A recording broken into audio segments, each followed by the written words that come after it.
Hello. Hi there. How are we today? What's going on? What's up? I haven't streamed in a bit. Sorry. I don't know why. I've been kind of feeling like. I guess the best way I can describe it is that I have. Yesterday, when I asked myself, have you ever, like, okay, you know, when you ask yourself a question and then you just answer honestly, you don't think about it, you just answer. When I asked myself yesterday, do I want to stream? My head was literally like yes and no in unison. And I was just like, wait, what the fuck? So I asked myself the question again and again, didn't think about it, just answered again, yes and no in unison. So I was just like, what the fuck? What's going on? So I don't know. I don't know why. I think I wanted to stream and I wanted to talk about the chapter, but something just felt a little off and I couldn't quite pin down why. Um, so yeah, I don't know why. I still kind of feel it a little today. I still feel it like a little bit today, but it's not like as bad as yesterday. Yesterday was weird. I think sleep probably has something to do with it. Could be sleep, could be a little bit of burnout. Not really too sure what it is. Brain and body out of sync. Yeah, I think like my brain wants to talk about the chapter and wants to do stuff, but my body's physically exhausted because I haven't been sleeping super well. So my body's like, no, I don't want to do it.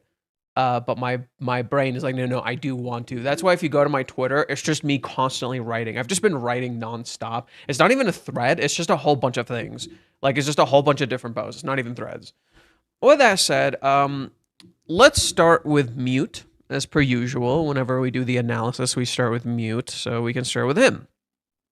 This week's theme is Kazuya's past and bombs waiting to explode in the future. Does Kazuya still have lingering feelings for Mami? Kazuya. But right now, he needs to face the issues with Ruka head on. This week's lead color page with the 22-page structure. Yep. What's this? The driving school car is the sedan type of the Masada 2 Diamo, and it's a special specification for driving school vehicles. Since it's unreleased in Japan, made in Thailand, ordinary people can't buy it. Huh. It's a car you can't buy. Interesting. Suddenly the cover page makes a little bit more sense. Suddenly the cover page makes a little more sense. Chizuru stands next to a car you cannot buy. You can't buy Chizuru. That's oh, okay. Suddenly this cover page has a little bit more meaning. Suddenly this cover page has a little bit more meaning, you know?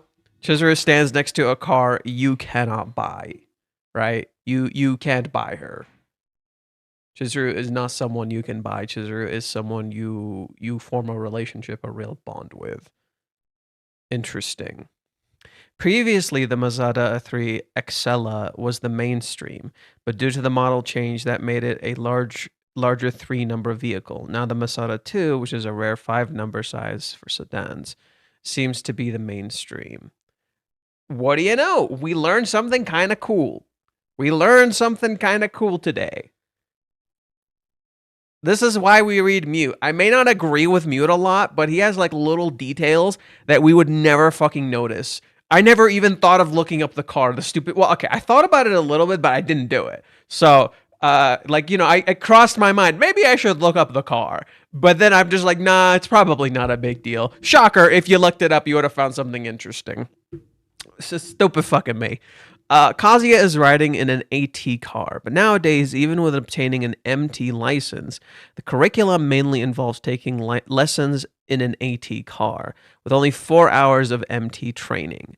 It seems that many people who want to practice with MT from the start opt to get Kyusei medium licenses instead. Mommy's way of holding the steering wheel will definitely get pointed out at the driving school. Huh. Is she not holding it how she should? Other people thought she looked kind of professional doing it. Could be. Kazuya imagines that Mami might be in love with him. At this point, readers might think things like, weren't you devoted only to Chizuru? Or what a cheater. However, Mami is his ex-girlfriend, and she takes an ambiguous attitude towards Kazuya, so leaving it unclear whether she likes him or hates him. And again, if that's your focus is like, oh, what a cheater, aren't you devoted to Chizuru? I mean, what's wrong with him assuming Mami might like him? What's wrong with that? Plus, it actually talks about a completely different issue. Like, okay, there's no issue with him wondering if Mami likes him or not. So what? Cool. So fucking what? It doesn't matter. But it hits at a deeper issue that, like, it's for Kazuya's own fear of rejection. So Kazuya wondering if Mami likes him or not is specifically about not being hated. Specifically about not, basically people pleasing, right? Specifically because he needs to feel needed. He doesn't want to be hated. He doesn't want to be rejected because he has a very deep fear of rejection that ironically, Mami caused. Do you see the dramatic irony in front of you? Mami literally caused this Kazuya's deep fear of rejection. It wasn't Chizuru, it was fucking Mami. It was Mami at the start of the series, and it was Mami in Hawaiians. She is the reason it happened. And yet, Kazuya is literally searching for approval from Mami. He's literally hoping Mami doesn't hate him, when she is the reason he feels this way in the first place. Right? People think Chizuru is the cause of this. No, she's not. It's Mami. It's always been Mami. Kazuya still thinks he has been a burden to Mami. He feels guilty for lying to her at Hawaiians and for dragging her into it. Completely ignoring the fact that she fucking knew all this and he didn't drag her into anything. She put herself in there. Because Kazuya has low self-esteem, he cannot believe that Mami likes him, and he tries to figure out the reason why Mami adjusted her lecture schedule to match his. No, he literally knows the answer. I think what a parallel I saw is this. Look at Kazuya right here, right? Look at Kazuya right here, and I'm gonna pull up Minnie at the very end of the chapter.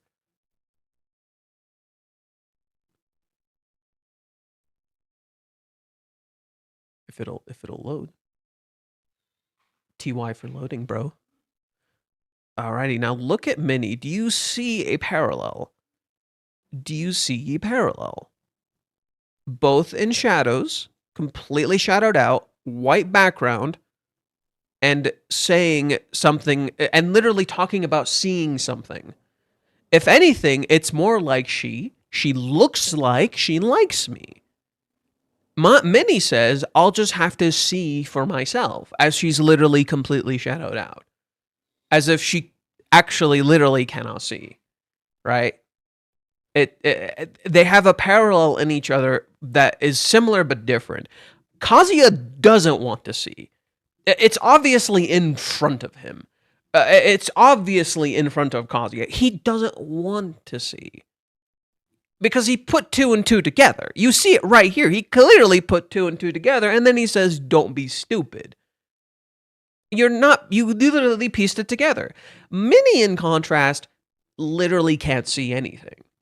It's not about putting 2 and 2 together. She literally can't see anything. She's blind. Completely so. Right? She's talking about seeing stuff when she's actually already seen a lot of it. But she doesn't. I was talking to someone yesterday, and they're like, they don't think Minnie is being fake. They think Minnie just doesn't delve deep enough, and so she looks at the surface level. But I'm like, isn't that literally what being fake is? You only look at the surface, right? It's fake as fuck. You're only looking at the surface. Like, I was thinking about that. I'm just like, isn't that literally what being fake is? You don't really dig any deeper in, and therefore you become fake. Minnie isn't trying to be fake. She's literally becoming fake because all she sees is the surface. And that's literally kind of what you see right here, right? When she sees these guys reacting like they are, what do you see? What does she meaning, right? What do you see with Minnie? It's almost like a comfort in the surface that is Chizuru. Right? There's almost a comfort in Chizuru being this model beauty that always stands out even more than Minnie does. It's like Minnie finds comfort in Chizuru standing out so much more than she does. It's like Minnie is comfortable being Chizuru's shadow, rather than actually digging deeper and realizing, like, why she does this, why she acts like this. And again, that makes it come off as quite fake, right? It is somewhat fake, whether Minnie truly realizes it or not. And you see it right here. It's like Minnie, you see Minnie kind of plain as day now. She's not in shadows anymore. And it's because this is kind of something, this is a true thing of Minnie's, that she's comfortable being Chizuru's shadow in plain day. Her, right, when you see Minnie talk to Chizuru, look, her eyes are totally closed. When you see Minnie talking to Chizuru, her eyes are just completely closed. She's comfortable being Chizuru's shadow. It's something that's real and something that she knows and understands. Because she understands Chizuru's surface, she doesn't understand her interior.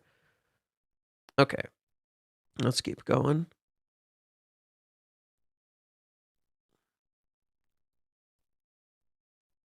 In the end, they deny to themselves as mere affection and not romantic feelings.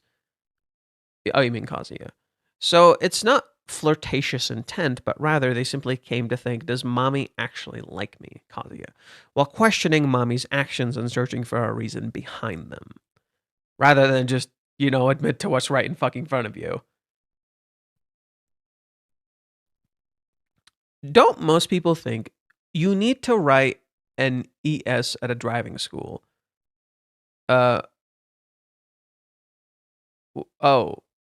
they referring to a resume? From a manga perspective, I think it's to have a conversation with mommy. But here, Kazuya's self-analysis comes in. I don't know what kind of person she is, and I've only been in love. Kazuya realizes there's nothing about myself that I can take pride in. There is, but he doesn't value himself, so therefore he doesn't see it. That's the most interesting part about this section, is that, like, everyone's like, oh, Kazuya is finally thinking about, like, his strengths and what he can do and all that stuff. And I'm like, no. What Reiji is doing, this question Kazuya poses to himself right here. What exactly are my strengths? So Kazuya asks this question is acting as a narrative tool rather than actually Kazuya looking introspectively. It's rather than Kazuya looking introspectively, it is literally Kazuya's inability to look introspectively. That is what this question is highlighting. It is Kazuya being unable to look introspectively. He is literally in shadows when thinking about himself. He is in shadows when thinking about himself. These words are not on him. They are not centered on Kazuya. They are around him. They are in a white space of emptiness because Kazuya sees nothing there. He doesn't see his own strength. He doesn't see himself. He's literally shadowed out in the light. He is like a void. There's nothing there. He doesn't see anything. That is what this is highlighting. Not that Kazuya is actually truly looking introspectively and trying to change. He literally doesn't see anything there. He doesn't know himself at all. That is what this question does. It acts as a narrative tool to highlight Kazuya's own understanding of himself and his identity. What he is, what he can do. He never even thinks about it. Like, literally, the fucking movie, dude. Your sheer grit and persistence, the fact that you can drag people into this shit, the fact that you could make a project that nobody would ever piece together, right? Literally, his whole thing is sheer grit and persistence, and the fact that he researches and has knowledge. He's really smart. But it never crosses his mind that these are actual skills that he has. It must be because he did it for Chizuru, not that these are actual literal skills that he has. And Chizuru calls him out on this in the actual date. She's just like, bro, you made a fucking movie. The hell are you on about? You made a whole ass movie. What are you on about? Right? Like, you're cool as shit. He doesn't process this. He never comes back to this moment ever. He never processes because he doesn't view himself as cool, no matter what Chizuru says. He doesn't value himself, so no matter what Chizuru says, no matter what anyone tells him, he will never view himself this way. That's why I'm saying, like, what people don't realize is like, oh, they just think Kazuya just needs some sort of external validation and he'll be fine. Right? People think Kazuya will just need some sort of external validation from someone else and Kazuya will magically be fine. He's not going to be. That's not how it works. I think what Kazuya actually needs is his bad traits externalized. not his good traits, because he can never possibly appreciate his good traits if he's constantly thinking of himself negatively. So he needs his bad traits externalized. In turn, what does that mean? Okay, maybe he needs to fuck up somehow. Maybe he needs to be called out on doing something wrong. But that's not really going to do anything. I think Kazuya actually fucking up and realizing he needs help feels more fitting than someone telling him he's a fuck up, because if someone tells him he's a fuck up, he's going to believe it. Right? If someone tells him he's a fuck up, he's going to believe it. What Kazuya needs to see is his own pattern of self-loathing causing these issues. That's what Kazuya literally needs to see. He needs to see his own pattern of self-loathing causing these issues. An interesting comparison I can strike to you guys. We're going to talk about Kingdom Hearts very briefly. Bear with me. So, slight spoilers for the prequel to Kingdom Hearts. There's a character who literally has their darkness ripped out of them. And darkness in Kingdom Hearts isn't just darkness. It's literally a representation of your own negativity. So when this person has this darkness ripped out of him and it gets its own sentience, it literally starts talking to him like people talk to themselves in their own heads. Like when people beat themselves up in their own heads. So literally what happened to that character is his literal bad side is externalized as a literal being that he has to grapple with and deal with. And you see how it plays into his head and says all the things that scare him and makes him act and take action. But ultimately you see how he actually has to confront this part of himself and deal with it and overcome it through the help of the people around him. That's how he ultimately overcomes it. Birth by Sleep, Kingdom Hearts Birth by Sleep, the prequel, is a really good exploration into depression.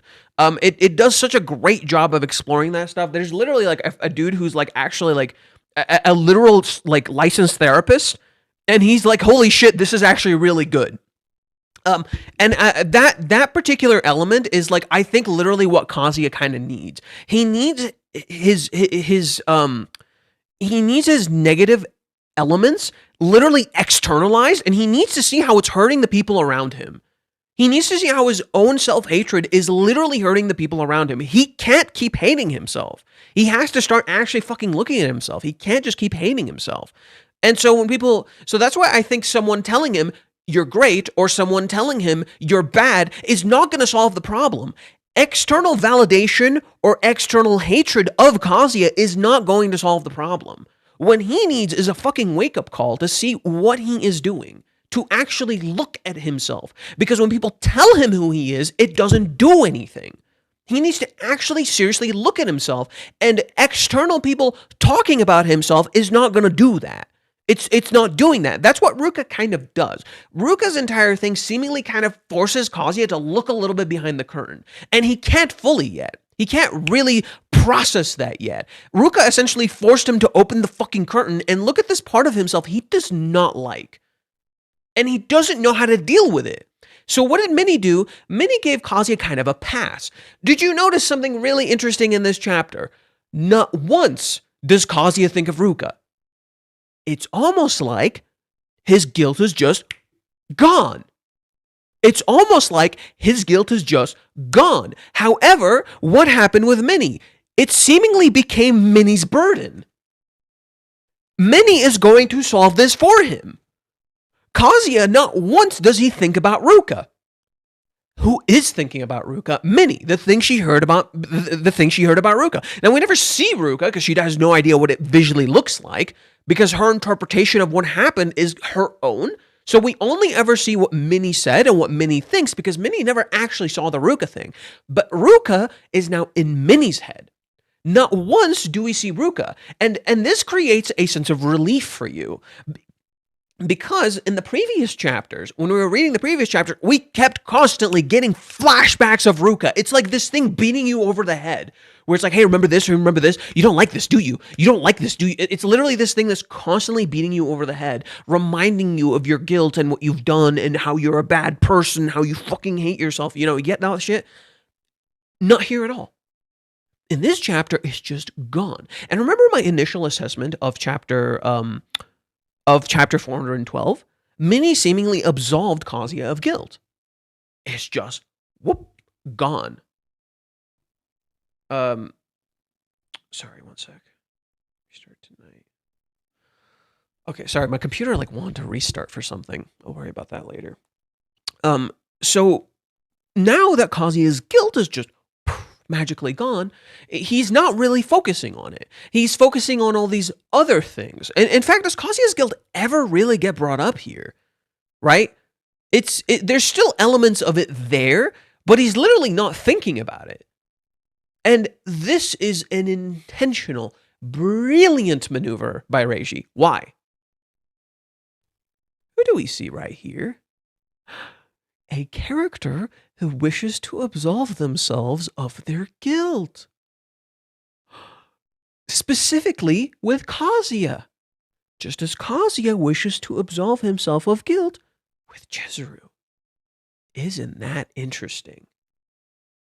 Two characters who don't want to process what they did, who do not want to see themselves in a negative light, in fear of losing the only real thing they have left.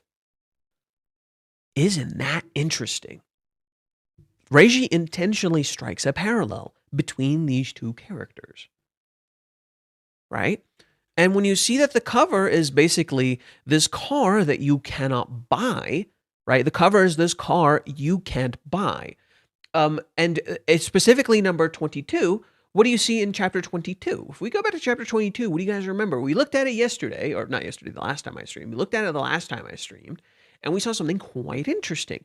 Chapter 22 is specifically when Ruka, of all fucking characters, tells Chizuru, "You're a rental girlfriend, aren't you?" And it's literally talking about this thing you cannot buy. Right?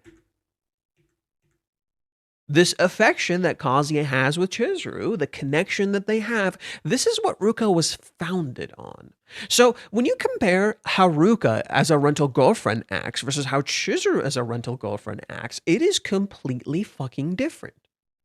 There is a kind of distance between Ruka and Kuri. It doesn't really feel as real as what Kazuya and Chizuru have. Kazuya and Chizuru are way closer. Hey, look, if you're lovers, then kiss him. Who also said this? Who also said this? That's right, Mommy. Mommy literally said these words verbatim. Right? If you're actually real, you would kiss. You can't buy a kiss. Not like that. Not a real kiss. Right? You can't buy a real kiss, a real connection between someone. Right? Because that's how Ruka perceives it, right? Because Ruka deep down is somewhat of an innocent character. So a kiss to her means a whole lot, right? You can technically buy a kiss, right? But a real intimate one, a real intimacy that is not allowed in rental, you can't really buy. This is somewhat of the difference between like real intimacy and intimacy you buy. There are things that just don't work. You know, there are things that just do not work in certain aspects of that intimacy. So even with sex work, there are certain parts of intimacy that would kind of be something you don't want to do. It would just be a little bit different. So with sex work, it would probably be like emotional intimacy, like really emotionally opening up to someone, or how you dress, or how you act, or what you do in certain situations to create a boundary between sex work, the intimacy of sex work, and a real relationship. In rental, what that is through physical intimacy in the sense of a kiss, because you can't fucking kiss anyone, especially on the lips, right? Not on rental. That's definitely against the rules, right? Well, at the same time, it breaches into physical intimacy that is more in line with something real. It's like, okay, you can't actually do this anymore, right? It's definitely more real. So when Chizuru seemingly kisses Kazuya, hey, isn't this relevant to what's going on right now? Chizuru kissed Kazuya. She broke all the rules. Not once, but twice. Here, she felt the need to somewhat hide it, right? But it's still a pretty, like, it's pretty much almost breaching the contract. It's pretty much there, right? So what is this? This is buying love versus the real thing. And Ruka is literally trying to make a distinction between the real thing and fiction. So this cover is all about the real thing versus fiction. This is something you can never truly own. This is a car you can never truly own, similar to rental. In that same way, Kazuya is talking about having something real and imagining something real, and then he has this thing with mommy. And what is going on with mommy? Mommy can never truly have a real relationship with Kazuya. She merely looks at him. She merely looks at the guy. She can't actually have a real relationship with him. She can just observe him, comment on what she's observing, and yet she's totally isolated. She doesn't... Where does mommy sit? I said this before. Where does mommy sit? She doesn't sit next to him. She sits in front of him. There's a barrier between them. She's not actually really close to him. But they can have a conversation. They can fake it.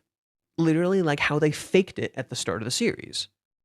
Okay, in contrast, you have Minnie, who is kind of the flip of this picture. Minnie, I've said before, somewhat parallels Mommy. In fact, you see that right here. Both Minnie and Mommy wear collared shirts. Mommy wears black short sleeves.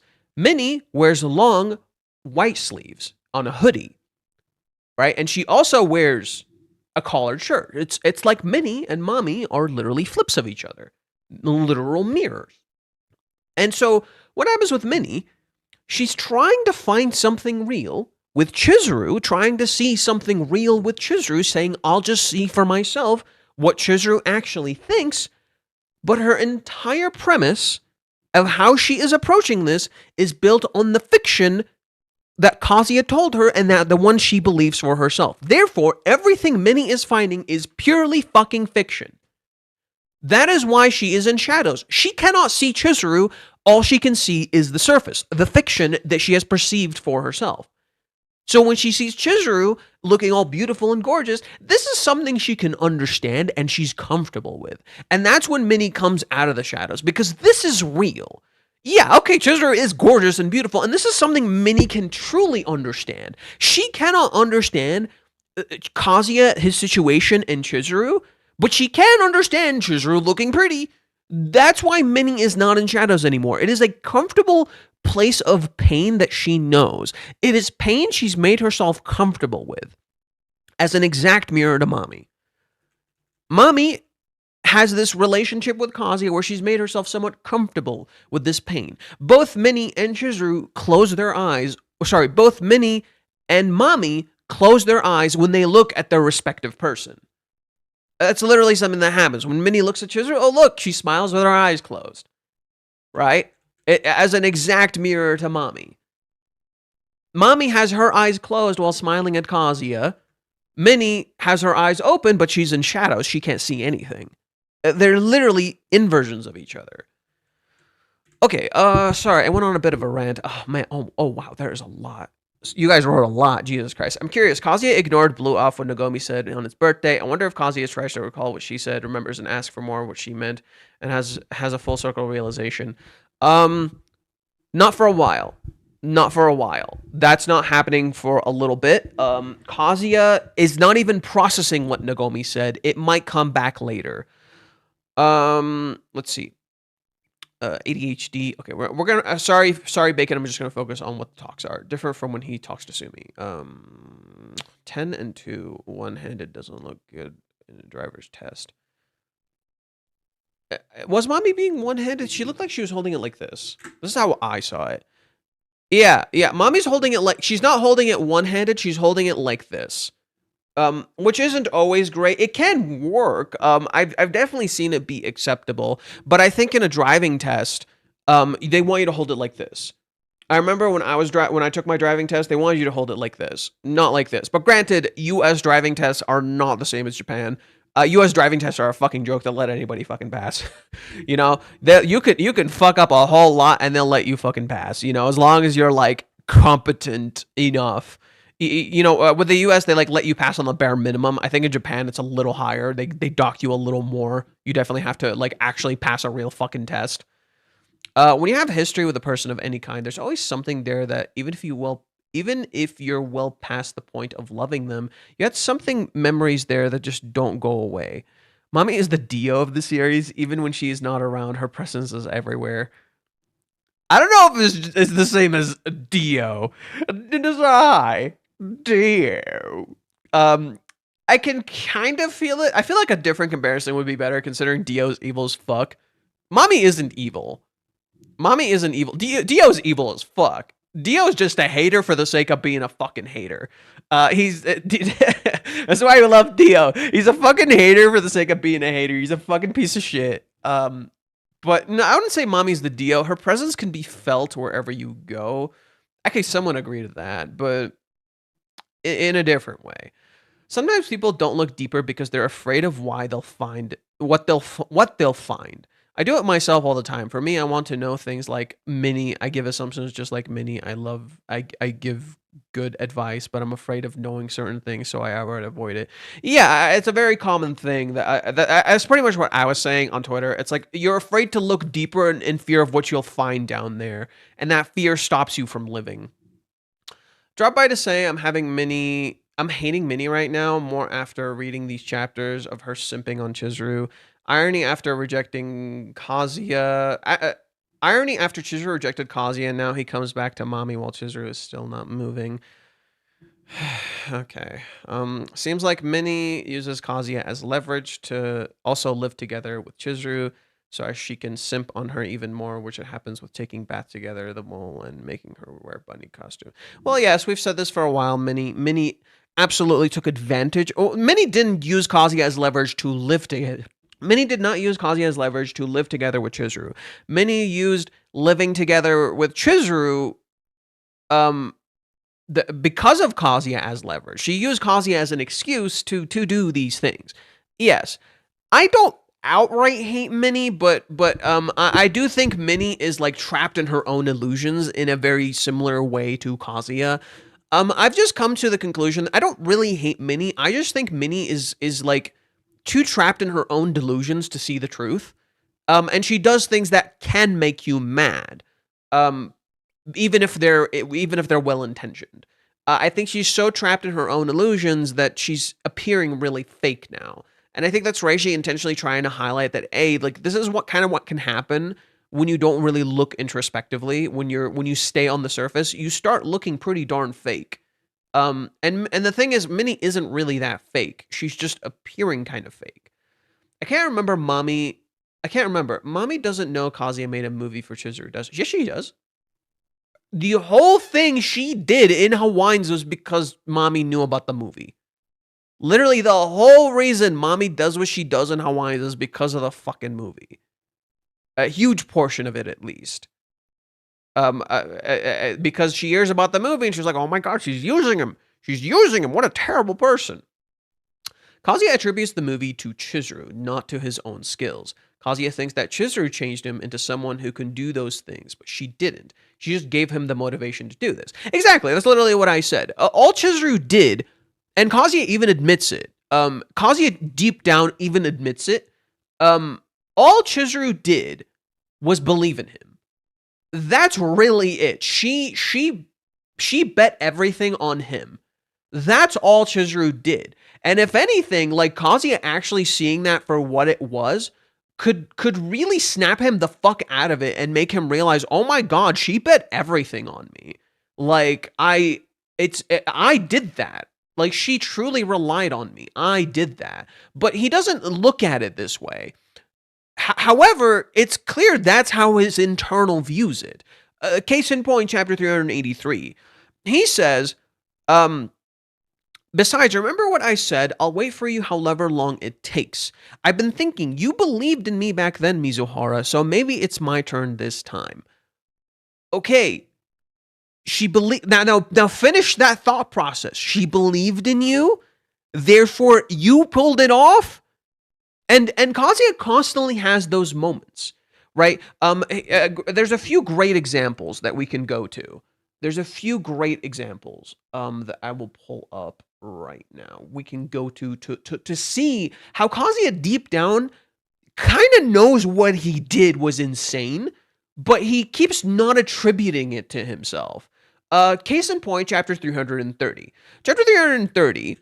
Kazuya looks at the shoes. Kazuya looks at the shoes he was wearing for the movie arc.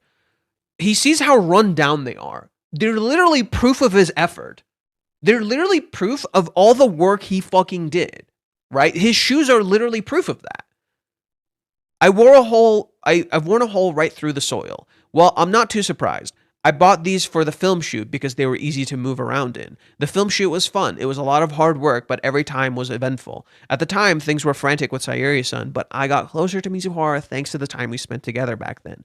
Still, to think I'd be going on a date with her years later. I never saw that one coming. What do you mean? What do you mean? You've been on multiple dates with her. What is... He's in shadows. He doesn't see himself. It's literally the static effect.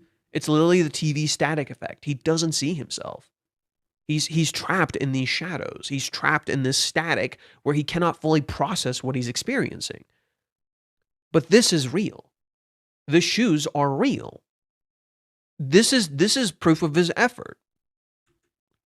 No. Why am I getting emotional in the shoe store? What do you mean, dude? Process this. Process that effort. Process what you did. I've got to get my head screwed on straight. The sales lady will be back any moment. This is my chance, though. I'll pull off this date and be a good enough man for Mizuhara, not as a client or as a producer, but as a man who can support her now and in the future. What do you mean?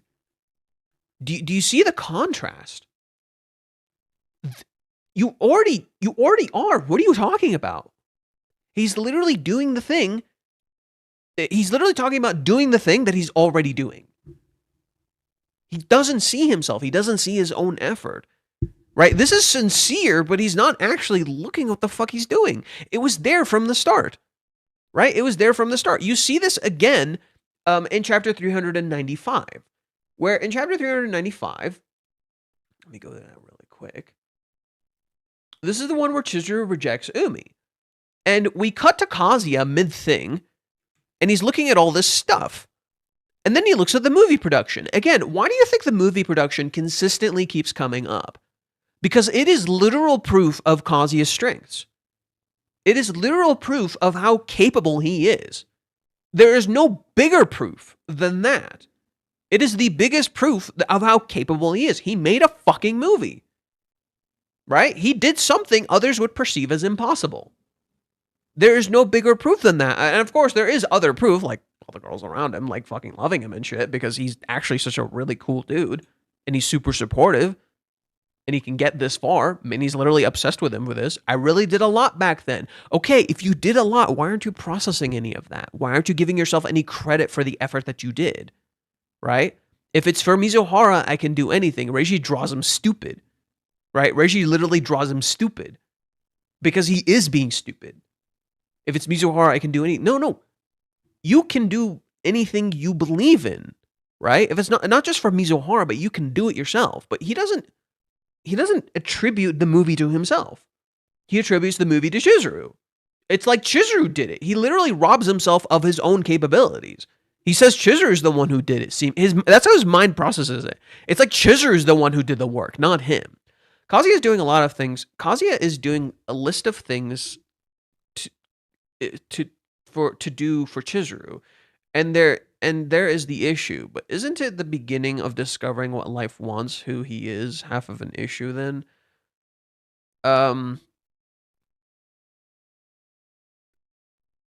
If you're saying this is indirectly pushing Kazuya into self-discovery, yes. If that's what you're trying to say, then yes. Kazuya doing all the wrong things is in its own way pushing Kazuya into self-discovery.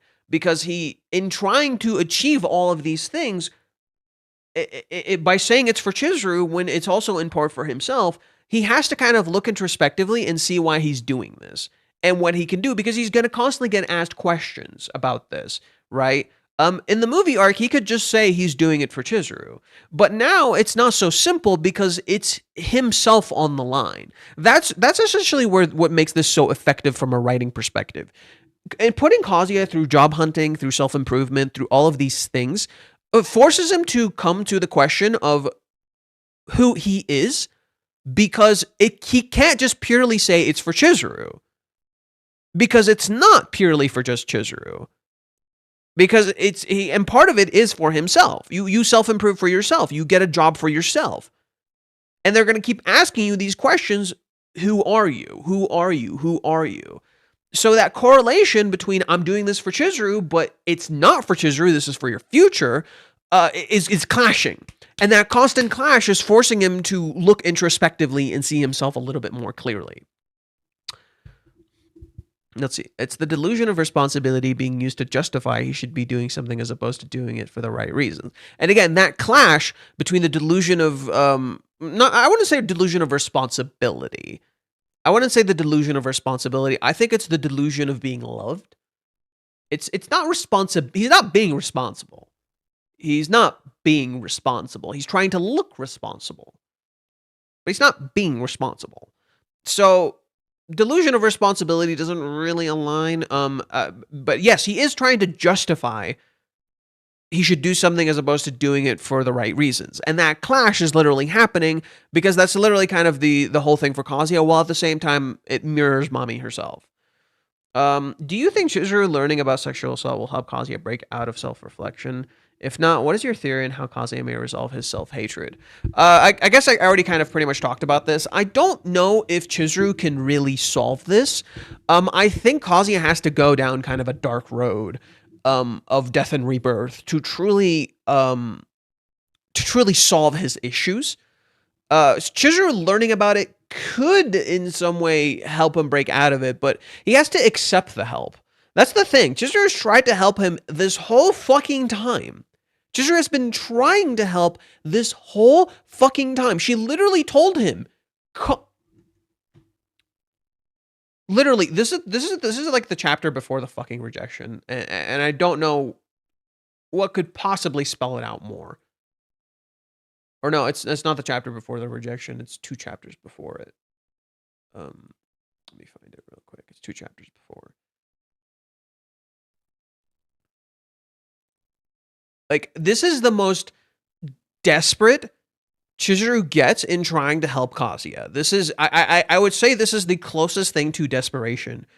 To try to really get through to Kazuya. And again, Chizuru's repeating motif in the arc is don't get the wrong idea. She uses it to clarify the right things, not to lie.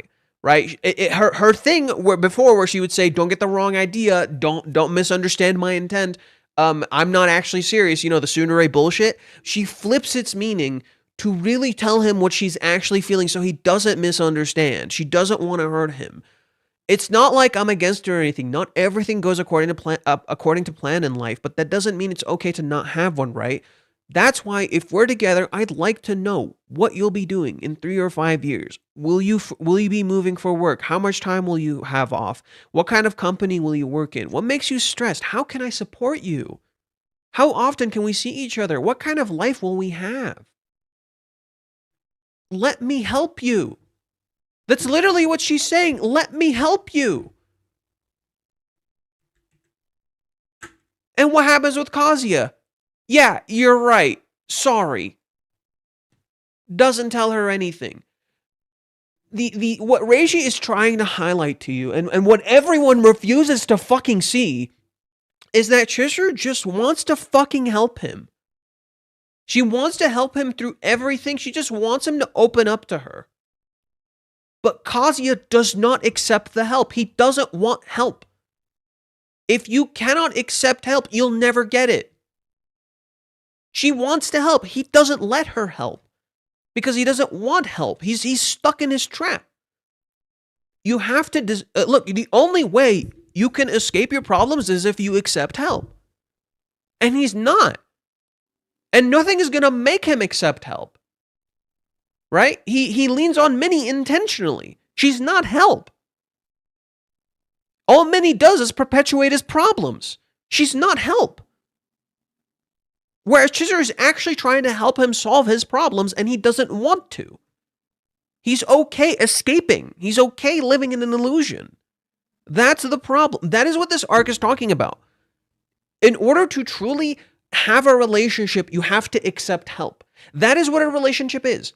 You share in your troubles. You share in your sorrows. They accept you. They help you. They share in your pain and your struggles. It is not about having some sort of perfect fucking relationship where there's no issues whatsoever. That is delusion.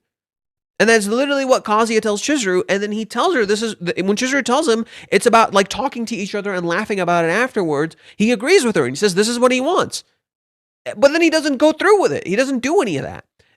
Basically, what Reiji's slowly doing is rewriting the cohabitation to slowly show you how it has literally been constantly Chizuru trying to help Kazuya and he's not letting her. And as a mirror, he puts Mami in the picture. Mami is the same exact way. If Mami wants to get out of her terrible fucking circumstances, she has to reach out for help and she has to accept help. They're not going to magically go the fuck away. You have to get a little bit scared. You have to accept that you need help. But that's not going to magically happen. They're going to have to hit some sort of point where Kazuya, basically what Reiji is doing is slowly adding more and more problems onto Kazuya, right? Ruka being the biggest one. Ruka being this big fucking problem that Kazuya clearly cannot deal with on his own. He is not equipped to deal with Ruka. He doesn't know how to fuck to deal with her. He cannot accept himself. He cannot really talk to her. He is trapped, dude. He is stuck in this toxic ass fucking relationship. And he cannot solve this on his own. That's just not going to happen. For people who think Kazuya should just break up with Ruka, you're delusional. That's not fucking happening. He's not going to just magically overcome Ruka all on his own. He cannot even accept help. How the fuck do you think he's going to solve Ruka all on his own? He's hoping Ruka will solve herself. He's hoping Ruka will just magically give the fuck up if him and Chizuru start dating. That is his big goal. That is his big fucking plan. It doesn't absolve any of his guilt. It doesn't remove any of the feelings that he has. It doesn't remove his fear, his insecurity, how scared he is, his inability to run from, his inability to face Ruka, the fact that he runs from her, the fact that he freezes, the fact that his brain shuts the fuck down when he's being sexually assaulted. All of these things are happening to him and he's not processing any of it. He doesn't know how to process any of it. But the thing is, people are like, oh, like when I say this kind of stuff to people, they're like, oh, just go get therapy. No, therapy will not magically solve your fucking problems. What you need is to talk to the people around you. You need to talk to the people around you. You need to let them the fuck in. That will help you so much more than therapy, because therapy is the same exact fucking issue. I can drop you off in therapy right the fuck now. If you do not want to listen, if you do not care to listen, it won't matter. Literally, you'll just say, yep, I have a problem, and then get stuck there. In fact, most people do. Most people, when they go to therapy, they're like, I have a problem. The therapist tells you, this is your problem. And they're like, yup, you're right. And then just don't do anything. Nobody wants to discuss that, how people just get trapped in therapy. And it becomes this like easy coping mechanism where you essentially go to therapy. The therapist tells you what your problem is. They give you some solutions. You're like, yep, you're right. I'm going to do that. And then you don't do anything. And you come back and you feel bad. And then boop, boop, boop, loop, loop, loop, loop, loop. You get stuck in this fucking loop. If you are given the tools and you do not want to use them, it does not fucking matter. It is that simple. That is why when people say just go to therapy as if it's some magic fucking solution, no, that's not going to solve anything. You have to confront yourself. You have to come to terms with what's happening, and you have to be willing to accept help. That is when therapy matters. When you want to change, when you want help, and it will take time. It is a process. A big thing I'm seeing on Twitter too is like when people talk about Kazuya saying what he said here, where he's looking at himself, they think the solution is something that's just going to magically happen. I've come to the realization that what this arc is actually about is literally Kazuya accepting help and accepting that he needs to work on himself, not that he's going to magically solve his issues. That's what this arc is really about. Accepting that you need help and you need to work on your problems. And slowly but surely starting to actually work on the real problems, not these fictional problems you're creating for yourself. Okay? That is what this arc is about. That is what this arc is setting up. Kazuya actually starting to work on his real issues. Not these fictional issues he's conditioned himself are the real thing. That's what I think Reiji is essentially doing. He's slowly setting this up to be the real thing Kazuya really needs to work on, to actually start working on this with the people around him, in particular Chizuru. He needs to let Chizuru the fuck in. Otherwise, nothing is going to happen. We're going to get stuck like this. Minnie's going to solve his fucking problems over and over. And I think what's going to happen right now in this arc is that I think this is going to be the start of the cascade. I felt this for a while. I'm like, okay, what is Reiji doing? But in particular, the reason I think this might be the start is because how Reiji leverages surprise as an entire motif of this arc. This is why I said my thumbnail is surprise. You're surprised by Mami. right? You see mommy do something kind of fucking wild. She literally just sits behind him and looks at him like, what the fuck? You never see this coming. Later, when we cut to Minnie, we think Minnie is meeting Kazuya. Kazuya literally mentions, I guess I'll ask for advice. You think he's going to Minnie. Plot twist is Chizuru. So we had our first plot twist in Ruka. We had our second plot twist in Umi. We've been having some plot twisties happening with Minnie. And now we're having plot twists happen with Mami and now with Chizuru. We've come full circle.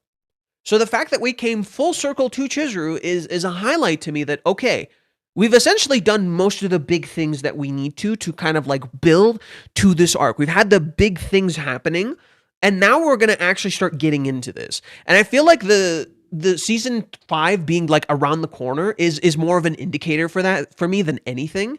That like we're this close to season 5, shit's really going to hit the fan soon. So I could see next chapter being really, really important. Now, I'll get into that. I have some theories regarding the next chapter. We'll get into that in a little bit. But for now, I'm going to keep reading the comments because I kind of stopped reading the comments. We also have to come back to mute. I kind of put mute off a little bit to read the comments. Just learning about the Ruka event from Minnie is only going to make this not good. Kazuya needs to be the one to tell her, and it can't be done with Chizuru prying it out of him. He just willingly. Kazuya is not going to tell her. I think Minnie telling Chizuru was inevitable. Minnie telling Chizuru was completely inevitable. Kazuya was not going to tell her.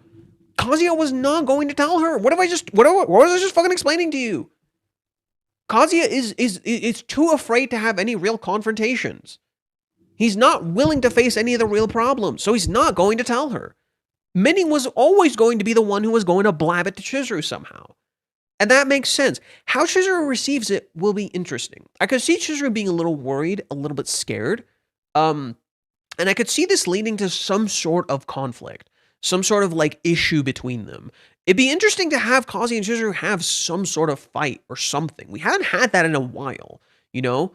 I could see like that thing we saw from chapter 386 coming back. Where it was essentially the start of the arc. It was literally the chapter that seemingly represents the beginning of this new saga. And I know everybody's stuck on it thinking it's going to be, oh my God, we're going to go down this horrible route. But everybody's kind of missing the point of what we're seeing in front of us here, with this page, with this dude. What Reiji's been doing, intentionally so, is he keeps presenting us words, and then he contrasts the words with the reality. The visuals that contrast the words that are being spoken. An easy comparison to this that I can show you that like you can immediately tell and think to yourself, this is fucking nonsense, is chapter 391 with Minnie. Look at this spread where Minnie is trying to explain what the kiss means. None of it aligns with reality. Literally, the picture completely contrasts what Minnie is saying. What Reiji is highlighting with this picture here, the fact that this is the beginning of the arc, this is what it is that these words do not match the reality of the situation. You just think they do. But the visuals tell you something completely different. It is a completely different story. It does not align whatsoever. This is something completely different. So while it looks like, and it may even appear like we're going to this, right? Heck, it may even happen, quote unquote. That's not what it is. It may even look like we went down this route. That's not what it is. And this is what Reiji is essentially promising us. I am going to break you out of this illusion. I am going to break you out of this illusion. This is what I promise to break you out of. To show you the real reality. Not this fiction that you're seeing here. So we are going to this, but then you're going to realize, oh my God, that's not what was happening at all. What the fuck? I just convinced myself that's what was happening. And that is further added on when the dude says that was 20 years ago. Hey, remember, isn't this literally what Kazuya said? No, it's literally Reiji telling you, I'm snapping you the fuck out of it. I'm going to snap you the fuck out of it. I'm going to show you the reality. And this is Kazuya. What is happening with him here? Being unable to process the reality. This is Kazuya literally not being able to process what he's seeing. And what are we seeing here? We cannot process what we're seeing But we can read these words and they make sense to us. They click. They sound so fucking reasonable, dude. They sound so reasonable. This is totally what Reiji's doing. It is the contrast between fiction and reality. Whether that information you're hearing aligns with what you truly believe to be real. That is the entire motif of the date. That is the entire motif of the date.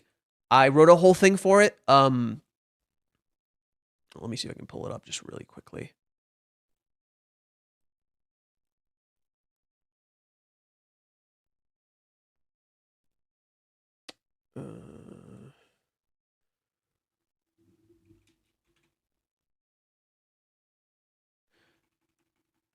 Information? Oh my god, I misspelled information.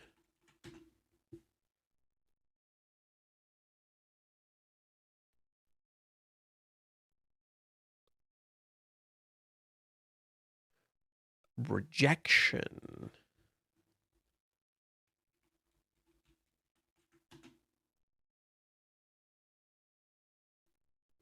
Media. Son of a mother. Right. What we see. I might just go like an older stream and then pull it up. I'm not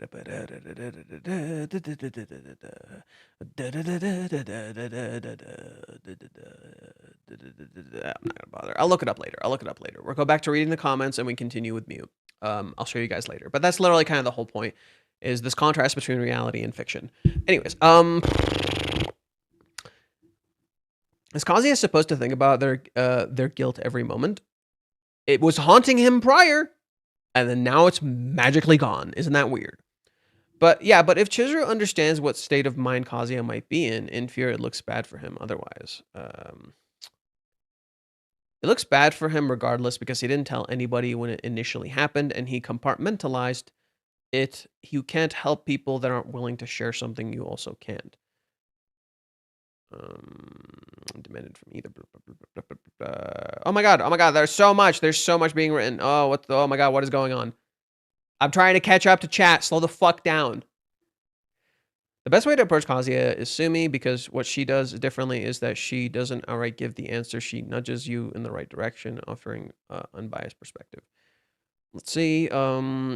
Is she still lying to protect her move towards Kazuya? Like when she says she comes back from work to many to justify her outfit, whereas to in case Kazuya shows up.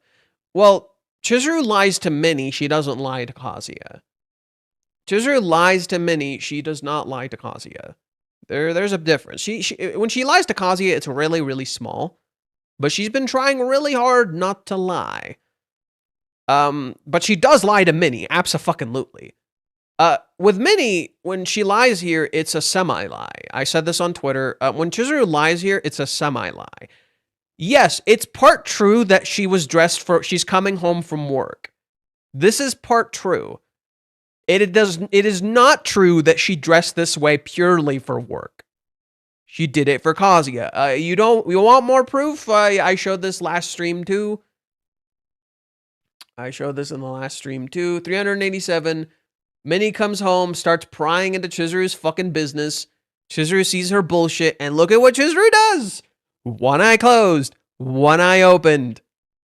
Half lying to her. Chizuru did indeed cook, but she didn't know Minnie was coming back. Chizuru did indeed come back from work. However, this is not the reason she dressed the way that she did. She is lying to Minnie. All right. Kazuya comes so close to acknowledging his own contribution multiple times, but every time he does, he puts himself down by saying that it was because of Mizuhara. He should know it was him. He denies. I wonder what something stupid Kazuya will do when he finds out Mami is trapped in an arranged marriage, when Mami confesses to him similar to Kazuya made his move for Chizuru. I don't think Mami's just gonna magically confess to him. Mami is living her own lie. I don't... Considering everyone's not acting in character, I could see Mami maybe telling him, but it would be weird. I don't know what stupid thing he would do. What would he do? He would consider himself powerless. I don't know what he would do. Hello, I think this is my first time being in here. I read the manga of the vacation arc only. Don't care about spoilers. What's the T? What do you think is the end game? You're in the wrong place, buddy. You're in the wrong fucking place, buddy. You are. Oh boy. You're in the wrong place, buddy. I don't do like skipping things when it comes to this manga. I don't do that. So if you only read the vacation arc, and by that I mean the Hawaiians arc, you're not really gonna understand what the fuck is going on. All I will tell you is that arc influences literally everything. Every little detail, every little thing you've been presented, that arc influences it. So I'm not gonna bother. Sorry.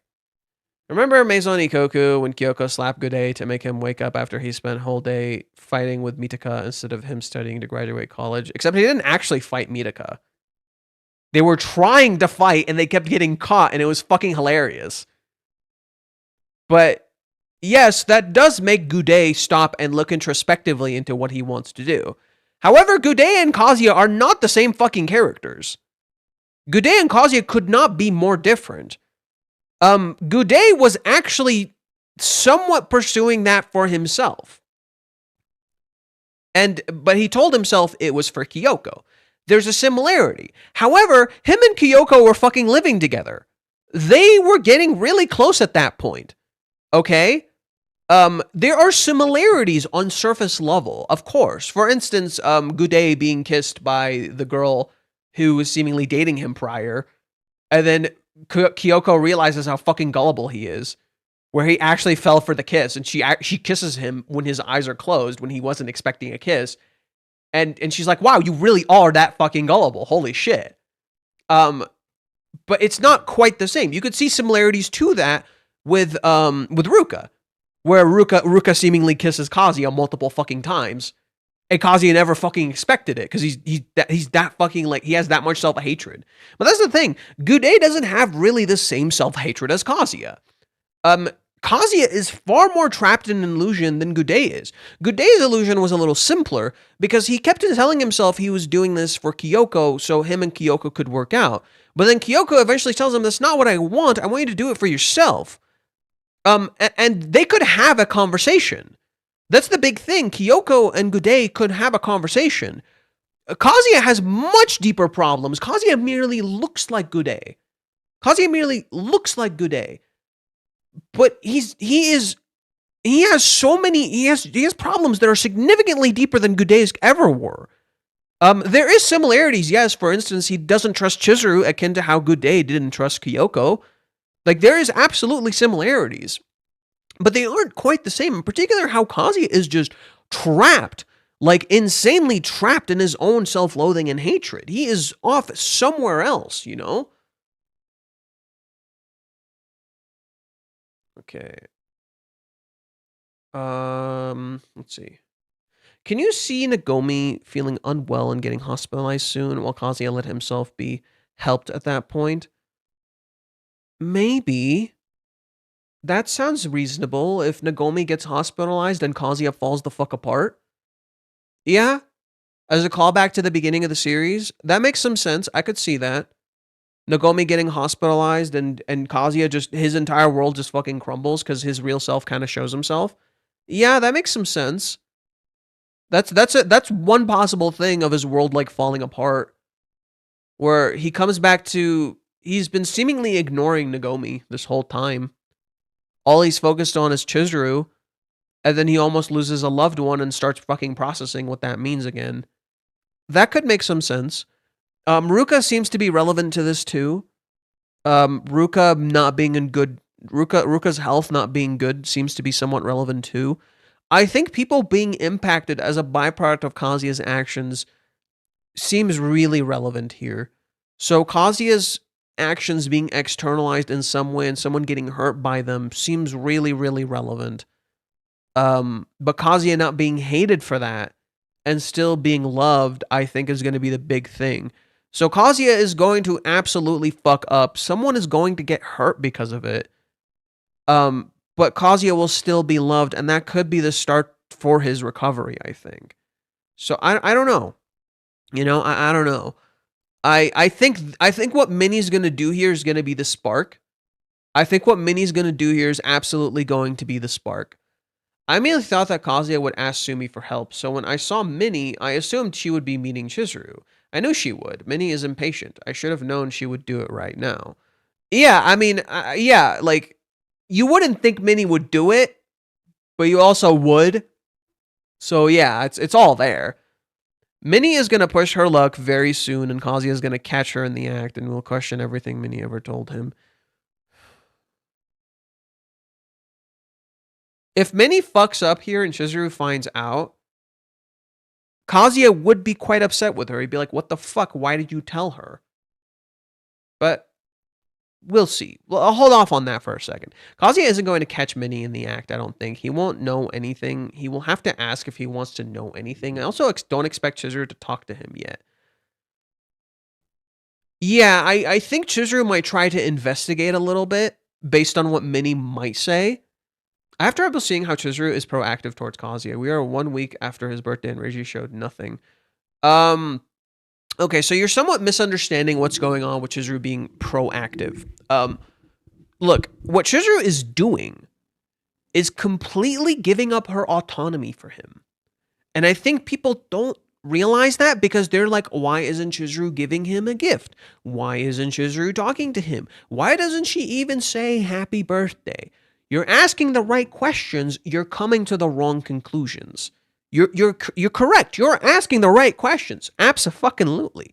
You are coming to the wrong conclusions. Because what Chizuru is doing is that in the date, while living together, throughout most of what was going on, what is Chizuru trying to do? Chizuru is trying to get him to talk to her. Chizuru is being very proactive. Throughout the entire living together, throughout the date, she's literally trying to get him to talk to her. He doesn't. He doesn't engage. So what Chizuru is afraid of is that in constantly pushing and trying to make these choices, she is fucking up because Chizuru doesn't understand love. So she's like, I'm just not going to do anything. I will be completely passive until he gives me permission. Now, with that thought in mind, reread the chapters after chapter 383.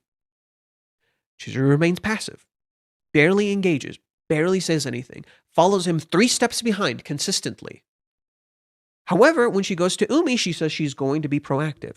It's almost like Chizuru's passivity is her being proactive. She's literally stopping herself from doing things so he gets to do the things. So he gets a choice. So he does what he wants. So he figures out what he wants and he does what he wants. So he gets to live and choose love. She is following his path. However, this is a problem. Why? You can't be passive like this. You are robbing yourself of autonomy. You're not living. And I know for a fact Reiji is doing this because, right? I'm like 90% confident about this. I'm 90% confident that this is what's going on. And my proof is the chapter where Chizuru asks Kazuya, how can you say you love me? That chapter, that is the chapter that highlights exactly what I was fucking talking about. Kazuya gets a call from mommy. Kazuya gets a call from mommy. Hey, it's like it's a fucking reminder. Hey, remember this, remember this, remember this. You're not dealing with this. He looks at Chizuru, she says, let's go, and he closes the phone. It's framed like a good thing. This is framed like a good thing. This is great. He's not worrying about mommy. He's focusing on Chizuru. Except he's not addressing mommy. He's living a happy lie. He is literally having a happy lie. He's not addressing this issue. What mommy calling is a reminder to Kazuya. Hey, you know how mommy's this big fucking problem that happened in Hawaiians, and you know it's a problem, and you know something happened between her and Chizuru, and you keep not asking Chizuru. You keep not asking Chizuru. You keep not fucking talking about it. This is a reminder. And it's visually showing you how Kazuya is living a happy lie, returning to the joy in Joy Polis. Literally living his own little lie. Now, Chizuru starts leading.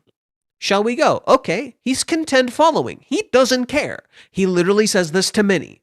He doesn't care about making his own choices. He's just happy to follow Chizuru along like a rat on a leash, like a dog on a leash, right?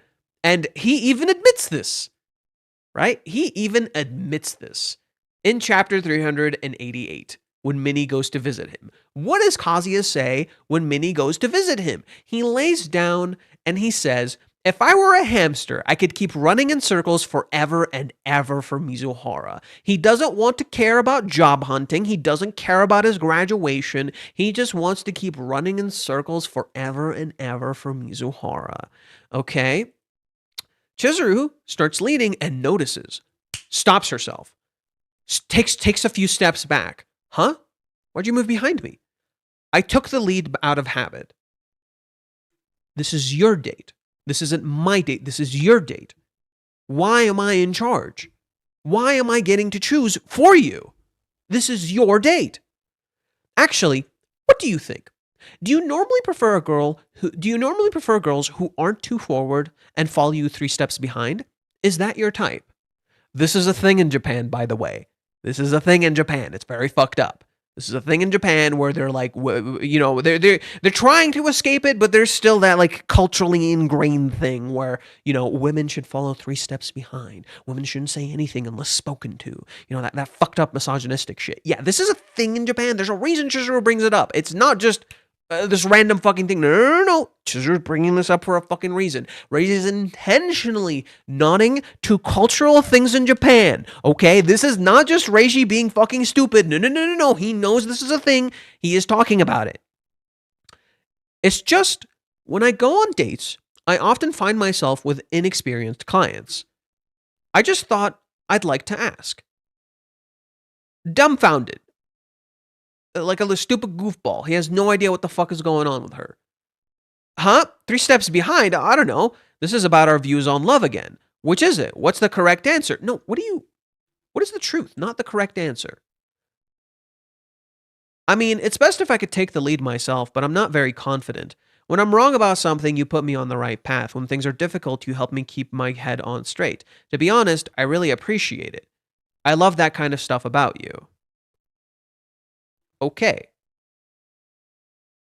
He seemingly told her, but he didn't tell her. What do I mean? He prefers that she can set him on the right path. He prefers that she can push him in the right direction. But that's the thing. What if Chizuru doesn't know the right direction?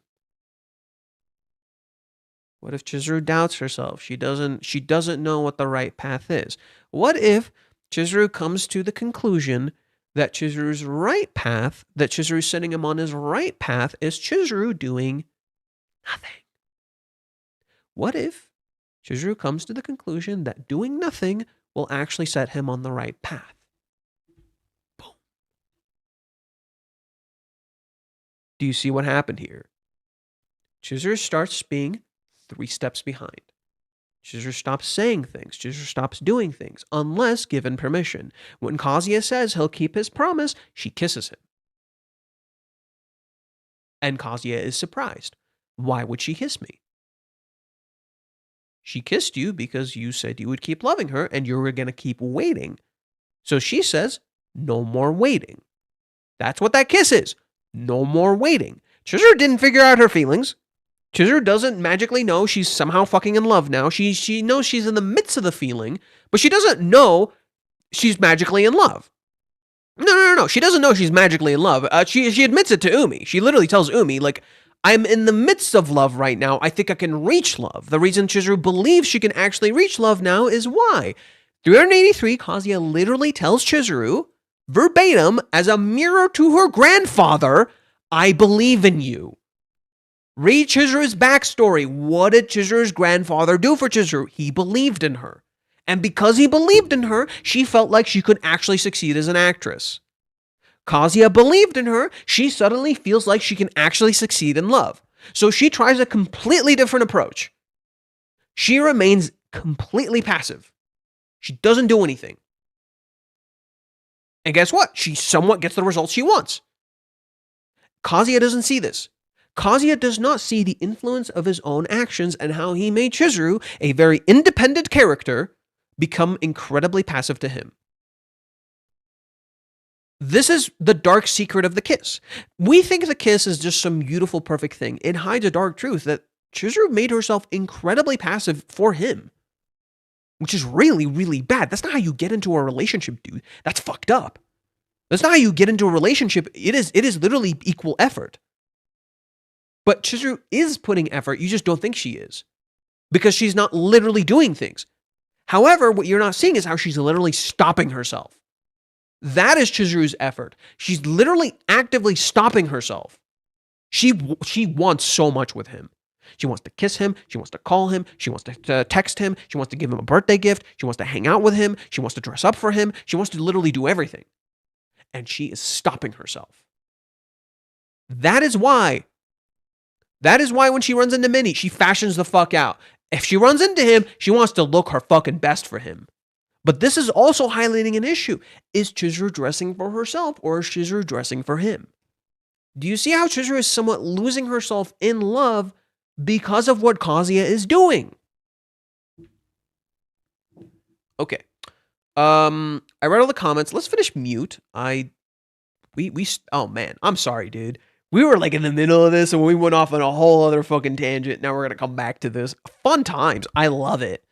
The complaint, "You're so handy," is too vague. So Mami laughs and pokes fun at it. Kazuya is extremely afraid of being disliked by others. As a result, he often ends up telling lies, but even so, he's deeply moved by the fact that Mami doesn't dislike him, which doesn't mean he likes Mami. Yeah, it's not that he loves Mami. You don't know what he wants with Mami. Hey, look, he saw the comparison I found too with the smiles. Hey, look.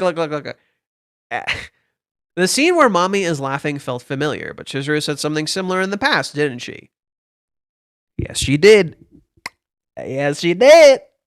Hey, I made this exact comparison myself. Right? I made this exact comparison myself. What the heck was that? Right? I think Mami literally says exactly what Chizuru says, like verbatim. Let me see if I can pull it up. Let's see if it's actually like the same thing Chizuru said. It already looks different. But it's okay. It's okay. We will check. What the fuck? What just happened? That was weird. Okay. What the hell? It like what? It like fucking deleted it. It deleted the tab. It's gone. My computer fucking deleted the tab. It's gone. What the fuck? Okay. We're pulling up the tab again. No, not Crunchyroll. I hate Crunchyroll. We're not going to Crunchyroll.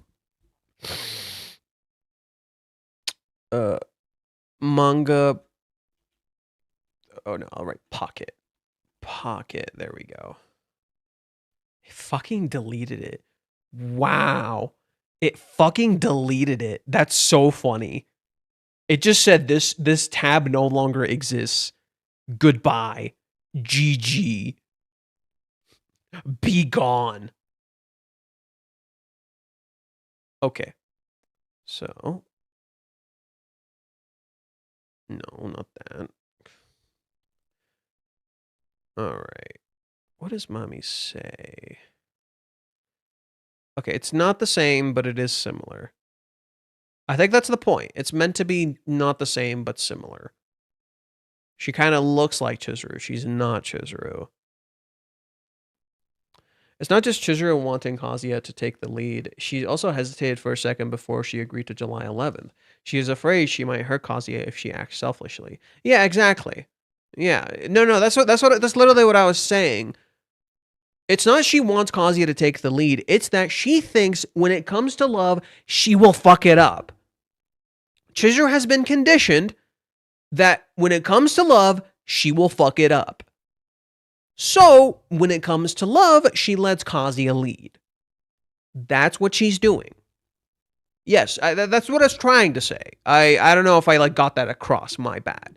No, she's not. It's not simply letting Kazuya lead. She's letting him lead specifically because she thinks she will fuck up. Because she did. She thinks she absolutely fucked up. What she doesn't know is that she fucked up because of him. Because she's confused, lost, and doesn't know what the fuck she's doing. He's the one who's experienced in love, and he's the one who's letting this all play out like this. He's the one who's not doing the thing he knows he should be doing. They both say nani sore, but mami, sore is written in katakana. It's the same Johan, just katakana and hiragana. So, they both say nani sore. That's cute. Does Chizuru say nani sore here?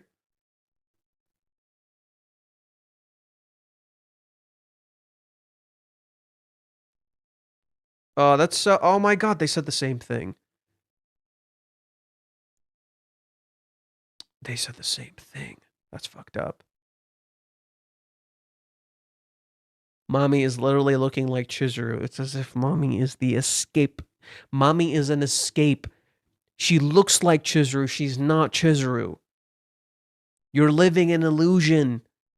You're living an illusion with other people. You're not actually doing it with the person you really want to be with. You stupid fuck. You stupid fuck.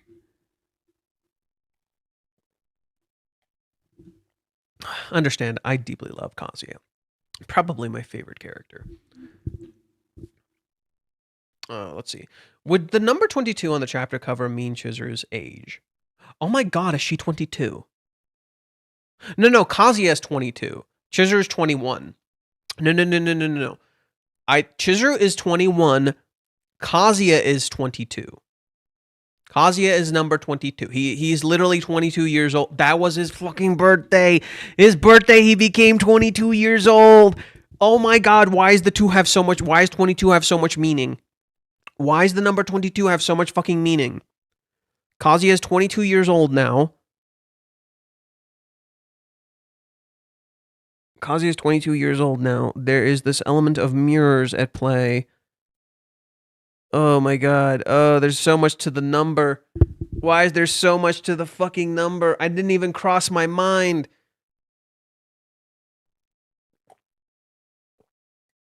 Why is there so much to the fucking number? It didn't even cross my mind. Oh my god, I just found another.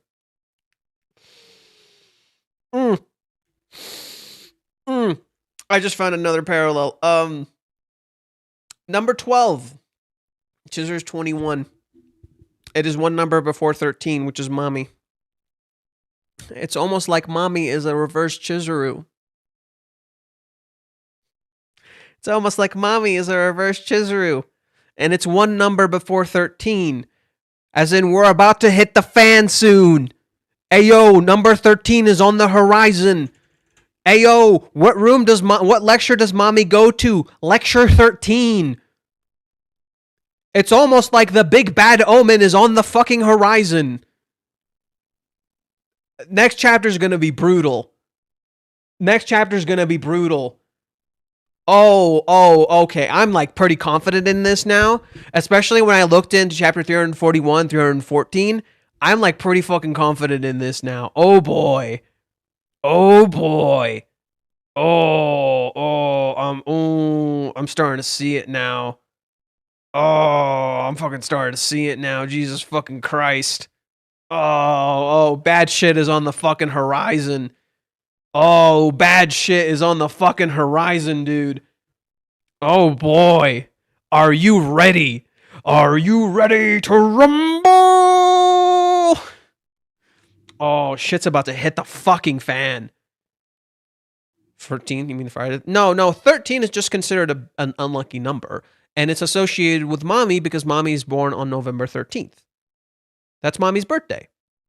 In chapter, here, I'll show you a case of how Reiji has used the number 13 in relation to Mommy.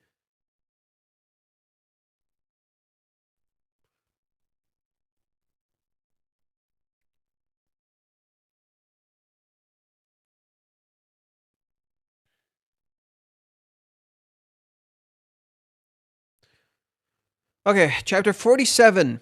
When Kazuya sees Mommy and Chizuru in his karaoke place. They are in room 13. And wouldn't you know it? It's pretty fucking bad. Wouldn't you know it? It's pretty fucking bad. Right? And mommy, the two numbers associated with mommy are 7 and 13. Why? Mommy's born on November 13th. Nanami can be read as the 7 C's. Mommy Nanami. So 7 and 13 are the numbers associated with mommy. Right? And they match. 7, 13, you put them together, you make 20. See how the numbers seemingly complete each other?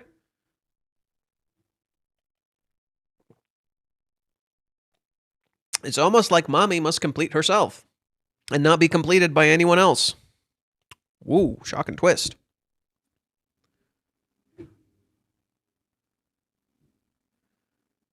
What if mommy finds out about the Ruka sexual assault incident? What would that achieve? No, really, what is mommy finding out about that achieve?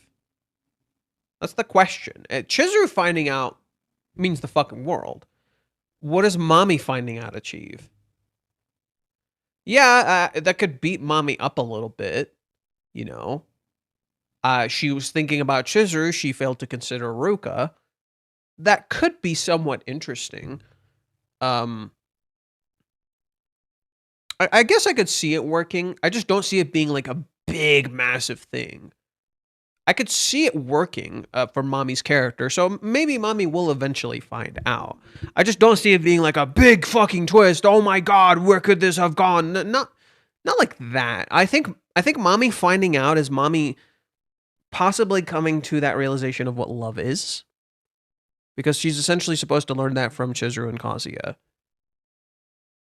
Mommy could say what Chizuru would say to Kazuya and completely flip this for the mimic of Chizuru.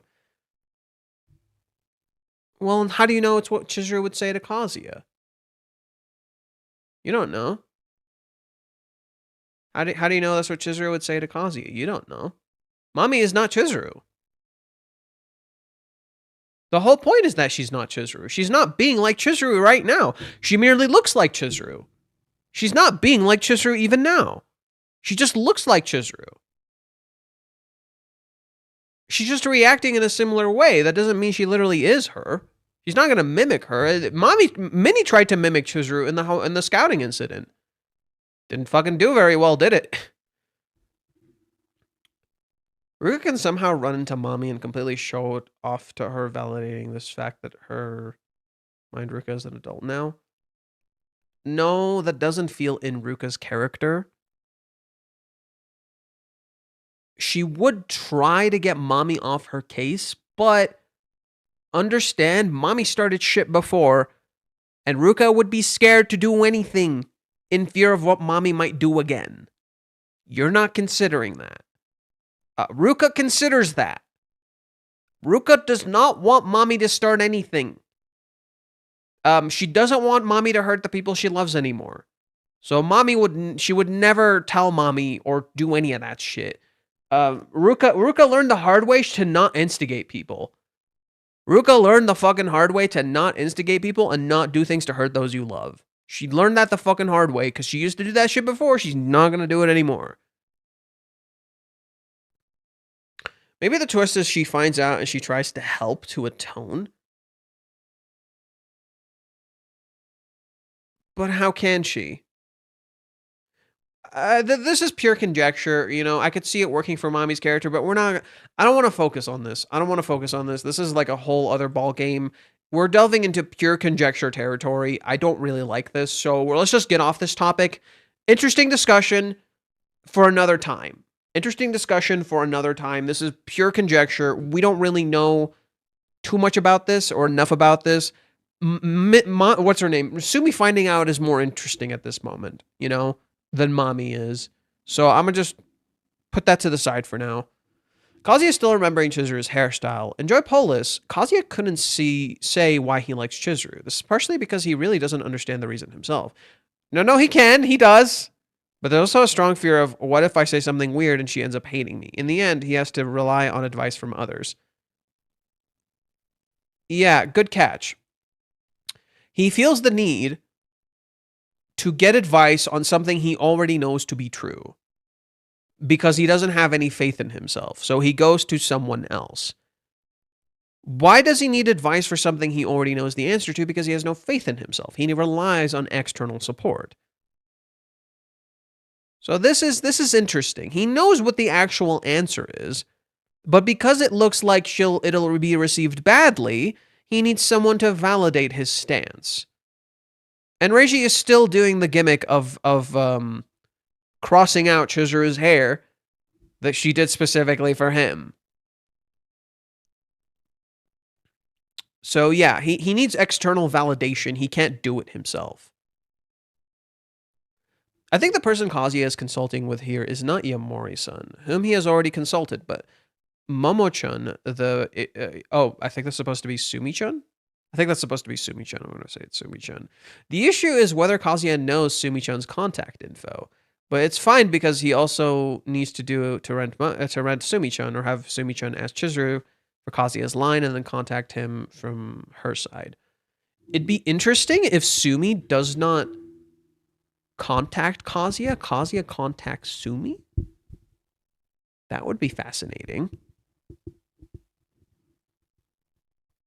Or Chizuru gets a contact from Sumi to which then Sumi contacts Kazuya.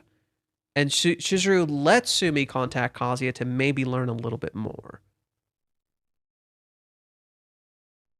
There's some interesting details, right? Kazuya could rent Sumi, which would be really interesting, by the way. Kazuya has not done rental in a very long time. So Kazuya renting Sumi would be really fascinating, right? As a contrast to what he's been experiencing this whole time. Because he hasn't really processed that, right? He hasn't really been thinking about rental at all. So Kazuya renting Sumi makes a lot of sense, you know? Kazuya renting Sumi makes a lot of sense. I could see Sumi actually reaching out to Kazuya because she might have his contact via rental. And Chizuru did say at the beginning of the series, it's normal for the rental to give their boyfriend a gift. It's normal for the rental to give their boyfriend a gift. So the gift could be disguised as a rental thing, but reality, it means something else. Similar to how Chizuru's gift at the time meant something else. It wasn't just purely a rental thing. So Kazuya being put back in that situation to mirror the beginning of the series and literally renting Sumi when he hasn't rented anyone this entire time would be incredibly fascinating. To see that dichotomy, that contrast between the beginning of the series and where we are now, and that contrast to what Kazuya's been experiencing with Chizuru and how he hasn't done rental this whole fucking time and he's not really thinking about that. And there might even be a revelation. There might even be a revelation about Chizuru's work and shit. How she maybe hasn't been working as much. Who knows?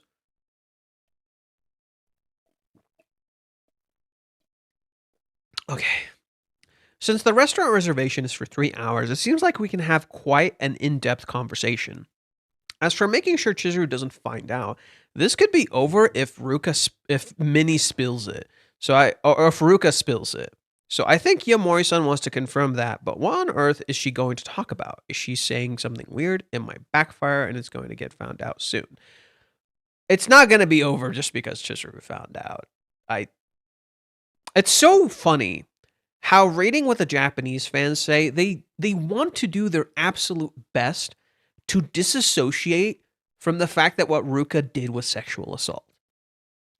Because if it was sexual assault, I can't like her anymore. But at the same time, Ruka didn't know what she was fucking doing. She was just trapped in her impulses. That doesn't mean she's an unlikable character now. She didn't really process what she was doing. I think if Ruka knew what she was doing, she would really fucking hate herself. So, I don't know. I can still like Ruka and know what she did.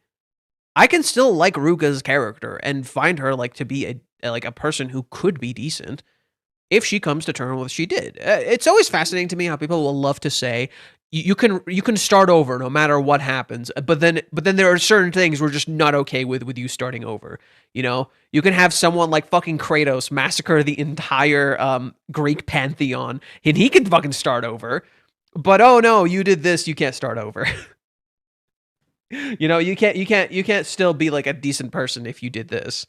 You're a horrible human being. I mean, there are people who I feel like are just too horrendous, too far gone. But to compare Ruka to such an extreme is just completely unfair. It's the same with Mommy. Yeah, Mommy did horrendous shit. It doesn't mean we can't like her. I think that's what Mommy is doing as a character. Is comparing Ruka to Mommy. Ruka just freshly did something we do not like, right? Mommy did do genuinely horrendous, heinous shit in Hawaiians. But now Mommy sure is looking kind of cute. We're sure kind of getting over that, you know? She's kind of nice. She seems like she's redeeming herself. We kind of like her. You know, we're letting it go. She's cute. She's adorable. See what I mean?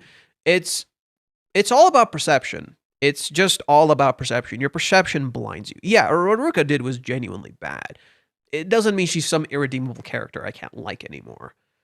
Let's see. Kazuya knows it's true that he loves Chizuru. He's 100% sure, but when he tries to voice it, it sounds superficial. He likes everything about her because he likes her. It is why he likes her. So let me read that again. He likes everything about her because he likes her. It isn't why he likes her. No, but it can verbalize it. No. I disagree. He's verbalized it before. You know, he likes, yeah, you're right. He likes everything about her because he likes her. You're correct. But he actually verbalizes it throughout the date too. So it's not so he gives multiple answers as to why he loves her. It's the repeating motif of the date is he's constantly giving different answers as to why he loves her. And the biggest, most accurate one that shows up right before he's asked the question is this one.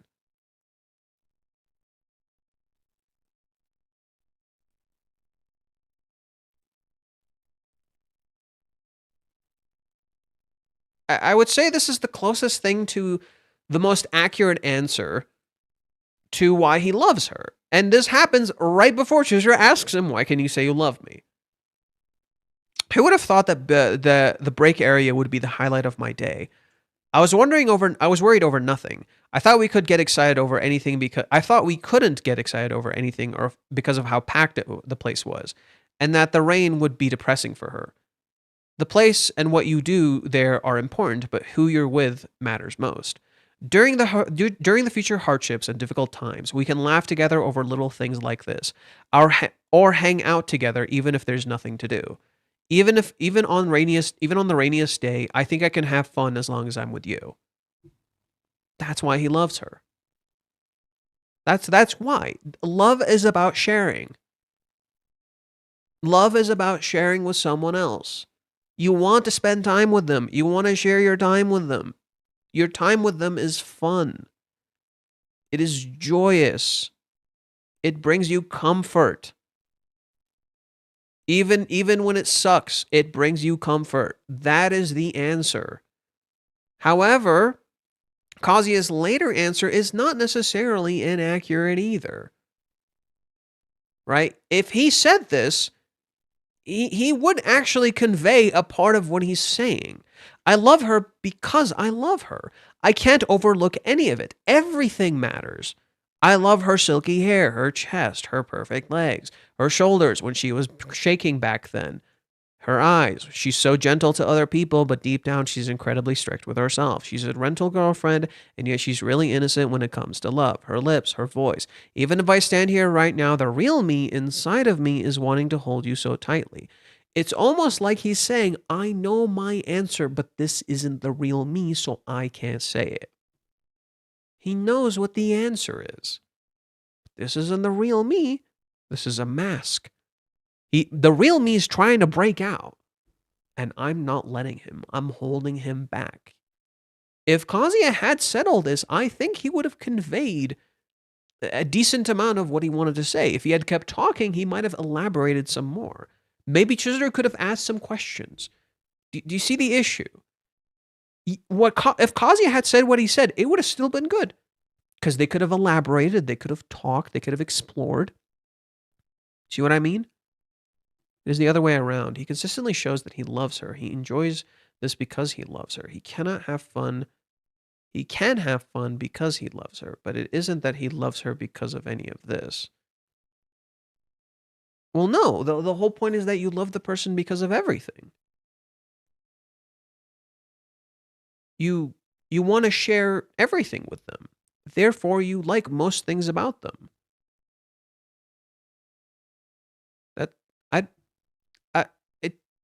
I think they go hand in hand. I don't think it's one way or the other. I think they go hand in hand. He likes the external traits as well as the internal traits.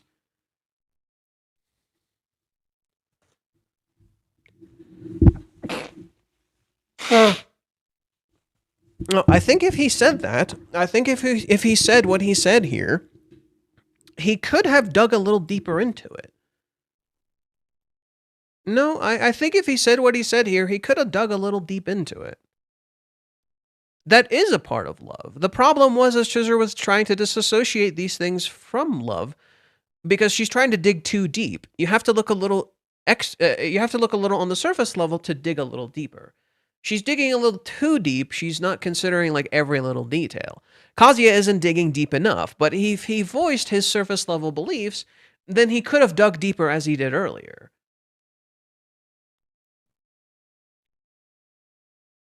He enjoys this because he loves her.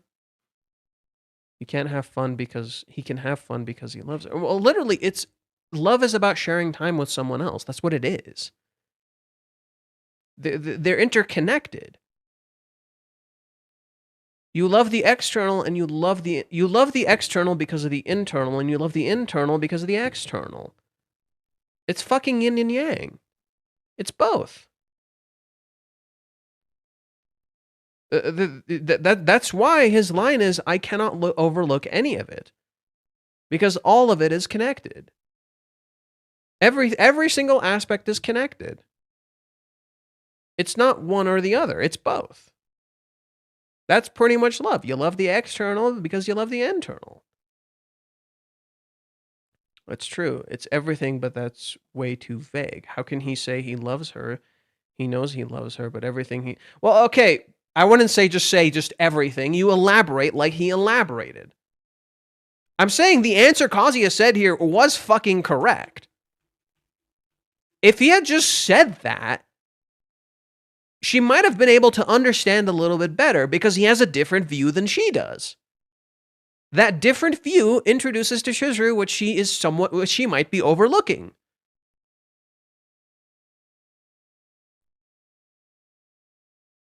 If he just said that different view, there might have been a bit more understanding. Kazuya thinks he doesn't have the answer. He literally does. That's his answer. It doesn't matter what anyone else thinks. That is his answer. Like, you can critique Kazuya's answer all you want. It is his answer. She asked a question. That is his answer. Whether you agree if this is love or not is a whole other ballgame. But that is his answer. That is the truth. If you think that's superficial, if you think that's not the truth of love or whatever, it doesn't matter. That's not your answer. And I'm not saying you're dumb if you feel this way, like if you think it's something else, but literally throughout the entire day, it's literally Kazuya confessing different forms of love constantly, right? It's not just those two things. There's more, right? I'll pull up another one.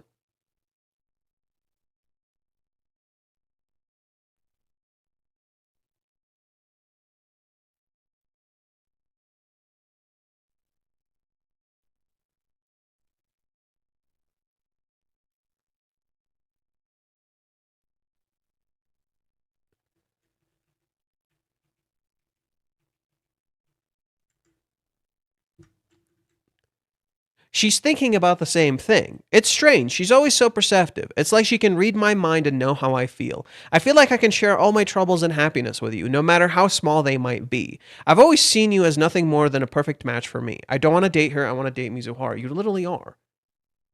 Oh, look. Another answer to what love is.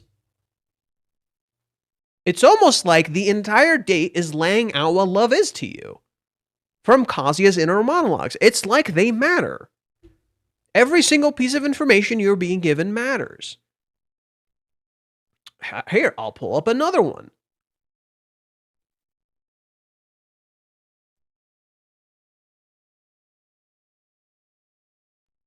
Oh, what the heck?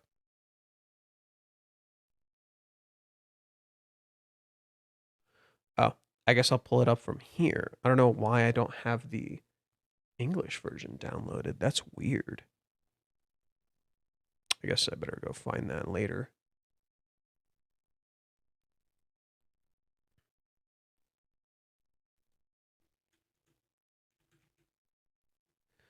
He looks around. This feels strange. I've been here once before, and yet it feels like an entirely different world. Whether I rode the half pipe or the Geekon roller coaster, I was only concerned about Mizuhara having a good time. It's like Mizuhara was the only attraction that was on my mind. This has to be love, right? If this isn't love, then I don't know what is. Chizuru was the attraction all along. That's all I cared about. The person, not the place. Huh. He sure feels confident in what love is. He sure looks pretty darn confident. There's like no doubt in his eyes. This isn't a lie. He's not lying. This feels very confident. The moment he leaves Joy Polis, he seemingly finds his answer. He knows the answer. He's been saying the answer this whole time. The answer is the person whom you share it with. Chizuru was the attraction all along. The person is the thing that you love the most. He has the answer. He knows it's love. He's 100% sure. But Chizuru wants to know how he became so sure. Kazi can't say everything he mentions is a result of his love. It isn't how he knows. I think you're overthinking it. This is the answer. It's not what you're trying to describe to me is essentially Kazuya is looking at the result, not the equation. That's what you're trying to say, right? But in looking at the result, you can backtrack and look at the equation. I think you're overthinking it just a tad. This isn't simply a result of his love. It literally is his love. It's not a result of the love. It is his love. It is his feelings. He is literally understanding his emotions. It is his feelings. Now, to be fair, there is some truth to what you're saying. For instance, him observing Chizuru. He came to this realization because he had so much time to observe her. He saw the real her. He knew he was interacting with was real. It wasn't fiction. Love equals liking everything. That's not liking everything love. I don't get what you're saying. You're going to have to verbalize a little differently. I don't know what you're saying.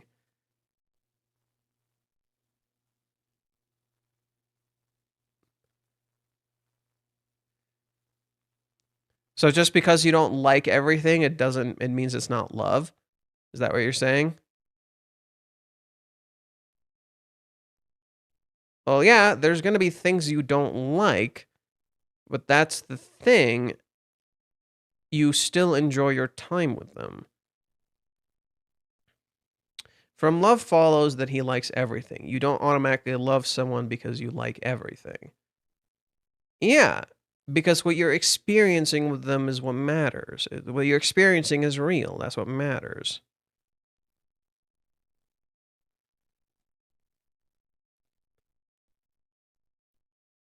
It doesn't matter if you like everything. He says, I can't overlook everything or anything. Not that I like everything. He just can't overlook everything. That's what he says. He doesn't say, I like everything. I don't know. I see what you're saying. It's not that I disagree with you, Varicus. There is some truth to what you're saying. I just don't. I think there's a bit of overthinking happening here. Just a wee little bit. Just a wee little bit. Just a wee little bit. You're right. No, it doesn't matter. He would be sure he loves her even if there was something he didn't like. Yeah.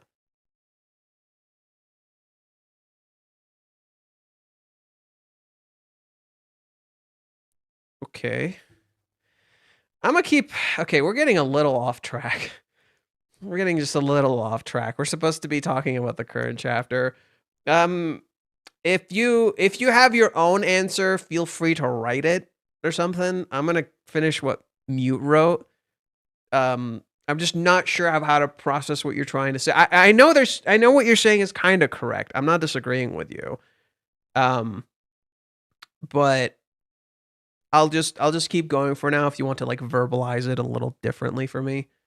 Chizuru flaunts her girly power to Yamori-san. In response to Yamori-san's phrase, Royal Hill Refugee Girls Gathering, she retorts, it's just one guy less, lightly referring to Kazuya as one guy. Is it because she doesn't want Yamori-san to notice her feelings and the word girls gathering also stirs awareness of what questions may come up? No, I think the point of Chizuru saying what she's saying in this chapter is literally like, ayo, but this person's missing. As if I want him here. I want him here. Jesus fucking Christ, I want him here. I desire that person's presence. That's what she's essentially saying. We're only missing one guy. I desire his presence. That's what she's saying. And she also, and I think in some ways it highlights how Chizuru knows that this is what the talking point is. Yeah, I know this is a girl get together, but we know Kazuya is the fucking talking point. Who are we kidding?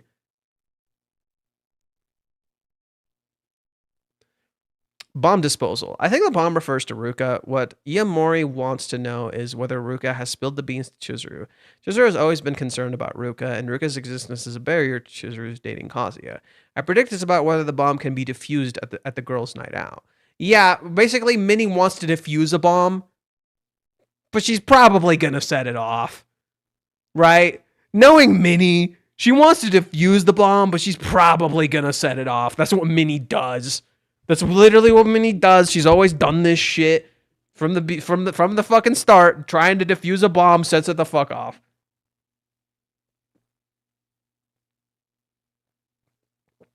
Shit, I'm already getting tired. I don't know why I'm so tired. Oh, jeez. I think Varicus, your conversation with me burned me the fuck out a little bit. I think the conversation with you burned me the fuck out a little bit. Mostly because I'm like not sure how to respond or what you're trying to come to. Like I do recognize like, yeah, what Kazuya is saying is somewhat of a result of his feelings. Like, yeah, but the fact that the person that you're with is the real attraction is the answer to why Kazuya can know he is in love. Chizuru's not trying to find the equation. She's just trying to understand why he can say he's in love, and he's literally listing them down piece by piece. When I'm with you, I feel like you're thinking the same thing I do. When I feel like I can tell you everything. When I'm you feel like the attraction, not the actual place. I like everything about you, whether it's whether it's like the negative stuff or the positive stuff. I like both. It's like that is the answer. It's the fact that you can share everything with the person, no matter how bad it fucking gets. No matter how rainy, no matter how much it fucking sucks, it feels like you can share all these things with the person. Those are the equations. That is the equation. These pieces all line up together to say for a fact that you're in love. Because you can do these things with this person over the time that you have spent together. Because you've spent so much... Literally, that is pretty much what it is. It's time that you spent with the person. It's a bond that you created with this person over this time. As a byproduct of this bond, you feel like you can share and talk to this person about these things. You share similar values. You share similar feelings. You can connect about similar things. You feel like you'll be understood. You feel like you'll be seen. You feel like when you spend your time with them, even if it sucks, you'll be at least sharing it together. At least together, you'll be someone having fun. You can You like them physically, you like them emotionally, you like how they look, you like how they act. Essentially, time, bond, plus sharing equals love. That's pretty much what it is. It's a real connection that you build together. That's at least how I've interpreted love to be. It's a connection you form with another person that you feel you can truly share. And it's not just like surface level things.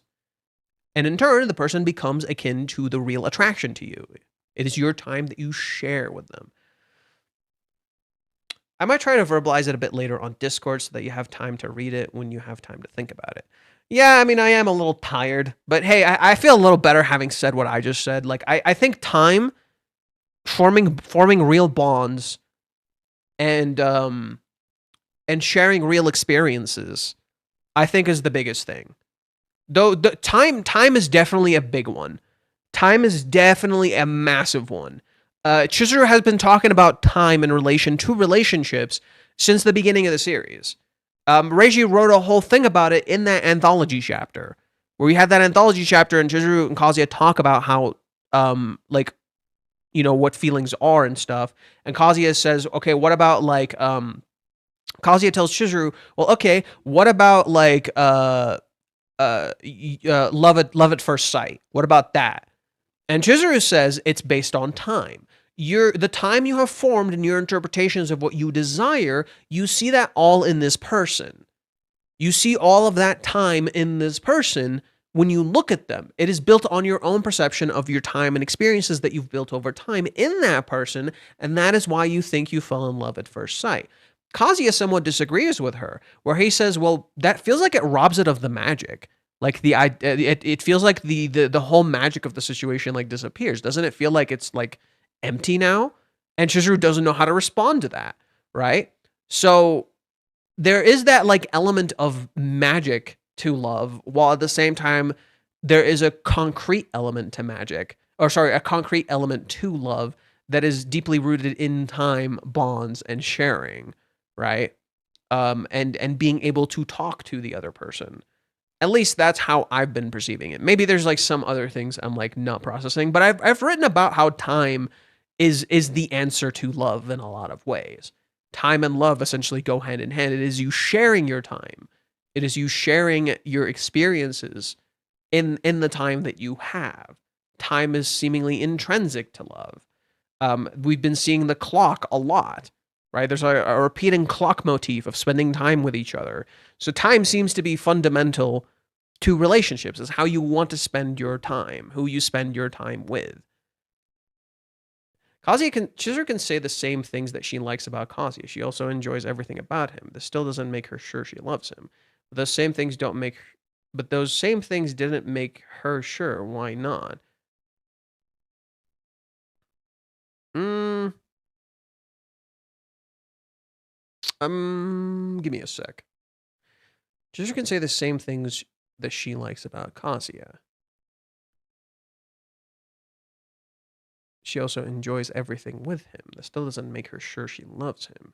But the same things didn't make her sure. Why not? Or the same thing twice.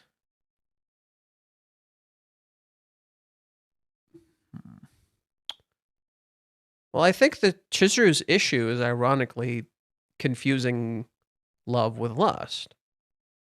But they're one and the same in a lot of ways. Or sorry, they're two sides of the same coin. And this is where you introduce the active choice in love. Chizuru doesn't see how she's making an active choice when it comes to love, and that is her answer in a lot of ways. It's your active choice to spend that time with someone. Because you'll often hear this, love is an active choice. You must continue to choose because love is not, to form a relationship, love isn't necessarily enough sometimes. You have to actively continue to choose love. Chizuru's continuous choice, Kazuya's continuous choice to love, even if it means sacrificing themselves, proves that it's love.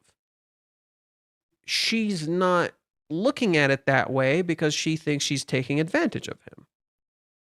That's why. She doesn't think they're sharing in it together. She thinks she's taking advantage of him. And that's how most people view it. So she she's like, okay, maybe I'm not in love with him. Maybe I'm just using him to satisfy myself. Do you see the problem? That's why she's not finding her answer. Yes, she likes all of these things, but is it just for her?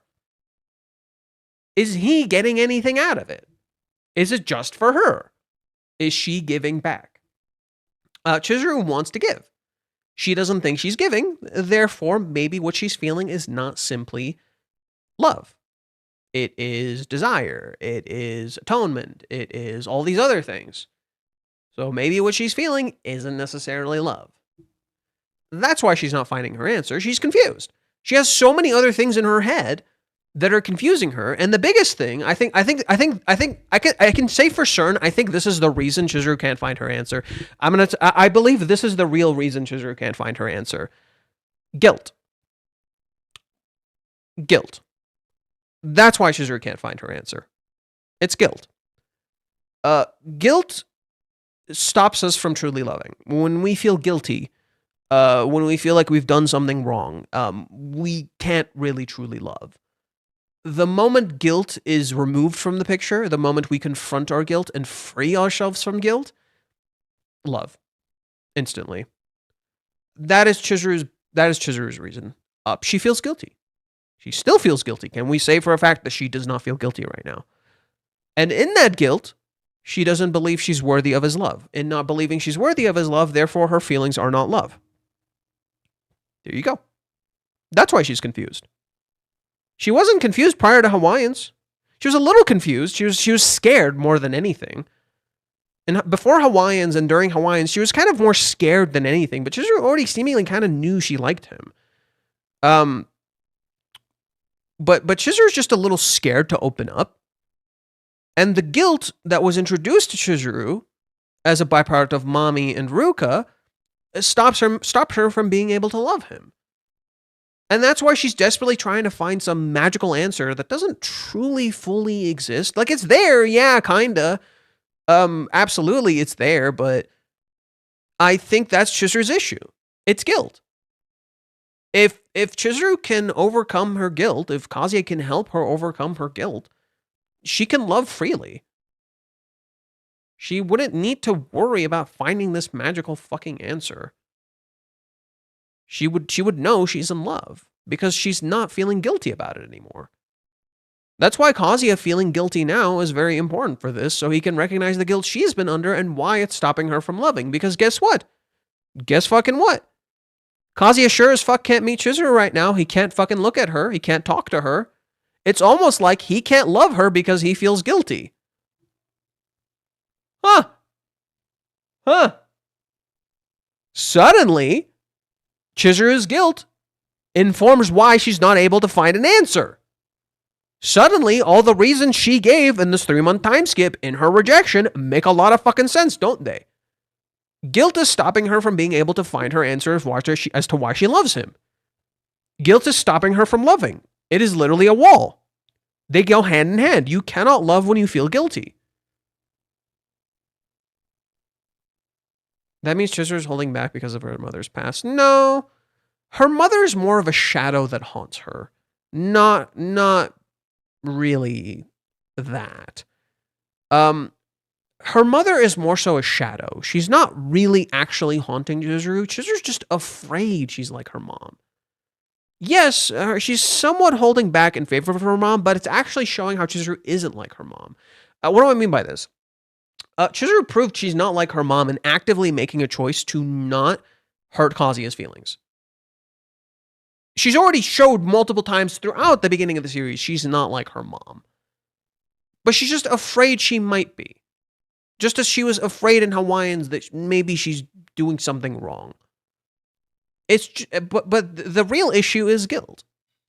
The real issue is absolutely fucking guilt. If guilt was removed from the picture, they would be able to get into a relationship. That is why they're not able to get into a relationship. Chizuru feels an immense amount of guilt, and Kazuya does not know how he's causing this guilt. How he's in large part a source of this guilt, because he's not confronting Mami. In not confronting Mami, it perpetuates the guilt. In not confronting these issues and talking about them, it perpetuates the guilt. Oh look, Kazuya is now experiencing this exact thing with Ruka, which in turn stops him from loving. He can't fucking talk to Chizuru for shit. He needs all these fucking external reasons to talk to Chizuru because he feels so fucking guilty. Kazuya also feels incredibly guilty. He also feels unworthy of being loved. It never made him doubt his feelings. Well, yeah, it's easy to love someone else when you don't like yourself. It sure is easy to like someone else when you don't like yourself.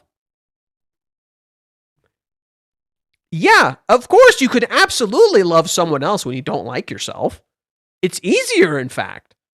It's significantly easier to fall in love with someone else when you don't fucking like yourself. Yeah, no, nothing can really stop love. You can love anything. You can love on your own.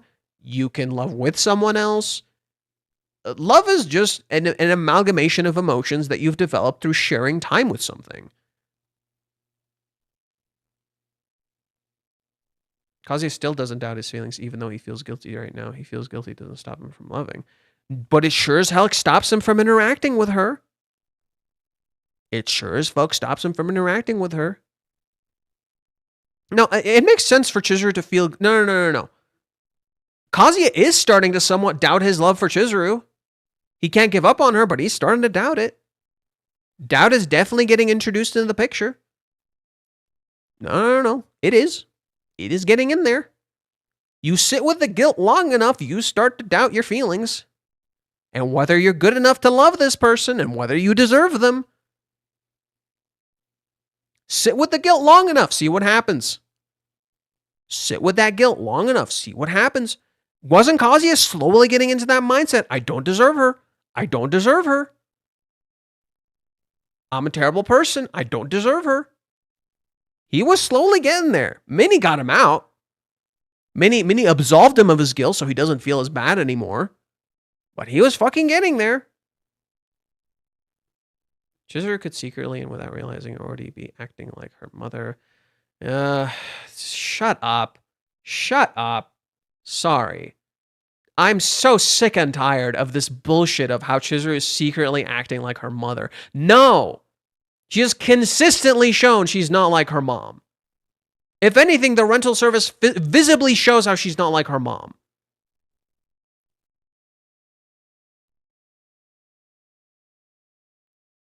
No. Chizuru is literally not like her mom. That is the fucking point.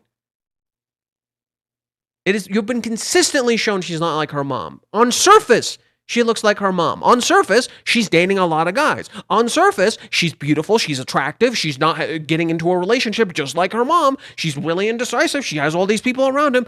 On the surface. Dig a little deeper. Use your fucking brain for a second. Dig a little deeper. Suddenly, Chizuru isn't like her mom at all. She's consistent, she's devoted, she's loyal.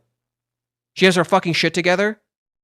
She didn't die before her fucking grandmother. She didn't die before her mother. She doesn't want to leave her children alone like her mom did. She literally, the only thing she values in her mom is that she gave her life. That's it. And even then, even despite everything her mom did to her, she still treats her with kindness.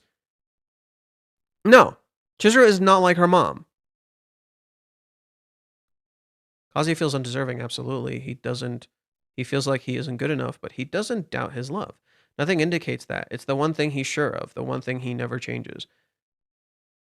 Yeah, again, Chizuru knows herself, she doesn't know love.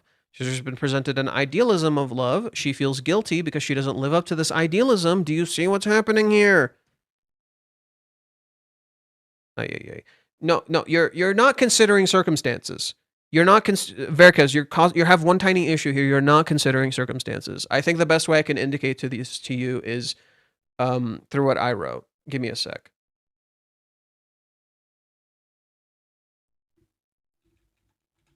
I think this will highlight my point perfectly. Just give me one sec. Kazuya was raised spoiled, Chizuru wasn't so privileged. When we get flashbacks to her childhood, we often see Sayuri teach lessons of morals and right and wrong. This instilled a strong sense of self in Chizuru, but it also left her lost and confused when it comes to morally gray topics. Kazuya said as much before, Chizuru is hard on herself and kind to others. She always tries to do the right thing, even to her own detriment. When she doesn't or can't, the guilt eats away at her. She always blames herself when things go wrong, even when it isn't her fault. Many often say Sayuri is a great grandmother while Nagomi is terrible, but they actually counterbalance one another. Nagomi was lax at first and became strict. Sayuri was strict and became laxed. This resulted in their grandchildren bearing different burdens down the line. Nagomi works so well with Chizuru because she's so strict. It appeals to what Chizuru understands. Nagomi is the path Chizuru needs to feel she is doing the right thing, the authority. Sayuri, in contrast, gave Kazuya the acceptance and confidence he needed to believe in himself. Sayuri merely appears perfect to us, but just look at her past as an actress. But just like her past as an actress, you're not seeing the full picture. The reason Sayuri is like this is because of her past with Chizuru's mom, how she lost her daughter. It informs her care. She is living her truth for Chizuru's future.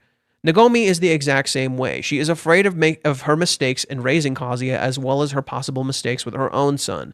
Thus, she prays for Kazuya's future. Both grandmas are worried about their past and try to change so as not to repeat the mistakes. They are inverted parallels. In trying to avoid these mistakes, they ultimately cause them. But ironically, they make up for it with each other's help. Nagomi helps Chizuru and Sayuri helps Kazuya, helping their friends see what the others couldn't. Sayuri sees Kazuya, Nagomi sees Chizuru. What I'm trying to highlight to you is the difference between Kazuya and Chizuru is that Chizuru was raised with very strict morals and right and wrong. This resulted in Chizuru being incredibly strict with herself, and her guilt is infinitely stronger than Kazuya. She's constantly doubting herself and looking introspectively. Kazuya isn't. That's why Kazuya can know what he feels is love, whereas Chizuru actively, consistently doubts herself because she's doing things that to her does not align with this perfect image of love she has been presented since she was a kid. That is the problem. Sayuri was far too strict in her uprising with Chizuru in certain aspects that made Chizuru feel very, very doubtful about her choices. She didn't get to explore. She didn't get to understand. That's why Chizuru struggles so much. Why do you think Chizuru has such a hard time telling Sayuri about her rental girlfriend job? She never tells her. She literally never tells her. Why? Because it might go against this perception of morals and right and wrong to Sayuri.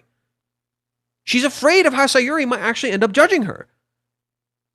Sayuri isn't being judgmental, but in some ways she instilled that in Chizuru, and it made Chizuru a little afraid. Absolutely. Chizuru was raised with these heavy lessons of right and wrong. We constantly see that. We literally see that in the date. And yet, nothing was outright explained to Chizuru. Chizuru is unversed. Chizuru didn't really get these things properly explained to her. She just got taught really heavy lessons in right and wrong. This left Chizuru very scared and confused, and whenever something went wrong, she blames herself more than anyone, even if it isn't her fault. So Chizuru's guilt is absolutely stopping her from loving. She's not in the same circumstances as Kazuya. Kazuya was raised spoiled. Yeah, he feels guilty, but it's not the same thing. He doesn't look introspectively and start doubting himself and thinking he's the problem, that there's something wrong with him. Not in the same way that Chizuru does, where Chizuru is actively introspectively looking at her choices. Kazuya doesn't so much look at his choices as he always blames himself. He always thinks he's the problem. If anything, that deflects from the actual issues at times. And that's what Reiji's kind of showing. It's deflecting from the actual real issues, whereas Chizuru is significantly more introspective. And because of that, she's way harder on herself than anyone else. There is similarities, absolutely. There's absolutely similarities between Kazuya and Chizuru. Yeah, they're pretty hard on themselves, for sure. But I would argue Chizuru is way harder on herself than Kazuya is. I wouldn't say Sayuri was too strict, but she was strict in her teachings, and that instilled a deep lesson of morals and right and wrong.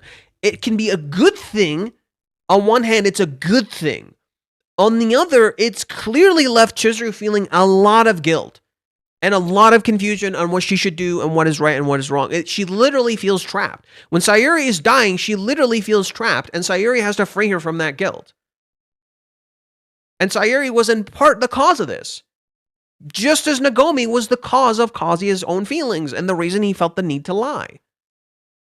Yes, Sayuri was unfortunately part of the cause of why Chizuru felt so trapped. She didn't know what to do. And Sayuri, in her last moment, had to free Chizuru from that guilt. She had to free her. She trapped her in that guilt. Chizuru couldn't make a choice here. Of course she couldn't. Yeah, there's a right choice. But that right choice is so hurtful and painful. How could she possibly make it? That's why she feels so trapped. Like, that's what I'm saying, is Nagomi isn't a bad grandparent, but neither is Sayuri. However, both of them did do things that ultimately trapped their grandchildren in these paths that they struggle with. And they, without meaning to, perpetuate these cycles, even though they're trying to be better now, right? Nagomi was too lax with Kazuya when she raised him. Upon realizing this, she starts being more strict. But all this does is push Kazuya to isolate a little more from her and to feel like he's not really being seen by her. Whereas if she approached it a little bit more, like, differently, it wouldn't have ended up this way. If she'd been a little bit more lax and saw her grandchild a little more honestly, it wouldn't have ended up this way. Sayuri is the same way. She raised Chizuru in a somewhat strict way because of how she raised her own daughter. Because of how she raised her own daughter and it didn't go well, she was trying to really avoid that with Chizuru. Yes, Chizuru turned out great. She turned out great. She handles stuff well. She's really independent. She has her shit together. And she really, really cherishes love. It's very, very important to her. However, on the other hand, it's left Chizuru with this, like, deep, deep trauma, or not deep trauma, this deep struggle between right and wrong. Right? Chizuru having such a strong sense of justice and saying what is right and what is wrong has actually also hindered her too. And it's added significant amount of guilt to Chizuru. And people don't see that because we love the shit out of Sayuri. Seeing how strong Kazuya can love from the start of the story, watching Ruka get more and more head over heels. Yeah, and that's the thing. Because of that, it's left Chizuru with somewhat of a black and white perspective on love. Just a tad. Not in how important love is and what its value is, but how love should look. And because Chizuru isn't seemingly acting like how love has looked to her, whether it be Ruka or whether it be Sayuri, it's made Chizuru doubt whether she's actually in love. And then compound that with her guilt, and suddenly it makes a lot of sense. She feels really fucking guilty. And if she can be freed from that guilt, if she can be freed from these external forces, she could start being able to love. She lays it out for us, right? Her feelings for Grandma Nagomi and Kibe and Kazuya's family, her guilt over her grandmother, her inability to forgive mommy. All of these things are directly connected to Chizuru's not being able to find her answer. Each one is connected. The guilt is a big one, right? I think guilt is the biggest one because we consistently see Chizuru sit down and talking to Sayuri. Consistently. In fact, Reishi even talks about it in his Twitter streams, where Chizuru is still talking to Sayuri even though she's gone, right? Sayuri is gone, dude, and Chizuru is still talking to her. That is a problem.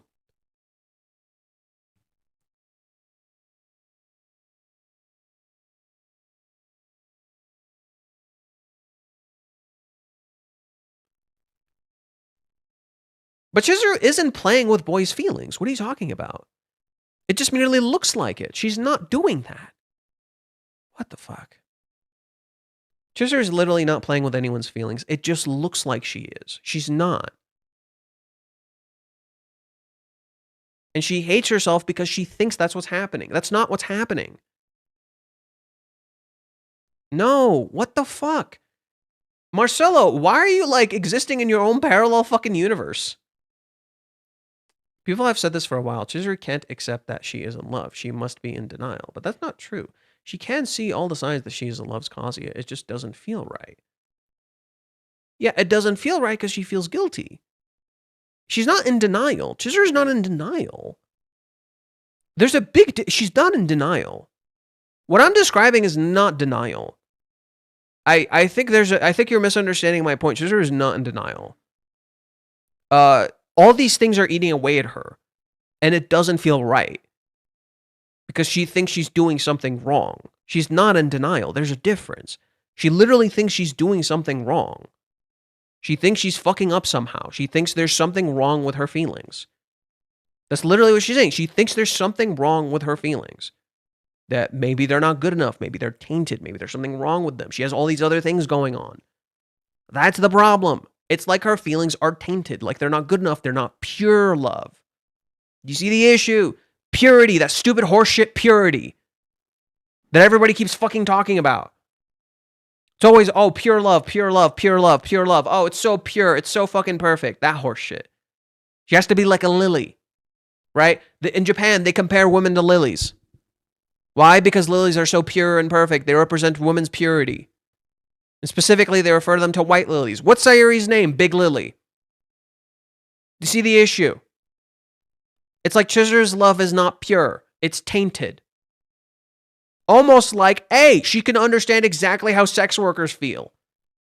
It's almost like she can understand exactly how sex workers feel because they're literally told that they're fucking tainted and they're incapable of love and all that bullshit. But how would she ever be sure she loves him? Accepting it or acting like it wouldn't make her sure, it would make her pretend. She knows that she is in love. Everyone says so. Why can't she see? Again, because it feels wrong. Like there's something wrong with her, that she's not acting right. All of the pieces connect, right? The guilt is a huge part of this. She can't love him honestly because she feels so guilty. Therefore, what she's feeling doesn't feel right. Then you have her feelings towards mommy. She's had to keep that a secret. Her keeping that a secret doesn't align with her perspective of love, that you should just share and talk about things. Okay, what's happening with Nagomi and Kazuya's family and Kibe? She's still lying to them. Why is she still lying to them? She should be telling them everything. Hey, look, Kazuya, if you'd addressed each of these issues, it's almost like Chizuru would have been able to find her answer. But you don't. You don't let her talk to your family. You don't discuss mommy with her. You don't try to address her guilt over Sayuri, and you don't help her try to understand her feelings regarding her job and wanting to quit. It's almost like if you address these fucking issues, she might actually find her fucking answer. Shocking, I know.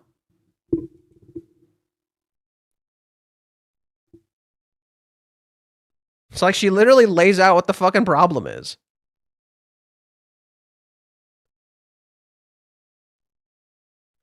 Let's see. Serious discussion. Okay. I'm going to use the restroom really quick. Be right back.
Yeah, I think the biggest reason I can say why I think guilt is the main issue here is because of this.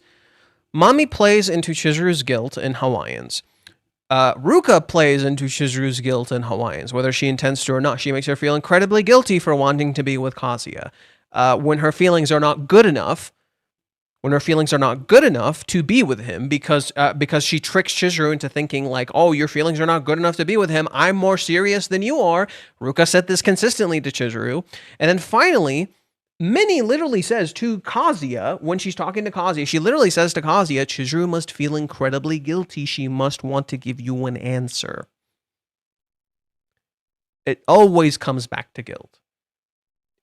Every single piece is connected to guilt. Nagomi and Kazuya's family and Kibe, guilt. She feels guilty for not being the thing they wanted her to be. She feels guilty when Nagomi talks to her. Right? She feels incredibly guilty when Nagomi talks to her. She even possibly feels guilty about not telling Kazuya about mommy, but even guilty for not being able to forgive mommy. Right? She feels guilty about her grandmother.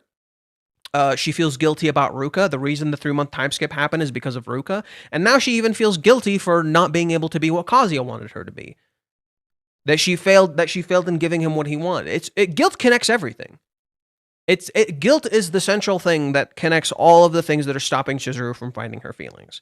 It's all guilt. Every single aspect of guilt. It's all just guilt. And her feelings are overflowing, and she wants a lot. And she wants to have all these things with Kazuya, but she feels like she can't. So when she tries to ask, the guilt eats away to her. Chizuru also mentions guilt when rejecting Kazuya. I mean, Chizuru gave all the answers. Yeah, but the thing is like Chizuru mainly says she feels guilty about her grandmother, but the biggest indicator of guilt is, to me, the biggest indicator of guilt that I could see, like, right in front of my face is this. She pulls out the ring and says, I still can't put it on yet. Like, I'm not good enough. There's something wrong with me, which makes her feel guilty. She had to hold on to this ring this whole time, and she felt horrible for holding on to it. How does the rejection start? The rejection begins when she pulls out the ring. It's been on my mind all month. Can I really put this on? Do I deserve this? Do I have the right to put it on? She's unworthy. She feels guilty for holding this ring.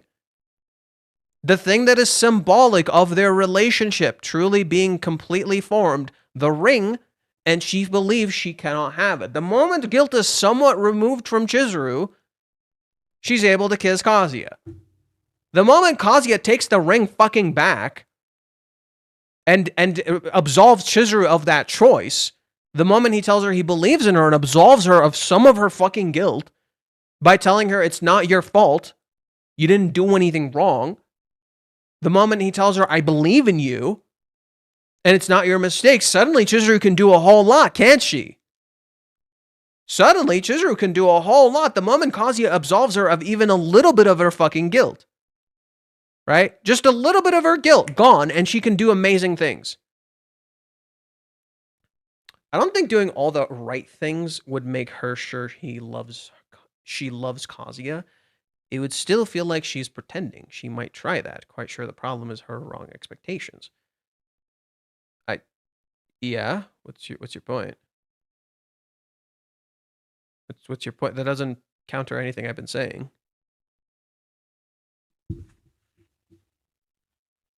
But yeah. I'm just pretty adamant. I think guilt is the issue. I feel pretty adamant that I think guilt is the issue. It's the reason she can't find her answer. It makes too much sense. And Kazuya going through the same exact guilt and experiencing exactly what she's experiencing, I think gives me the answer I want. It was Chizuru. Why are people confused that it was Chizuru who said... I've had this is like twice I've seen this. 2 people have said that are confused that who said only one guy is in here. It's clearly Chizuru. Her bubble is different. Her dialogue is different. It's clearly Chizuru.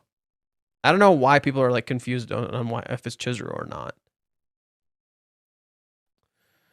Oh, I'm not reading all this, man.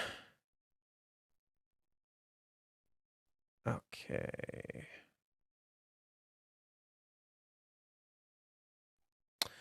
All right, Empty Glimmer. I'm gonna read your shit, bro. Oh, boy. Chizuru can do a lot. She knows what she wants. Her guilt stops her from being selfish. Her guilt stops her from starting a relationship. Removing the guilt won't make her sure she loves Kazuya. But it will make her see herself more clearly. No, I think the guilt will actually let her find her answer.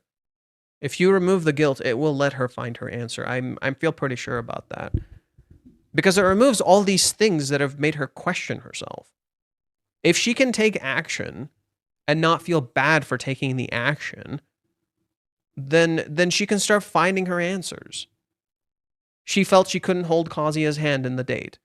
So she couldn't initiate physical intimacy like she wanted. Kazuya had to initiate the physical intimacy, but he was never going to. So she could never find out if her wanting to hold his hand was just her being selfish or something they shared mutually. She wasn't allowed to initiate anything. Did Chizuru initiate anything in the date? Anything. At all. Did she take a single step forward? No. Not because she didn't want to, but because she believes she can't. Camera's gone. Where's the camera gone? The camera is gone. What happened? Missed call. I'll check it out later. Yeah, whenever I get missed calls, the camera just, like, disappears. It's kind of annoying, actually. Sorry, whenever I get a call, the camera just disappears. It's quite irritating, frankly. Okay. Yeah, no, so literally guilt stops her from doing anything. If Chizuru can't initiate anything, she can't find anything. No, the phone didn't overheat. It's fine. Yeah, because Chizuru can't initiate or do anything, she can't find her answer. That's the problem. She doesn't feel like she's allowed to initiate anything. Okay, let's go through it. Chizuru can't talk to Kazuya. Chizuru can't talk to Kazuya's family or any of her extended loved ones because she feels guilty and she can't talk about this. And Kazuya made it so they shouldn't talk about this. He doesn't help her clear the ice and feel comfortable enough to talk to them and share everything. That's partially their fault too, because they have all these expectations. Chizuru tries to live up these expectations, she fucking can't. So she feels guilty. Okay? She feels guilty about mommy. She wants to tell Kazuya about mommy, but she doesn't want to hurt him, and he doesn't say anything. So she has to bear that alone. She doesn't say fucking anything. So she feels guilty about that. She wants to help Kazuya, but he doesn't tell her anything, so she feels guilty for not being able to help him. Okay? She feels guilty about Ruka for not being able to find an answer and tell her how she feels, so she constantly asks about Ruka and tries to learn more things about Ruka and understand what Kazuya is going through with Ruka, maybe understand her a little bit better, find some way to give her an answer. She can't get anything. Oh, look, Chizuru feels guilty about Ruka. Chizuru feels guilty now because of Minnie, because she feels like uncomfortable around certain aspects of Minnie, where Minnie is acting a little bit more than just a friend at certain times, right? But Chizuru values and cares about Minnie, so she thinks she's stupid for feeling the ways that she does about Minnie, so now Chizuru feels guilty about Minnie too. Huh. It's almost like every single time Chizuru tries to feel fucking anything, she feels guilty. Because she thinks it's wrong for her to feel this way.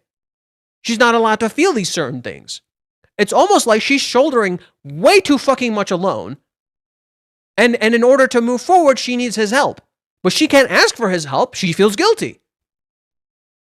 Huh. It's almost like guilt is fundamentally central to all of this. She can't do anything. She can't initiate anything. She can't fucking move. She can't even do anything because she feels so goddamn guilty. You absolve her you help her through this guilt, and you make her feel not guilty for even like 2 fucking seconds. And guess what? She fucking kisses him. Wow. Shocking twist. I genuinely think guilt is central to this. And that guilt all started with Grandma Sayuri passing. It is the most familiar piece of guilt. It is the guilt she can truly recognize. The fact that she never got over that particular sign of guilt, and how that guilt bleeds into everything else. Sayuri is central to this. Sayuri is fundamentally central to this. Everything about Sayuri bleeds into everything else. The guilt she feels for Sayuri bleeds into all of her other aspects of her life. And she feels bad for nearly everything she... Dude, she felt bad for a birthday party. She didn't want him to throw her a fucking birthday party. If that's not an indicator that she feels fucking guilty, and that guilt eats the fuck away at her, I don't know what is. The fact that the birthday party, of all fucking things, like she's like, don't throw me a birthday party because I don't fucking deserve it. I don't want you to waste your money on me. Like, guilt is absolutely the fucking issue. It is absolutely central to all of this. A final problem of her guilt can't be removed because she feels guilty for not returning Kazuya's feelings. Would that be chicken and the egg problem then? Well, yeah. Everything every single aspect connects to her guilt. The thing is, if Kazuya just talked to her, if Kazuya had just like helped her talk to the family, for instance, if Kazuya had talked to her about mommy and just listened and just understood and told her it wasn't her fault, if Kazuya had told her it's okay to talk to him and she shouldn't feel bad about that. Right? Do you see how... I'm not saying just absolve her of guilt magically. I'm saying just help her do these things and not feel bad for doing these things. And recognize your part in facilitating this. In some ways, Kazuya is essentially doing exactly what his grandmother did to him. He thrust all of these expectations onto Chizuru, and he doesn't realize how he's not thinking about any of this. And because he's not thinking about any of this, it adds all this guilt on this person. This is why Reishi does this thing in the cohabitation where he does parent-child dynamic pairings. So on one hand, you could view Kazuya and Minnie as Chizuru's parents. On the other, you could view Chizuru and Kazuya as Minnie's parents. Or you could view Minnie and Chizuru as Kazuya's parents. And you can see how Kazuya and Minnie are terrible parents to Chizuru in a lot of ways, because they facilitated this expectation of these expectations, while at the same time they deeply care for her. They literally act exactly like their own upbringing. Kazuya acts exactly like his own upbringing, and he doesn't realize he's doing this. Chizuru, in contrast, is trying to break out of her history. She doesn't want to be like her mother. She wants to be different. She wants to facilitate real connection, so she does what she can. However, because of how Kazuya and Minnie act, Chizuru ultimately has to be a martyr, where she has to sacrifice herself consistently in favor of what they desire. And they don't realize they're facilitating this. He's acting exactly like his own grandma, and he doesn't see it. He's thrusting all these expectations on Chizuru, which makes her feel guilty, which makes her feel the need to hide certain parts of herself. And in Kazuya, this is Kazuya like recognizing his core issue throughout the beginning of the series. This is about like really, really self-introspection and seeing what the fuck you're doing wrong in a relationship and how it's facilitating this person's inability to move forward and have a relationship with you. You're facilitating your own downfall, and you refuse to see it in yourself. Hello, just joined the stream. Did you see my schizo take on Minnie? And it's on What's Your Mommy and Going to Do? Yeah, sorry, I've been meaning to... You know what? I'll read the comments right now. You're right. I've been meaning to read the comments. I put them off. I said I would, so I'm gonna pull them up.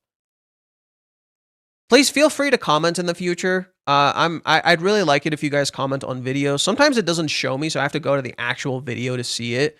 Like, I didn't see your comment until I went to the video, and suddenly it was there, and I'm just like, what the fuck? Why didn't it show me these things? What the fuck? Or sorry, it went to the actual stream. Okay. This content is unavailable. Try again. Wait, what? Wait, can you guys see the reaction? It says it's not available. Why?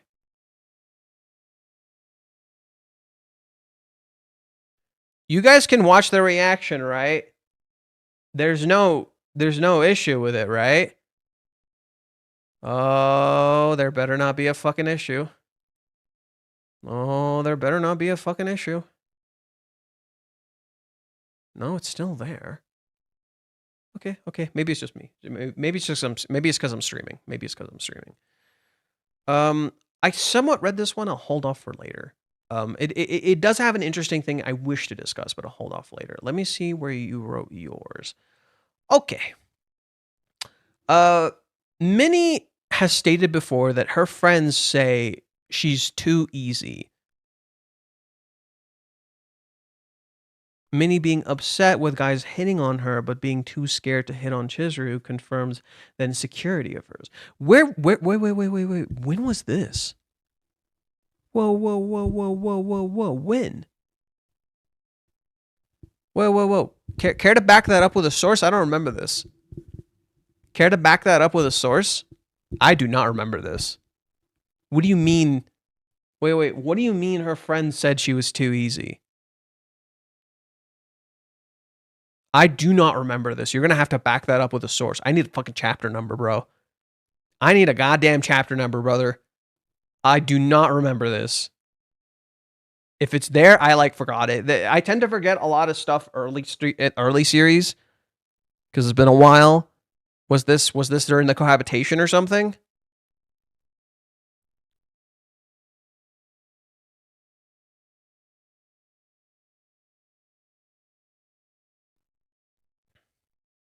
Nope, no evidence. I guess I'll keep reading. Basically, she is the girl next door, pretty enough to be in the story, not pretty enough to get the guy. Kind of. She copes by becoming the audience member. I think becoming a fan as opposed to the participant helps her keep her from getting hurt. While still experiencing love. She's rooting for the MC on the sidelines, but now her heart has been thrown into the mix. She's making her move without fully realizing it. Yeah, okay, we've somewhat said this. I know, I watched Rent a Girlfriend dub. I swear she said it one of the episodes when she overheard Kazi Aruka and Chizuru's drama outside. Okay. I know what chapter that is. I'll go check it. I don't think that's accurate. I know what chapter that is. I don't think it's accurate, but I'll gladly check.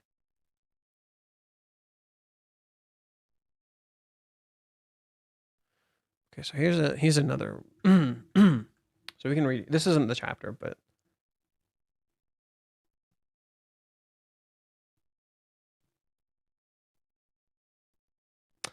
I must have a firm stance when confronting troublesome neighbors whom I haven't met before. I saw it on YouTube. I know that you're my senpai, and I humbly apologize for saying something so rude. She's using polite speech.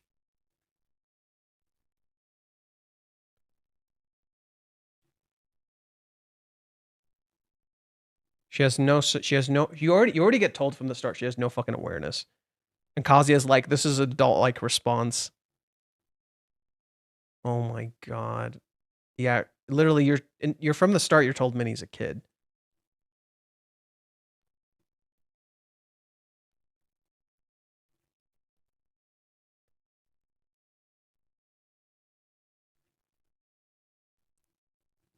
Still gets me. His face still gets me. Love is so painful. That is literally Minnie's intro line. Love is so painful. That is literally Minnie's intro line. Love is painful. I have friends who have 4 waifus at the same time, so I know what love is all about. I'm going to study Okiyama-kun. My lover only has Netflix subscription. Oh my Christ.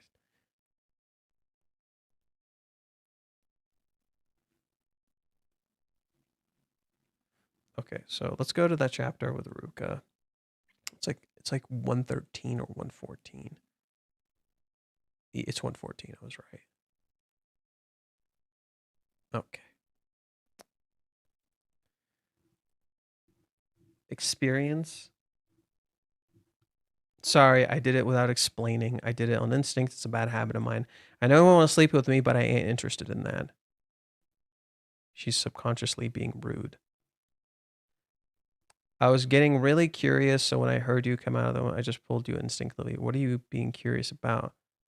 This. Let's see. Anyway, this really surprised me. I've heard about your particular girl, but I can't believe she's my neighbor.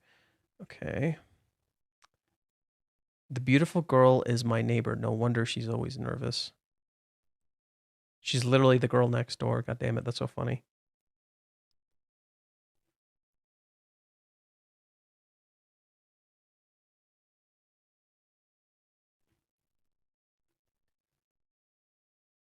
Okay. The billing amount is proof of your love. You don't need to feel weak. Follow your heart. She's already, oh my gosh, she's already a clown.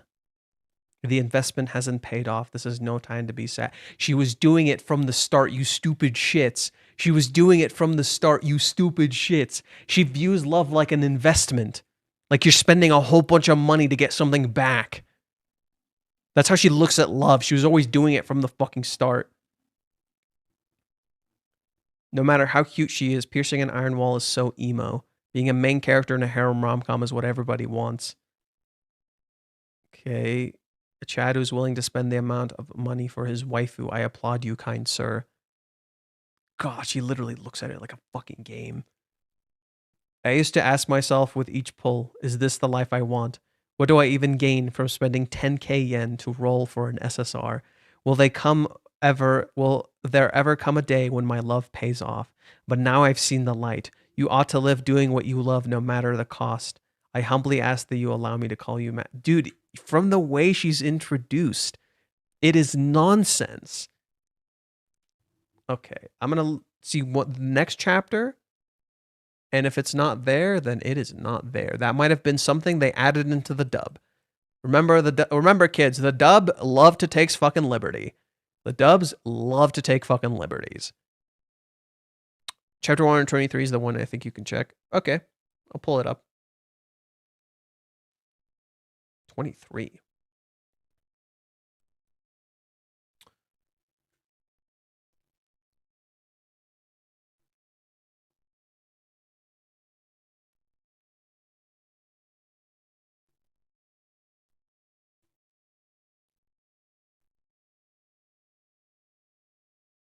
I got caught up in the moment. I wanted things to go well. Hey, isn't that consistent? When I ever tell you I like Mizuhara when I found out you were a virgin, and when was that? I have no excuses for my behavior. Okay.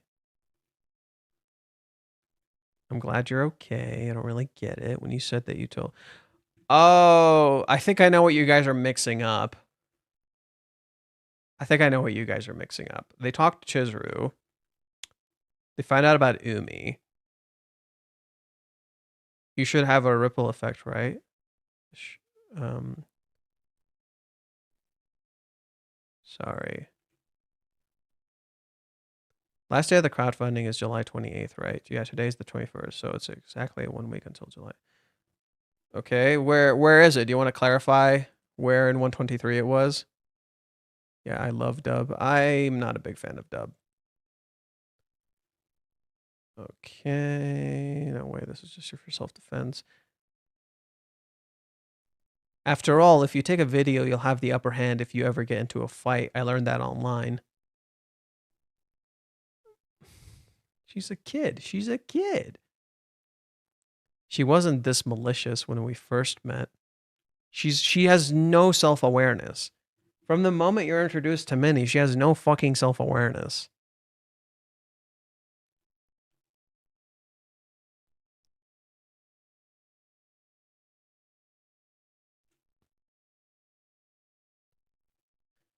Okay.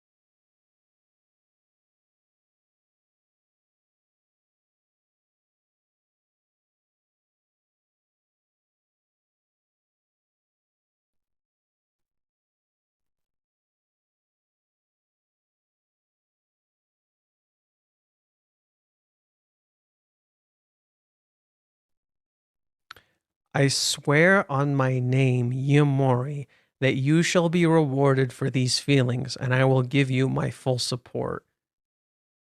For sure, you'll go out with Mizuhara Master.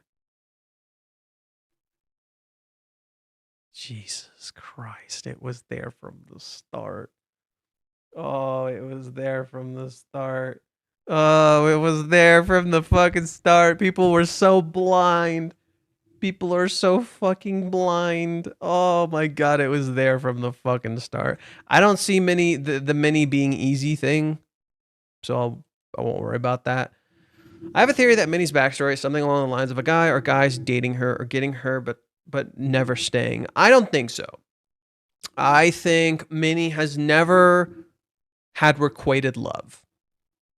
I think that's what it is. I think the best thing I can give you is that Minnie's backstory is kind of a flip of Kazuya's.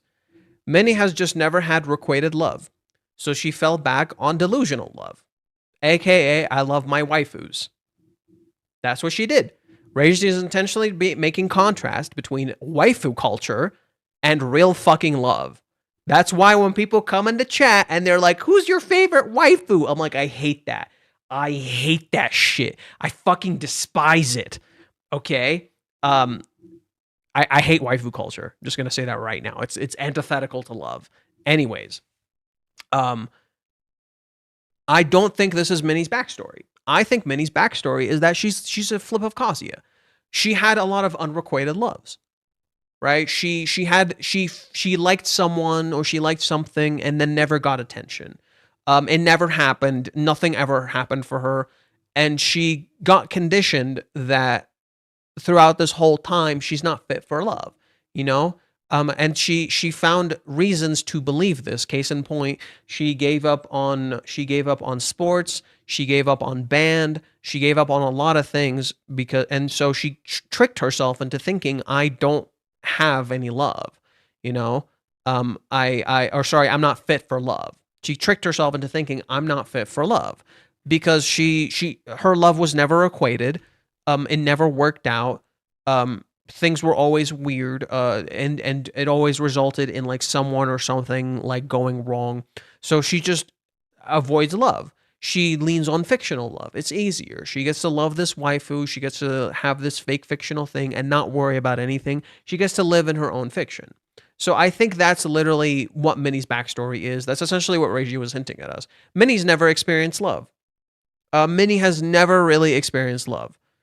She just knows love is like a painful emotion, and she sees Kazuya working really hard towards love, and she wants his love to be rewarded because he's experiencing what she's experiencing, or what she experienced.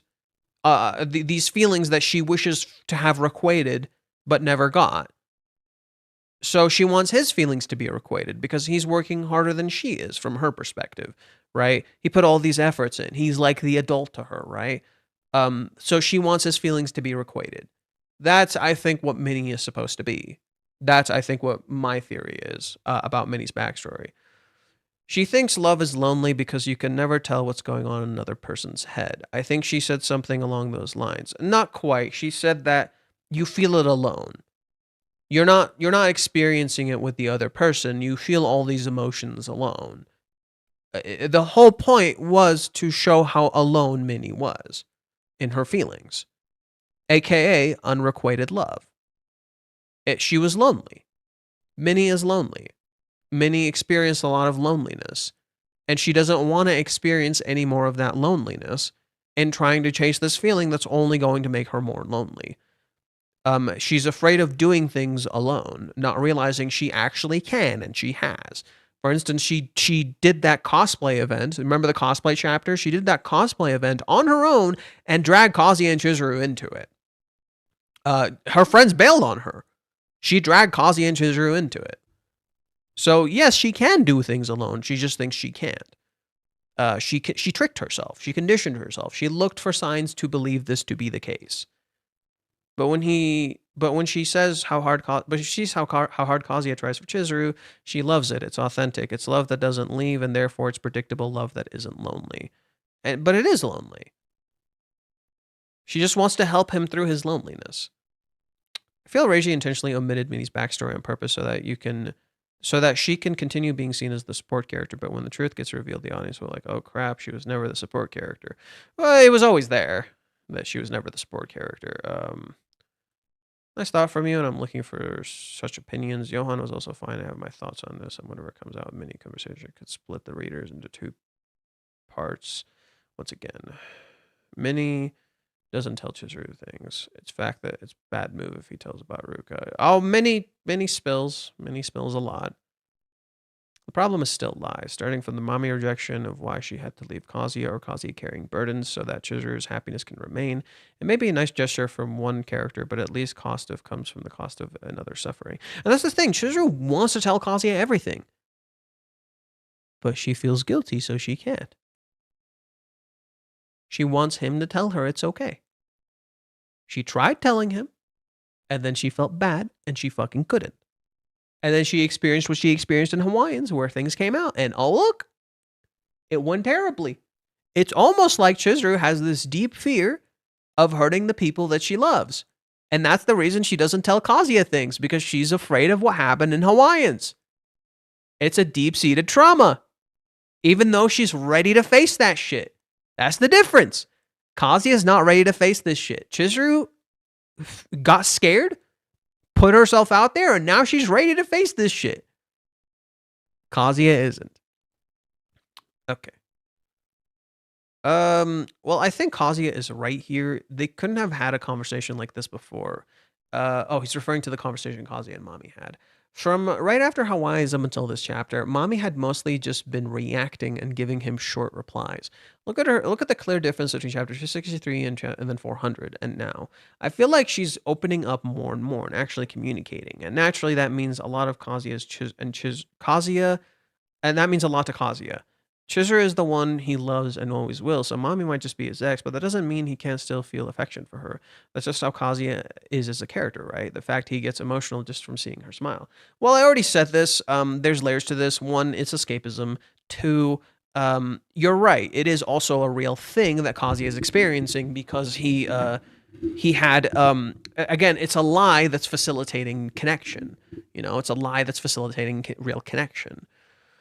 Okay, so I already talked about this in the stream. Hopefully you saw that eventually. I don't know if you mentioned this, but I have a small theory. On the cover, we see 22 and 23 in yellow, 31 and 57 in red, and the first panel, there's also a 12. It might not be a random. Well, the 12 is relevant to the chapter being 412. We already said that. 22 is a few different layered things. One, Kazuya is 22 years old. Two, the car in particular is a car you cannot buy. It essentially akin to rental, and Chizuru stands next to that car. So there's that symbolism. 22 is also Kazuya's age. It is, unless I already said that, it's 22 Kazuya's age. 22 also has this element of mirrors. Kazuya and, Minnie and Kazuya and, what am I trying to say? Pairings. It's the theme of pairings. Kazuya and Mami, Minnie and Chizuru. Both of them result in similar things. There's an element of pairings happening, 2 and 2, right? So you have Kazuya and Mami surprises us. You have Mami, you have Minnie and Chizuru surprises us, but she doesn't surprise Minnie. The scenes are flipped. That's a cool thing I want to point out to you guys. The scenes between Mami and Kazuya and Chizuru and Minnie are completely flipped. Whereas with Mami, we are as surprised as Kazuya is, even though we could have seen it coming, right? We could have seen it coming. That's the difference between us and Kazuya, is that we could have seen it coming, but we didn't because we're in Kazuya's shoes. So we don't see it coming because we're in his shoes. So we're surprised by this just as Kazuya is. But Reiji doesn't make it a huge panel. Reiji makes it like kind of a smallish panel because it should be somewhat obvious. It's Kazuya not paying attention. That's why it happened. In contrast, what happens with Minnie is the flip of this. Minnie is the one who invited Chizuru. So Minnie is not surprised by Chizuru's appearance. If anything, there is a predictability to how beautiful Chizuru is, to how Chizuru stands out.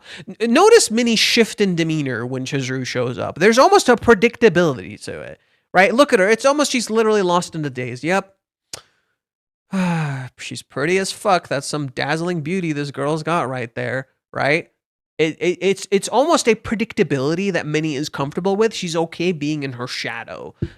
Minnie is like almost aware of Chizuru to a point that is completely contrasting to us, whereas we're completely caught off guard.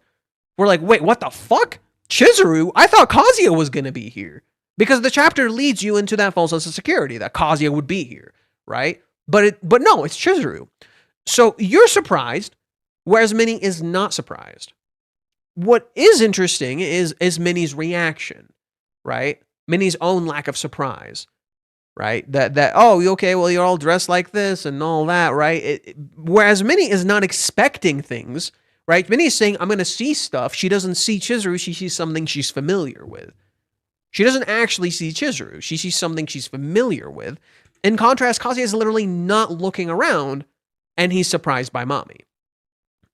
So that contrast seems intentional, right? 2 and 2, not mirrors, right? The 22 plays into this idea that they're not mirrors, they're inversions. they're not mirrors of each other. They're inversions, right? It's like when it looks exactly the same, but it's not the same. So 22 is also relevant because it's chapter 22 is literally Ruka calling Chizuru out and saying you're a rental girlfriend, right? And like it's literally contrast between truth and reality. So there's that element. Number 12. Okay, we already said number 12 is like before 13, so ominous. 12, it's nodding to the chapter being 412. Let's see, what else do we got? I can check chapter 12, see what's in there. Let's go check out chapter 12, see if there's anything interesting in chapter 12.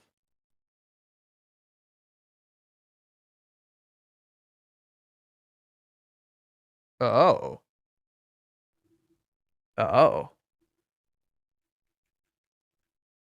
Kazuya gets into a fight with Kibe, and it's about how serious his feelings are for mommy. Oh my god.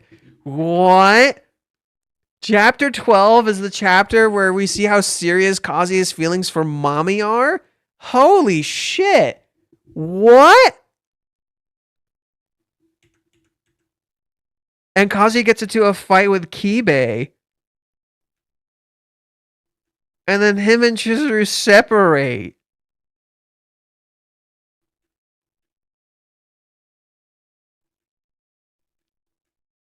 And then Kibe talks to Chizuru.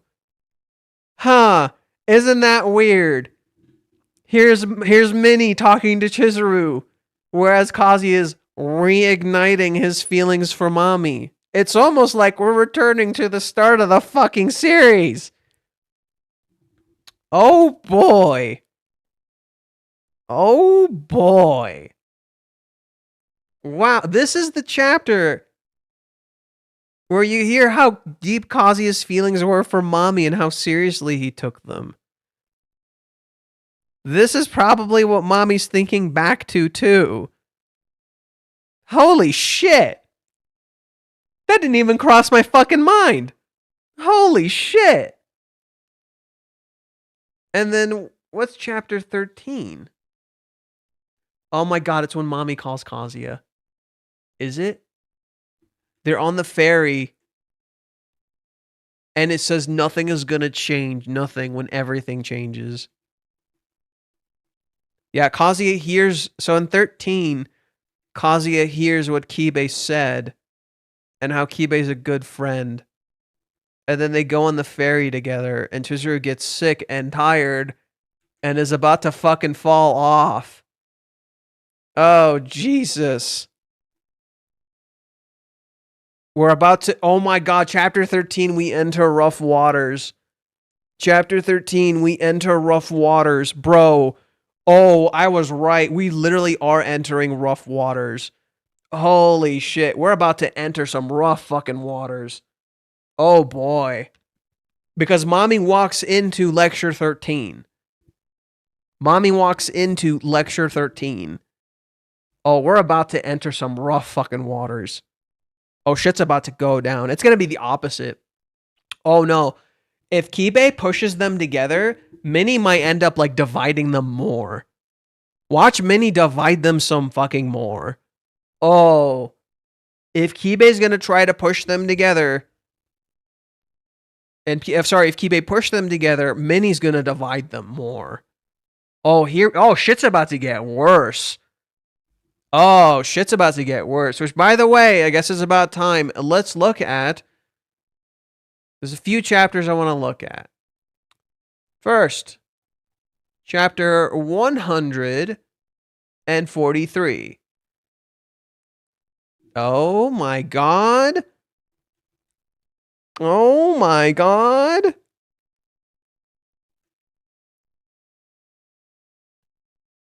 Rain clouds followed Kasumi, her entrance exams, her coming of age ceremony, her wedding. It rained every time. You two are so similar, so diligent, so beautiful, and with such great eyes for fashion. Look at how alienated Chizuru feels. She's in shadows when Nagomi compares her because Chizuru does not see it. But dying before her grandmother. Sumi shows up.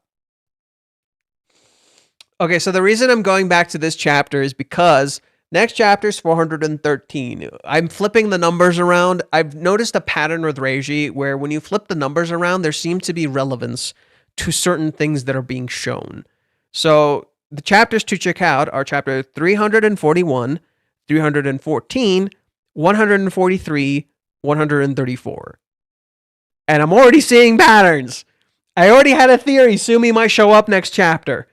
I already had a theory Sumi might show up next chapter. You know? So, Sumi popping in.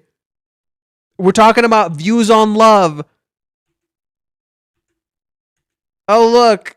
Chizuru's views on love. Let's get into that, buddy. Ever since you started dating Kazi, you suddenly have all these people around you. Oh, look. Chizuru is laughing. Chizuru, there's a moment when love takes root. Do you know about it?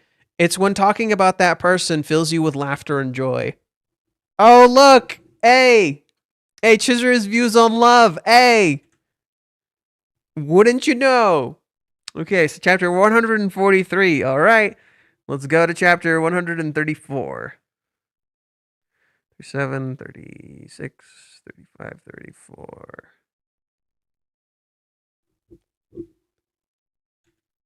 Chizuru and Kazuya go on a trip. Booty. I've got you here. You're a steezy.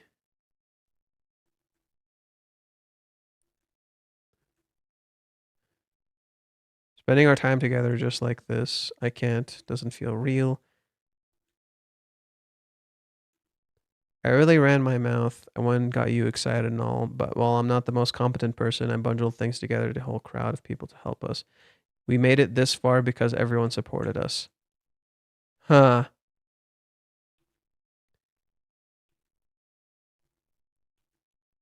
Oh, look. Another part of love where you have to tell the person things. Chizuru wanted to tell Kazuya something, and she doesn't. I know, look. The movie making is at its climax. Her estimation of you is gonna skyrocket. Hey, look, mini shit is in Kazuya's head. He's misinterpreting the situation. What happened in this situation? Kazuya misinterpreted what Chizuru wanted to say. Chizuru wanted to say something completely different from what he interpreted. In reality, it was literally Chizuru talking about her grandfather and telling Kazuya about her grandpa. Oh, look, isn't that super fucking relevant? Oh boy, we sure are getting a whole lot of relevant information. Alrighty, 314. Which one is 314? Oh, that's when Kazuya is trying to ask Chizuru out.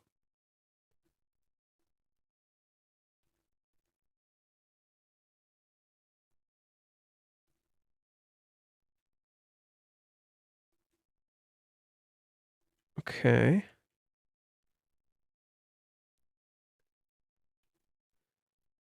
I've got to do it.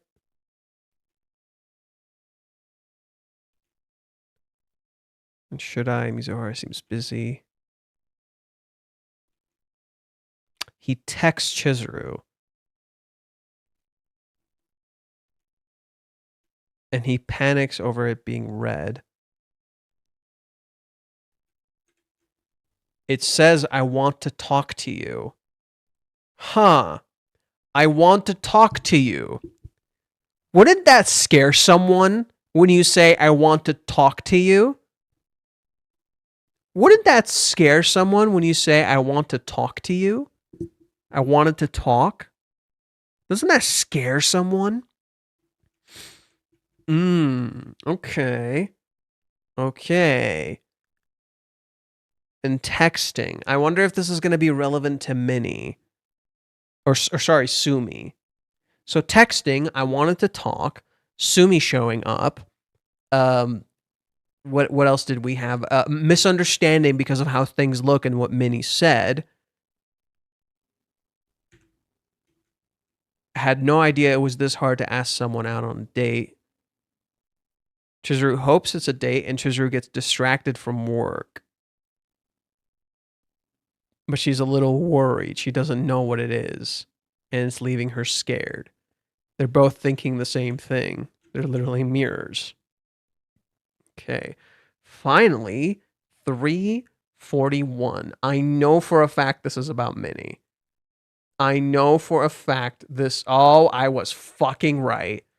Oh, I was fucking right. Minnie and Kazuya go into the haunted mansion.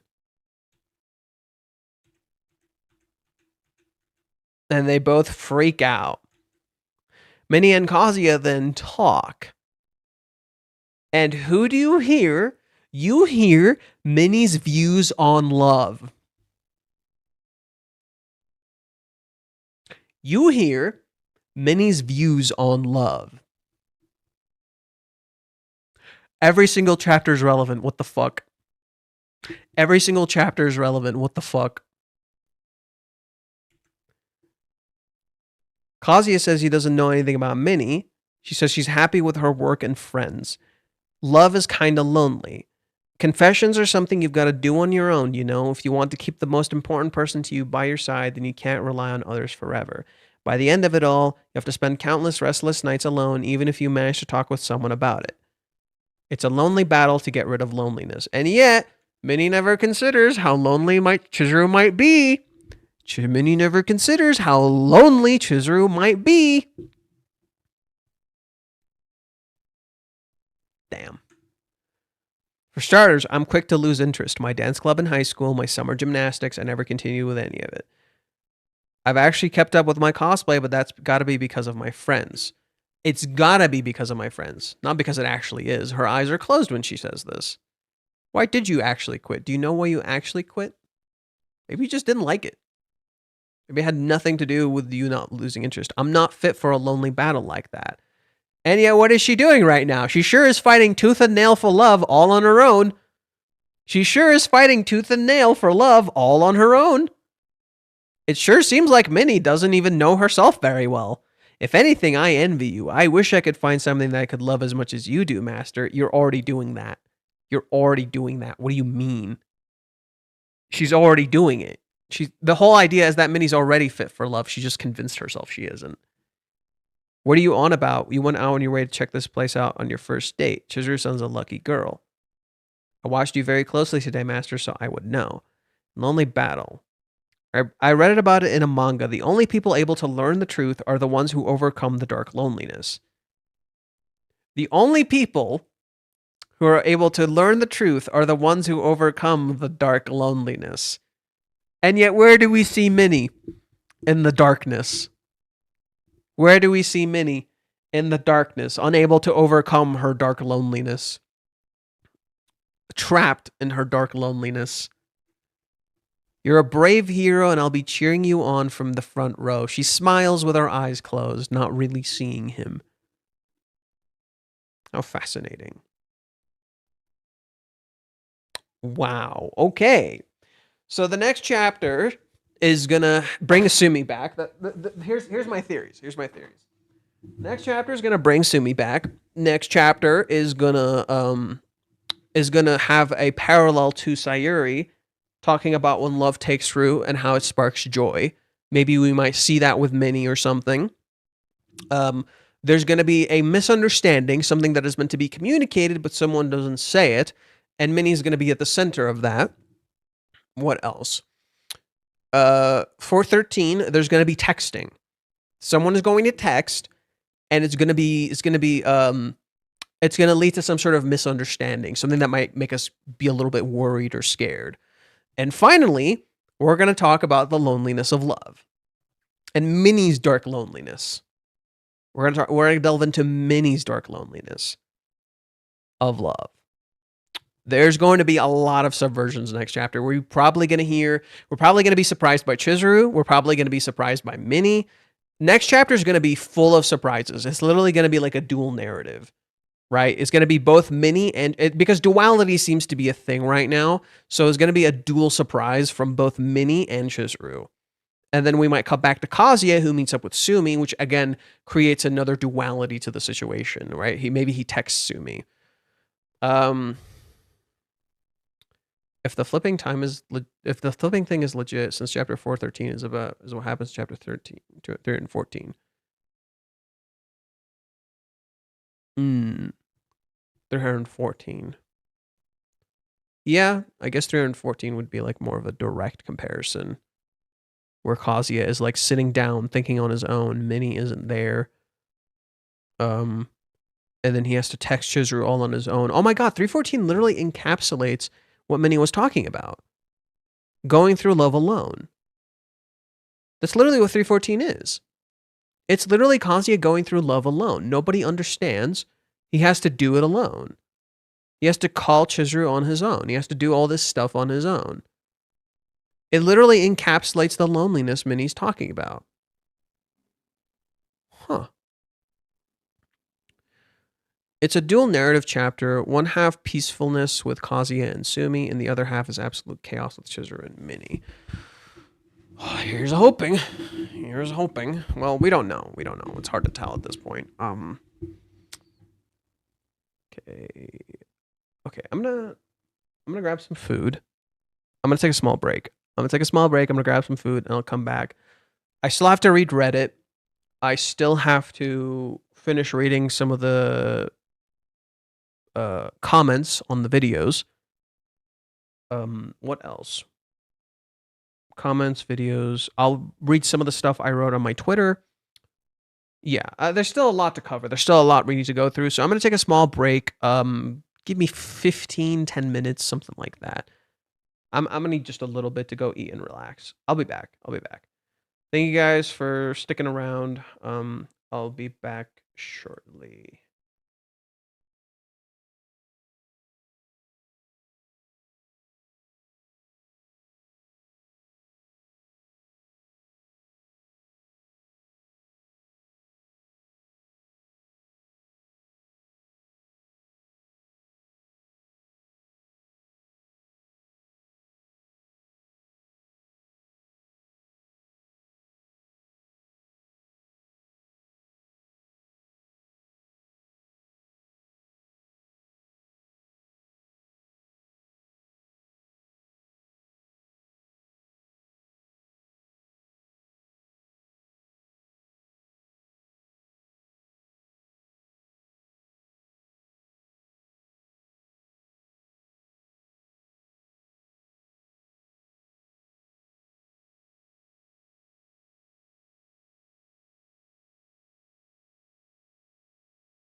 Alrighty, I'm back. Just let me set up the camera.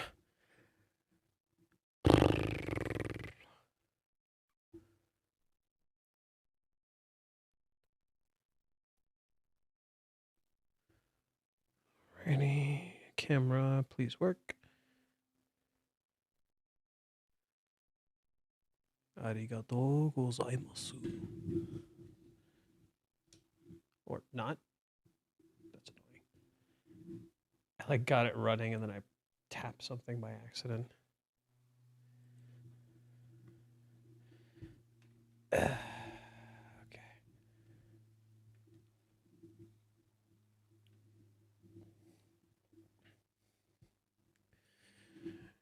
And we are back. Let's see. I still believe July 11th is Doomsday. It's going to be flipped into a tragedy because right when it's going well, Kazuya will feel his pocket buzzing and it's his father frantically telling him Nagomi's in the hospital. She doesn't have much time left. Say your goodbyes. That escalated quick. I'm going to need you to chill. That escalated quick. I'm going to need you to fucking chill. Is someone know if there's still something to guess about what he said in a review of Chapter 398 about what could happen in the future? Or is it done already? Reed, that was referencing Kazuya changing his hair. Oh, okay, thanks. Oh, are you talking about the thing Reiji said on his Twitter space? Yeah, it was about Kazuya changing his hair. That's what it was. It was Kazuya changing his hair. Okay. Let's see. Where were we? Where were we? Dude, seeing this my wallpaper, I like both miss 14 and I feel sad thinking about 14. Final Fantasy 14. Okay. Let's see. Yeah, I already said this one. I already read this one.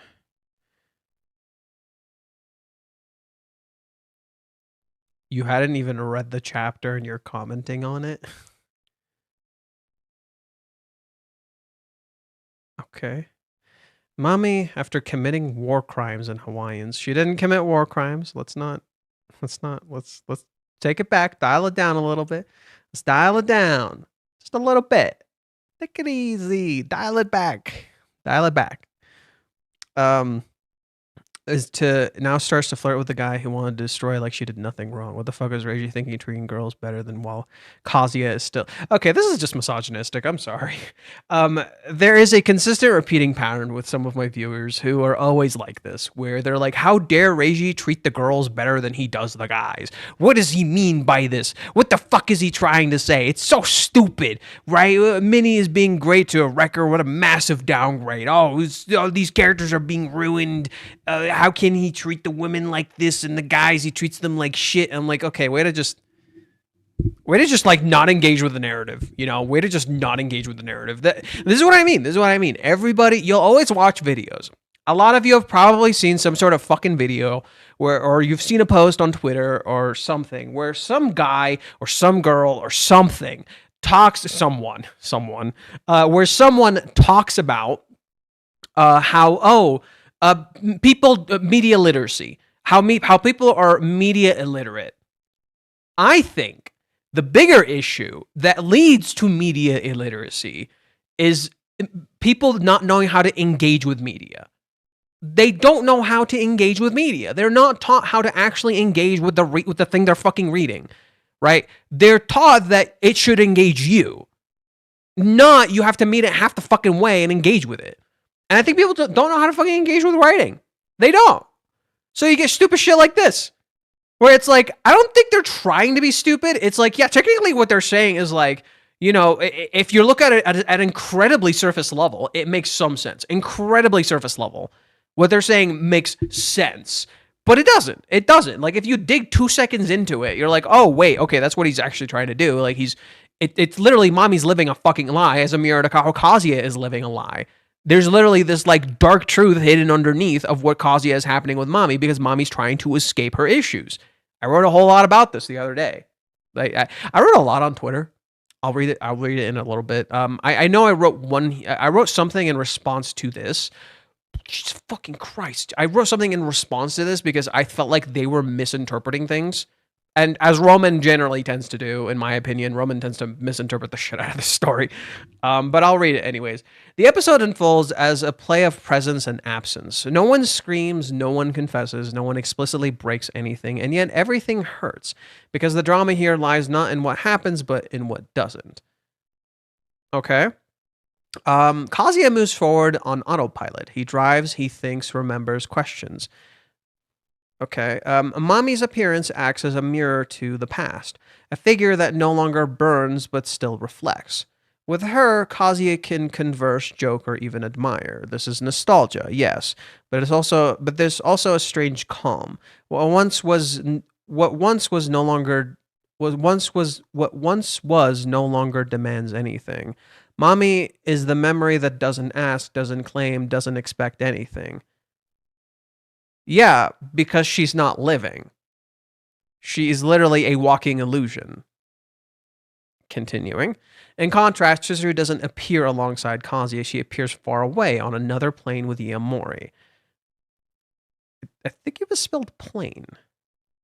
Isn't this the flying plane? Isn't plane supposed to be Plain? Pretty sure. Could be wrong. Can you write plane like this too? Could have sworn it was Plain. Whatever. Almost in another world. And here, the true conflict is born. Chizuru does have time. She has time to leave work, time to get ready, time to sit down at the table at 8:30 p.m., time to listen, talk, and share with Yamori. But she doesn't have time for a gift, time for a phone call, time to say happy birthday, not even with her voice. This contrast isn't accidental, it's sad. Chizuru isn't rejecting Kazuya out of disinterest, but because of excess of meaning. What? She can look Yamori straight in the eye because Yamori doesn't emotionally... Oh, shut the fuck up! Sorry.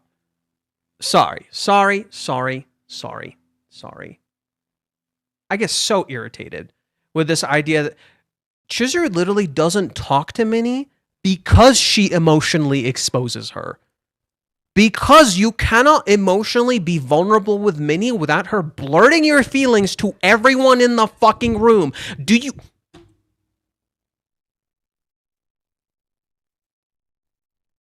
It's like you can't be emotionally vulnerable with Minnie without her blurting your shit to everyone in the fucking room. Gee, I wonder why Chizuru doesn't talk to Minnie. Also, this is a false narrative because Chizuru does answer when Kazuya calls, but Chizuru does not engage. You're creating a false narrative. You don't know why Chizuru is not engaging. Stop putting words in her fucking mouth. You don't know why Chizuru is doing what she's doing. People keep doing this. It is irritating me. I have my theories. You're welcome to disagree with my theories. But you do not know for a singular fact, why Chizuru is not approaching Kazuya. Because she clearly wants to. You have been shown evidence consistently that she desires to approach him. Heck, her clothing shows she wants him to be here. So, what do you fucking mean? She literally walls Minnie the fuck out when Minnie comes over to her house. What do you mean Minnie doesn't emotionally expose her? She literally does. If anything, Minnie actively, consistently, emotionally exposes her. She makes her feel uncomfortable sharing her emotions. What do you mean? With Minnie, Chizuru can let her guard down without it implying a decision. It's literally the opposite. She literally has her guard up consistently. What do you mean? Dude, are we reading the same story? It's a refuge, the same Kazuya uses, a natural space, a club with nothing is required. I have to disagree with this adamantly. I have to adamantly disagree with this take. Every single chapter. Every single fucking chapter between Minnie and Chizuru, it's Minnie prying into her fucking business. And Chizuru has to put up a goddamn wall and lie to her. Every time. How many people got pissed at chapter 387 where Chizuru seemed really fucking callous in front of Minnie and she was like incredibly dismissive? How many people were pissed at Chizuru in chapter 390 when Chizuru blatantly said to Minnie she's not going to have a boyfriend after Minnie was saying all that bullshit to her? Minnie is not a refuge. That is a complete misread of the situation based on your own bias of Chizuru. It is incredibly telling that you can see Mami and Kazuya a lot more clearly, and yet when you look at Chizuru, you cannot see her for shit consistently. This is a repeating pattern with you, Roman. It is incredibly telling that you can read Kazuya pretty fucking well, but you can't read Chizuru for shit. You come to your own conclusions because you don't have the full information. This is a consistent pattern, and I've shown you evidence proving you otherwise. And this is one of those cases where I literally just mentioned evidence. Go read chapter 387, go read chapter 390, go read when chapter 317, when Kazuya is asked out by Chizuru and Kazuya goes and tells Minnie, and look at what Minnie does. Consistently, Minnie is all up in Chizuru's business. Chizuru, in contrast, consistently puts up a wall. Why? Because Minnie is incredibly intrusive, gets all up in her business, and demands she tells her things. No, Minnie is not a refuge. If anything, Chizuru knows what Minnie is, and she goes to her anyway. Chizuru knows Minnie is here to be incredibly fucking intrusive and talk all about Kazuya and get all up in her fucking business, and she shows up anyway. If anything, it is literally the opposite. You want absolute proof of my fucking point? I can show you absolute proof without a shadow of a fucking doubt. Why? Because Minnie admits it herself. This is a surprise. I thought for sure she'd mark me as master's accomplished. She just let me in like that. It's a bit hard to swallow that this is how I'm received by someone who's gone no contact for 3 months. It's like Chizuru knows exactly who Minnie is. Chizuru knows exactly who Minnie is. She knows Minnie will always go and blab to Kazuya. She knew Minnie would go and tell Kazuya. In fact, isn't that everybody's testament in chapter 390, that Minnie would go and tell Kazuya what Chizuru just said? Isn't that literally what Chizuru asks Kazuya? It's almost like you cannot tell Minnie anything without her going to blab to Kazuya or going to tell someone. She tells chat about them constantly. She just doesn't mention their names. She tells everyone and their goddamn mother. Why? In what possible interpretation could Minnie ever possibly be a safe haven for Chizuru? Now, there is one way you could say that. Sure. She's a safe haven in that she gives a shit about Chizuru. She actually cares about her. And this is something Chizuru realizes on her birthday. In that front, yeah, Minnie is a safer haven than most other people. Right? She's a decent enough person that Chizuru does not feel like she's in danger with Minnie. However, to say Minnie is a safe haven emotionally at times is a big fucking no-no. Hell no. Chizuru consistently lies to Minnie because she doesn't feel safe with Minnie at times. Because she will go and blab her shit, not because she's intentionally trying to be malicious, but because she doesn't fucking think. Minnie acts before she thinks. That is her thing.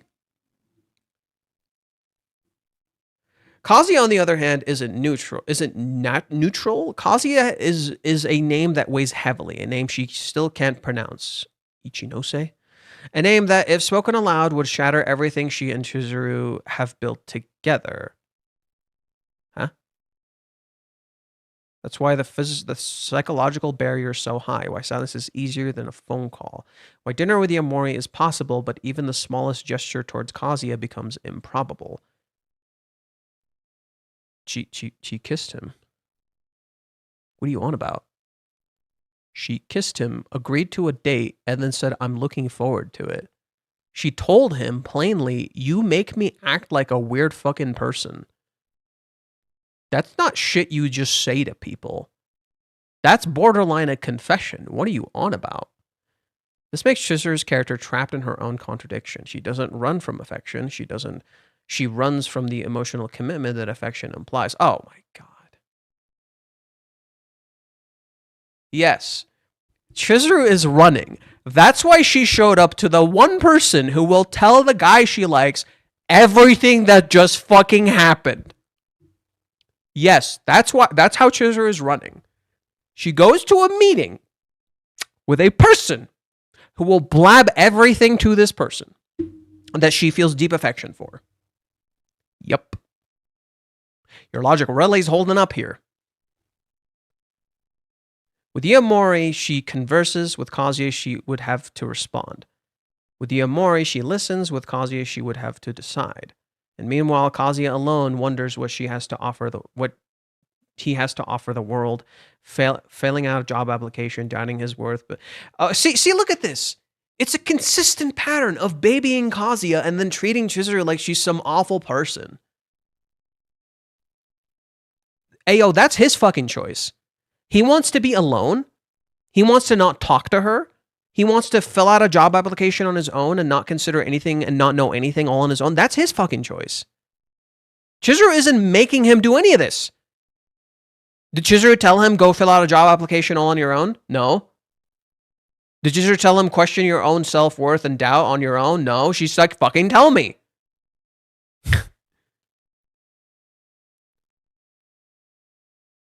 Kazuya's greatest strength is not loving unconditionally. It is persistence. The chapter does not accuse Chizuru, it exposes her. It doesn't absolve Kazuya, it leaves him waiting. It's literally the flip. It's literally the flip. It exposes Kazuya. It exposes Mami. It even exposes Minnie. And it leaves Chizuru in waiting. It is so fascinating how people will construct their own narratives and not see what is clearly in front of them. Love doesn't fail for a lack of feelings, but for the time given and silent denied to the time who matters most. It's funny you say that. Who's not talking to who? Because Chizuru seems pretty ready to fucking talk. They sure aren't having the time they want with each other. Isn't that literally what I said? Isn't that literally the visual representation of chapter 389? I'm sorry. Who is wasting his fucking time? Serious question. Who's wasting his fucking time in this picture? Who has a clock intentionally highlighted right here? Who's wasting his fucking time in this picture? Is it Chizuru? Is Chizuru really the one wasting her time? Because the chapter literally ends with Chizuru's time being rewarded. Her efforts that she put into acting actually being fucking rewarded. It's almost like Reiji's literally saying, Ayo, it's actually not her fucking fault. Kazuya is literally doing fucking nothing. Huh. Kazuya isn't defeated by a single major failure, but the series of incomplete attempts. His crisis doesn't erupt, it seeps in drop by drop. Each time he musters his courage, each time he says to himself, this time, yes, something falls apart. Short. And that almost is more devastating than a no.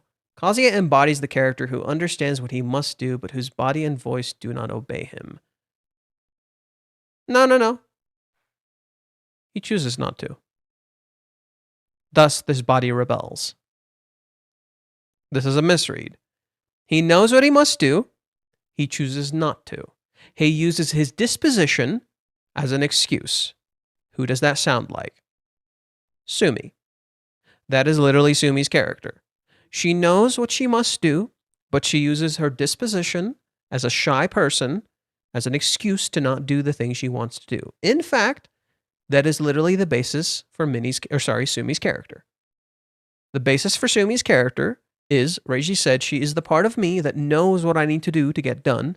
She knows what I need to do and uses my disposition, my shy personality, as an excuse to not do it. That is Sumi. Oh, look. Who is Kazuya mirroring right now? He knows the truth. It's plain in front of him. And yet he still chooses fiction. Let's see. The will exists, the concentrate doesn't. The will doesn't exist. That's wrong. This produces an internal fracture. Desires run faster than action, and awareness faster than courage. Oh, okay. Kazuya begins to erode, not because he doesn't try, but because he tries too hard without any visible reward. The fruitless effort ends up corroding his self-esteem. But he's putting effort into things that don't matter. He's trying to get something that doesn't fucking matter to get rewarded. The reward is already in front of him. He's the one choosing not to take it. This isn't even really about the chapter, to be honest. This is just more so, I feel the need to deconstruct these characters and understand what's happening. Look at how Kazuya is getting punished and Chizuru is getting... It's this, but a whole ass essay. That's what this is. It's this, but a whole ass essay. It frames itself as a deconstruction of a chapter. In reality, it's not. It is purely your own perception of the chapter. It is you seeing something you do not like and choosing to assess it how you choose to see it. And nothing tells me that more than how you're completely mischaracterizing Chizuru. And now, because you're so deeply need to characterize Chizuru in a negative light, now you're beginning to mischaracterize Kazuya. Now you're not seeing Kazuya clearly anymore. I thought in the beginning you were actually doing a decent job seeing Kazuya. Now you don't see him anymore. Now you have this like thing where Kazuya needs his efforts rewarded. In reality, he's putting his efforts into things that don't fucking matter. That's why they're not getting rewarded. That's why he keeps putting in this false effort into things that do not fucking matter. So he gets nothing out of it. And then he's like, why are my efforts not rewarded? Bitch, you're doing the wrong thing. What do you expect to happen? Like, it's like, think of it like this. It's like when you play a fighting game, instead of going into the training mode and learning your combos and learning exactly how to improve and get better and actually like work on your mindset and how to get better at the fighting game, you go into ranked. Instead, you just go into ranked and you think this is the experience I need. And all that happens is you keep getting beat up and you're like, why is my effort not being rewarded? I don't know, because you're not actually training. You're just going into ranked and hoping for the best. And everyone else there may have already trained, so their gimmicks or their tricks just work on you and you're not prepared for it. And you don't practice against that stuff. You just go into ranked and hope for the best. Oh, look, your effort is not rewarded. That's literally it. That's what's happening with Kazuya. It's like he's just jumping into ranked and hoping for the best.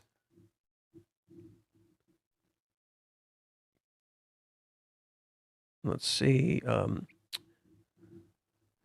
Each job application he fills out isn't just a job search. It's a silent confession that he doesn't know who he is or what he can be proud of. His question, what are my strengths, isn't professional, it's existential. Okay. This is so weird. Reading this is so strange. Because 1 second, it'll be like a really interesting analysis like this. 2 seconds later, you'll be like, what the fuck is he saying? Is that weird? I'm sorry, is this weird? Like 1 second, it'll be like, wow, this is actually like pretty meaningful assessment. And then 2 seconds later, you're like, what the fuck are you talking about? The problem is Kazuya measures his worth by his ability to reach others. And when he doesn't reach them, when he doesn't call, when he doesn't confess, when he doesn't receive a response, the emptiness becomes personal. Okay, this is actually somewhat accurate. He doesn't think, I failed at this action. He thinks, I'm a failure. What awaits him isn't an explosive collapse, but something more dangerous, the normalization of burnout. Normalization of burnout? I wouldn't say burnout. It's the normalization of pain. It's when you let yourself become comfortable with pain. And you're like, yeah, this is okay. And the sad thing is, you're actually wrong. What do I mean by this? He's already normalized pain. In fact, that's been the whole cohabitation. That was literally the entire 3-month time skip. The 3-month time skip up until this point is literally just Kazuya normalizing his pain. Like, yep, this is normal. There's nothing wrong with what I'm feeling. This is normal. Yeah, this sucks and I hate it and this is normal. In contrast, we are building to something very explosive happening. Because he's normalized his pain, this is going to blow up in his face. His actions, because he's become so comfortable with pain, will result in someone he cares about getting hurt.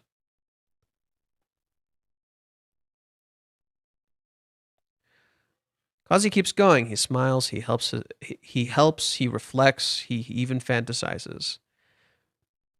He's not reflecting. Can we all agree? Kazuya is not actually reflecting on anything. Can we all agree? If there's something he is reflecting on, it is incredibly surface level. He is not reflecting. He smiles. He smiles when other people smile at him. He doesn't just smile. He helps. He helped purely because he doesn't care about himself, right? Because he doesn't want to value himself, but he wants to help himself, he helps someone else. But each unfinished attempt weakens his own voice. He gets used to remaining half-spoken, half-being, and that's a slow way of disappearing. Yeah, okay, fair enough. His greatest tragedy is that he's already doing what is expected of a protagonist. He reflects, he grows, he takes responsibility, he wants to be better, but the story denies him closure. Okay, so now we're blaming the story, not his own choices. At the start of the series, he reflected, he grew, and he tried taking responsibility. He did want to be better. The Kazuya at the start of the story is not the Kazuya now. People have made a very crucial mistake. They have lost track of who they're looking at, just as Kazuya has lost track of who he's looking at when he looks in the mirror. The Kazuya you're seeing now is not the same Kazuya. This is not a Kazuya who reflects. This is not a Kazuya who grows. This is not a Kazuya who takes responsibility. And this is not a Kazuya who truly wants to be better. He is the antithesis of all these things.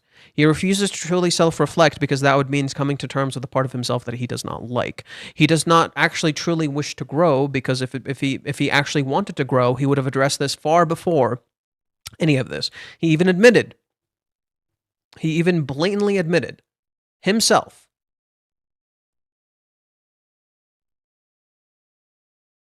Like, when people tell me Kazuya wants to grow right now, I know they're in delusion. I know they're in delusion. They have not been reading carefully. I feel like Chizuru would tell me right to my face to focus on my inner growth, not my looks. I need to make sure that I don't overdo it.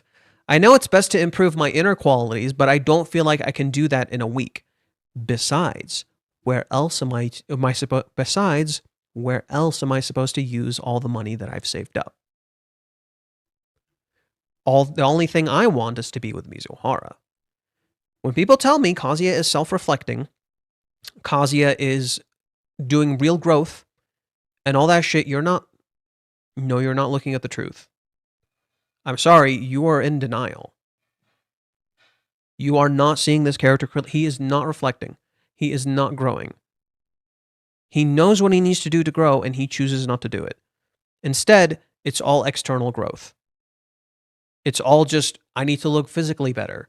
I need to get a job. I need to do this. There is a reason every single aspect is external. He takes responsibility. What did he take responsibility for? What is he actually taking responsibility for? Oh, you mean the part where he keeps blaming himself for what mommy did? Is that taking responsibility? You mean the part where he doesn't admit to Ruka that he feels certain things and calls her out on her bullshit? You mean the part where he goes to drink with Minnie after Chizuru kissed him and does nothing with his fucking time, and then lets Minnie go and run and yell at Chizuru and doesn't say anything about that, doesn't even apologize, doesn't even consider what Chizuru may have experienced when Minnie went and yelled at her like that. Doesn't even think maybe Minnie yelled at her. No? Oh. And he wants to be better. How is he being better? How is he being... Where's the part where he improved? Where has Kazuya actually tried to be better? Because all I'm seeing is a guy who consistently says exactly what he knows he needs to do and then just chooses not to do it. So please, tell me how Kazuya is doing all these things. No, really. The story denies him closure. It pushes him to mature without allowing him to fulfill his potential. Is he actually really maturing? Or is he tricking himself? A character who matures without acting enters a silent crisis. He reverts to being naive and he can't move forward. It's almost like he's not actually maturing. It's almost like he's stuck in delusion. He hasn't actually truly learned what it means to be an adult. If the tragedy continues, the crisis that awaits him will not be external rejection, but internal surrender. He's already done that. We're way past that point. Both have already happened. He got an external rejection and an internal surrender. Who are we kidding? Both happened. Literally, both of these happened. What are we on about? He will not stop loving. He will stop believing that his love can change anything. Already happened. Way past this point, buddy. Way past this point. Already happened. Kazuya literally already believes this. He's believed it since the 3 months. That's the reason he didn't take any action. He already gave up. That's what Minnie doesn't see. That Kazuya already deep down somewhat gave up. He believes, but he doesn't really take action for his love anymore. Because deep down, he's somewhat given up. When Chizuru rejects him, he doesn't look surprised. When Chizuru rejects him, he doesn't look surprised. He almost looks like he saw this coming. His reaction gives off the intent that he saw this coming. It's almost like he didn't actually believe in love. It's almost like he hasn't actually been doing fucking anything. And when this happens, the danger is not losing Chizuru, but losing the capacity to desire. Oh, we're already there, buddy. It's completely wrong about this chapter being the transition chapter. You told me otherwise. I wanted to dig deep. This must be one of the emptiest and saddest chapters by far. Nope. This is not, nope. I'm sorry, you kind of... What you did, unfortunately, was essentially a rabbit hole. You know those tangents I sometimes go on? It's that, but in, like, all the wrong direction. It's that, but in, like, all the wrong direction. It is nice that you tried to dig deep, but it is very clear you're limiting your own bias of the interpretation of these events rather than truly looking at them for what they are. This has been a repeating issue. I do very much appreciate that you're digging deeper. I just think there are, oh my God, it's literally Minnie. The best way I can describe this to you is literally like Minnie. It is fusing, what is it? It is fusing conjecture, predictions, interpretations, hypothesis, theories, and then even truths. It is an amalgamation of far too many things that you cannot see the reality of the situation clearly. Because there are times in this where you do very much clearly write something that is genuine and heartfelt, and you actually seem like you do genuinely understand the character. Whereas in other times, it feels like you are so lost in your own interpretation of the narrative that you're not seeing it clearly in what it is putting down for you. Whether it be Chizuru or even your deep, deep sadness for Kazuya's character. That the Kazuya you knew is gone. It almost feels like you're trying to come to terms with the fact that the Kazuya you knew is gone, and you wish to almost direct that blame onto Kazuya or the writing or Chizuru or these external factors rather than recognize that this Kazuya isn't the same Kazuya you knew at the start of the series. That a huge aspect of who he is just fundamentally gone. And I think you're just like not really coming to terms with that in a similar way to how Minnie hasn't really come to terms with like that Kazuya isn't this magical idealized thing that she loves. That Minnie's perception of him is somewhat not fully seeing Kazuya clearly and not seeing how hurt he actually is. She's literally running with an interpretation. Bro is literally Minnie's burner account. Loki, yeah, no. Honestly, yeah, you really are just talking like Minnie. It really does feel like you're talking just like Minnie.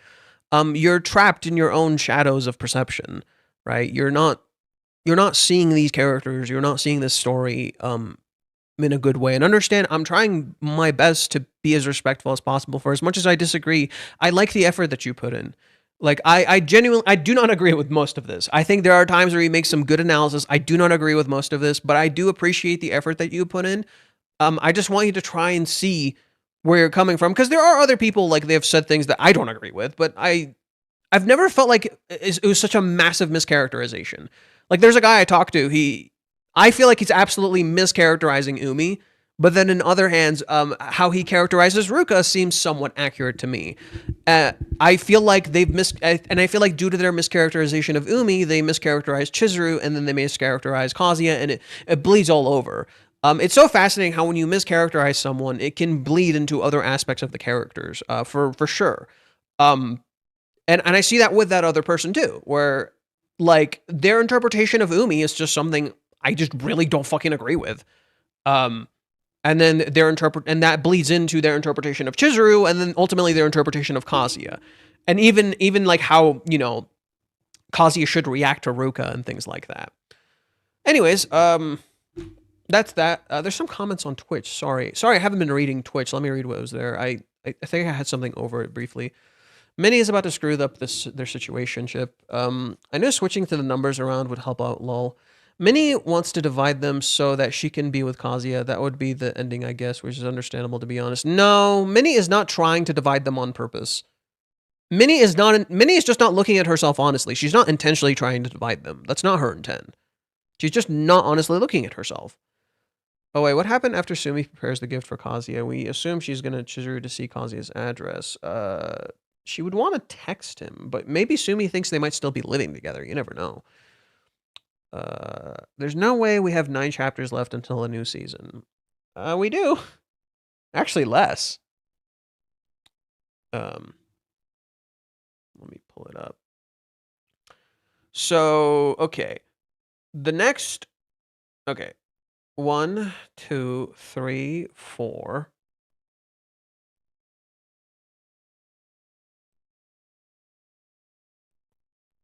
5, 6, 7, 8, 9. So we have 8 chapters until season 3 airs. Season 5. Season 5 airs on the 10th, which is a Friday. Tuesday is the 7th.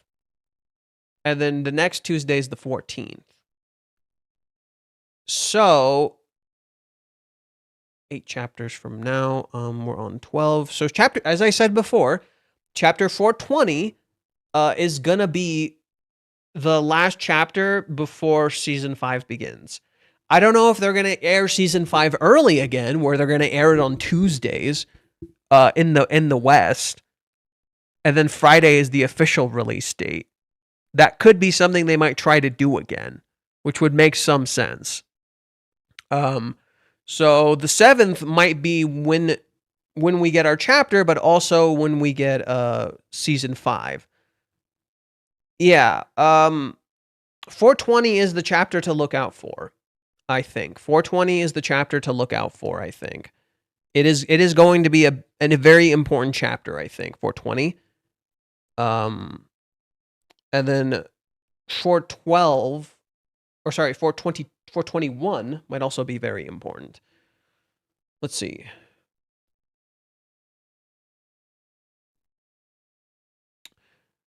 So chapter 218 might be adapted in episode 2 or episode 3. I doubt they'll start with it. I kind of doubt they're going to start with it. I think they're more likely to start with Mommy's backstory. It makes more sense to start with Mommy's backstory. And then episode 2 or episode 3, we have chapter 218 get adapted. So that would be on the 14th. Or sorry, that would be on the 17th/14th. Or the 21st or the 24th. I don't think it's going to be the first episode. I don't think so.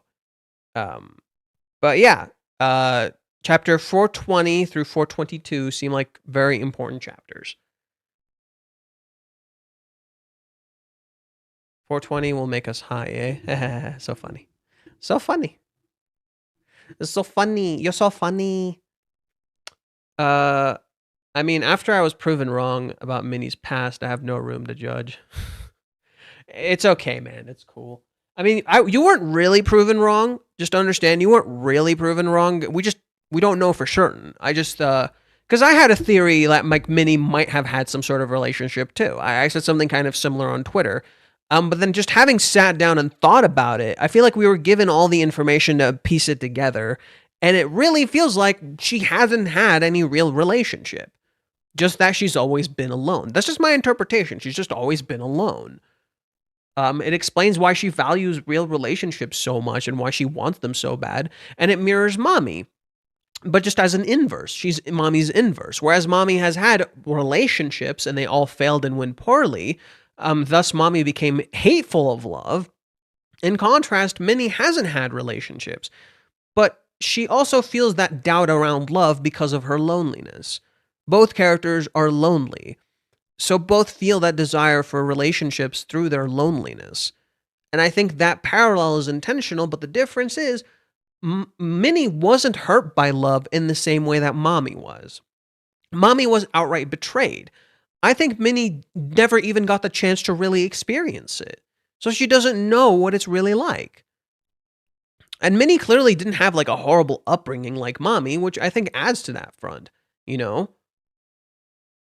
Chapter 420, Kazuya, Chizuru, and Minnie get fucking baked and talk things out. It goes well. I think 420 is going to be the contrast to 218. Whether it be Chizuru experiencing her own 218 in fear, or it'll be Kazuya and Chizuru maybe doing the deed or talking about the deed. I doubt they're going to do the deed that quick, but talking about the deed makes some sense. Resolving some of the Hawaiians' conflicts makes some sense. So you still believe that Sumi will get Kazuya to accept part of himself by the end of their meeting? I don't know. I just know Kazuya right now mirrors Sumi. And Sumi, when she saw Chizuru, got her to accept a part of herself.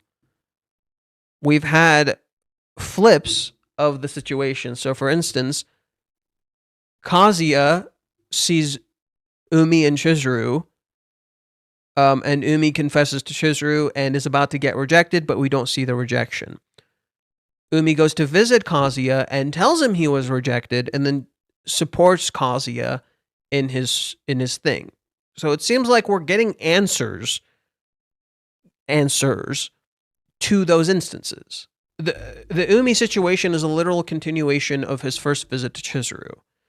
So as a flip of that, it would be fitting if there's a flip of that with Sumi, where it's a continuation of what Sumi talked to Chizuru about, what Sumi opened up to Chizuru about. And that, in turn, flips Kazuya's own perception. So let's reread what Kazuya said. I think rereading what Kazuya and Minnie said in particular to what their objective is could help us kind of piece it together a little bit. So, okay. Mommy leaves. I have to keep my focus on preparing for July 11th. I feel like that question is pretty important. The question of love is more like right now what I can do to show Mizuhara that my feelings for her are real. Okay. We already somewhat have an answer for what Kazuya and Sumi might talk about. Why?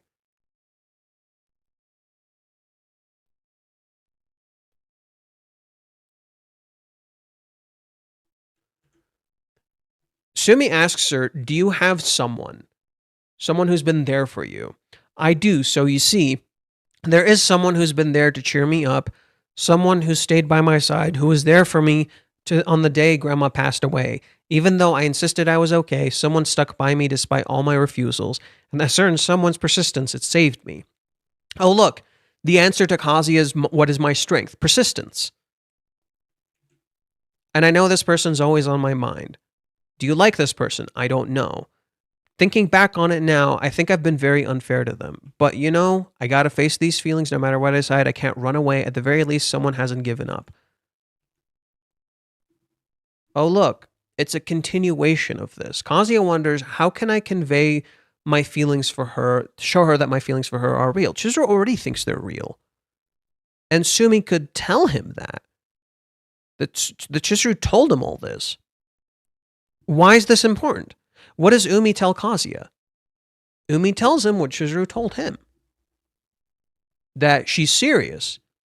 That she's very serious about her feelings for him. So Kazuya got the first part of the puzzle. How serious Chizuru is about her feelings. Now he's going to get the other part of the puzzle. A, she never doubted your feelings. And she actually thinks you're a very reliable person. Suddenly, Kazuya's narrative that was introduced here falls apart. Wait, what the fuck? She thought I was reliable already? She thought she never doubted my love? See what Sumi can introduce into this picture? She tells him what Chizuru said, thus destroying his narrative that he's come to understand. I mean, not calling her by her real name must be a big problem, but that's super hard to change. At the same time, I don't think that's the problem either. Correct, it's not the problem. It's not really the issue. Well, I'm not going to get anywhere by worrying about this on my own. Oh, look. So we already have an idea of what Sumi could tell Kazuya. It's already right there in front of you. It's literally what Chizuru said and how Chizuru's own words contradict Kazuya's own perceived narrative and shatters his perception.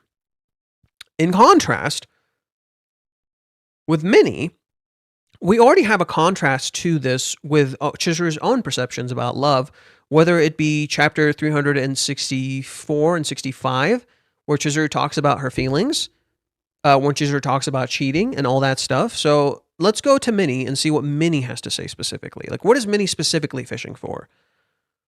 I got 5 minutes early, but I guess I'm still the only one here. Well, I know how busy things can get. I've already got a reservation. It's perfect. Before I knew it, it just happened in my pants. Look at Minnie's fucking reaction. Just, ooh, what the fuck? Just her reaction. Ooh, what the fuck? You see how unequipped she is to talk about this, right? You literally see how unequipped Minnie is to talk about this. When I first heard that, it surprised me. Surprises. What surprises Minnie is not Chizuru, but Kazuya's words. What surprises Kazuya is not himself, but Mommy. No, wait. What doesn't... Mommy surprises Kazuya, but what doesn't surprise him? There's something that doesn't surprise Kazuya.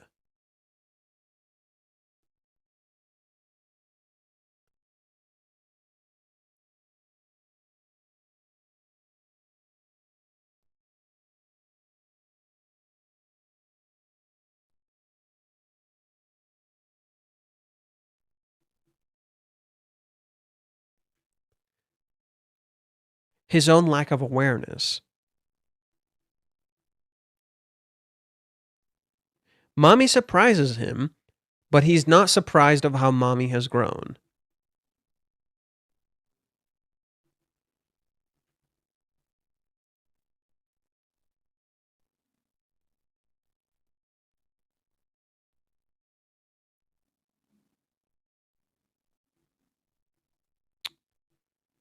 Okay. So what surprises Minnie is Kazuya's words, not Chizuru. What surprises Kazuya is Mommy, not what? What doesn't surprise him? Himself? He's not surprised by himself? Let's keep going for now. Obviously, what a waste. Obviously, when I first heard it, that it surprised me.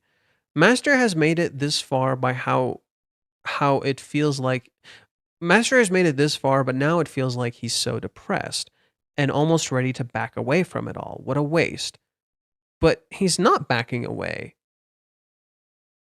Right? Why does Minnie think he's backing away?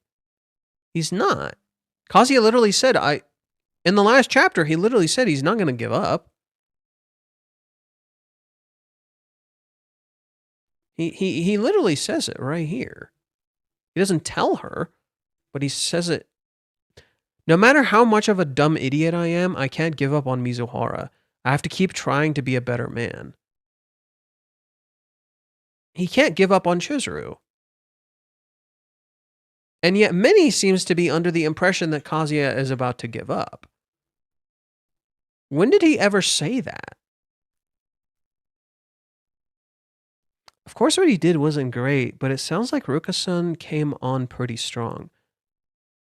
It's also true that Chizuru-san isn't completely innocent in all of this, and yet the flashback is specifically about Chizuru, about Minnie's words about Chizuru. That Chizuru didn't know that this kind of thing would happen. There's no way that she didn't know. Correct, she already had an idea this could happen, but there's something particularly different. It didn't happen. This is the difference between Chizuru and Minnie. Chizuru already knew what was going on between Kazuya and Minnie. Chizuru already knew what was going on between Kazuya and Ruka. That Kazuya did not have feelings for her. That Kazuya was really serious about Chizuru. Oh, look. It comes back to Kazuya's question here. Showing Chizuru that my feelings for her are real. Okay, Chizuru already didn't doubt that. That's why Chizuru never thought that something like this could happen. In particular, Chizuru knows Kazuya would never initiate. Minnie is somewhat operating under the assumption that Kazuya initiated. She says Kazuya did something wrong here, but he didn't do anything. So Minnie's operating on this assumption and talking about how Chizuru's not innocent here, but Chizuru didn't do anything. If anything, Chizuru had faith in him. And she was right to have faith in him. Nothing did happen. But all Ruka gets slapped with is a slap on the wrist. Oh, she just came on really strong. Not that she's not framed as the culprit. It's framed as Kazuya's fault, and Chizuru is not completely innocent either.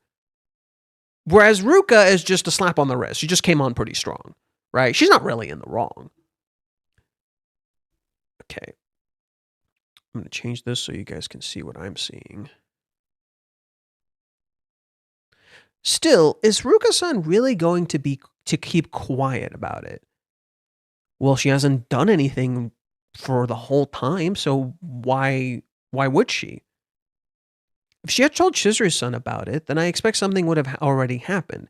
But things seem calm right now. These words parallel Ruka, interestingly enough. So Ruka and Minnie come to a similar deduction. Look at this. Ruka and Minnie come to a really similar deduction. When Ruka is leaving, and she starts thinking about Chizuru, look at this. If they ever got together for real, then I don't think she would be willing to ignore me, so are they not a couple yet? If I told her about what had happened, I bet even she would be shocked. Would I have a chance then? Right? She keeps thinking if she gets lucky or if things work out, but she's not going to get lucky. Right? She's just like, if I force them to break up, he could end up hating me. You're already doing that. Ruka, you're already doing that. You don't see that. You're already doing this. Right? It's literally telling you how she's not self-aware. As a mirror to Mommy and how she's not as a mirror to Minnie and how she's not self-aware. She's not actually looking at herself. These are her genuine feelings. She wants this to work out some possible fucking way, but it's not going to. And she's not aware of what she's already doing. So as a mirror to Minnie, Ruka doesn't see what's going on, right? So she's correct in her deduction that if they had gone together, Chizuru would have already talked to her. Minnie is correct in her deduction. If she had told Chizuru-san about it, then I expect something would have already happened. But things seem calm right now. It feels interesting that Reishi shows the moon when talking about this. Yet Master doesn't sound very confident about it either. What is the contrast to this? The moon. The moon represents how important Kazuya is to Chizuru. The singular thing in the night sky that will always be there at night. It is consistent. It is persistent. It doesn't go away. In contrast to, what is this? If Mommy had said something, if Ruka had, in contrast to if Ruka said something, and Kazuya being not confident and worrying things are not going to work out, it's the opposite. The moon contrasts the words. It's not just things are calm right now. There is a consistency to the calm. There's a reason. It is not going to change. There's a reason things are consistently calm. Because that's not going to happen. It's not going to change. But Minnie doesn't see that. Right? She doesn't see the moon above her. She doesn't see the love in plain view. That's what the moon is. It represents Chizuru's feelings. It is consistent. It is the night of her light. It is the light of her night. Minnie doesn't see that. So what Minnie's trying to see is that I'll just have to see for myself if Ruka had told Chizuru. That is what Minnie is trying to find out. If Ruka had told Chizuru, that seems to be Minnie's objective. But she's in the dark. Not seeing that in trying to find out if Ruka said anything, you might end up telling her. Because how is Minnie going to find out? What's Minnie going to do? She's going to have to ask about Ruka. In asking about Ruka, you set this thing up to go kaboom. Okay, so Minnie's objective is to find out about Ruka. We can find a similar chapter to this in chapter 273, I think. In 273,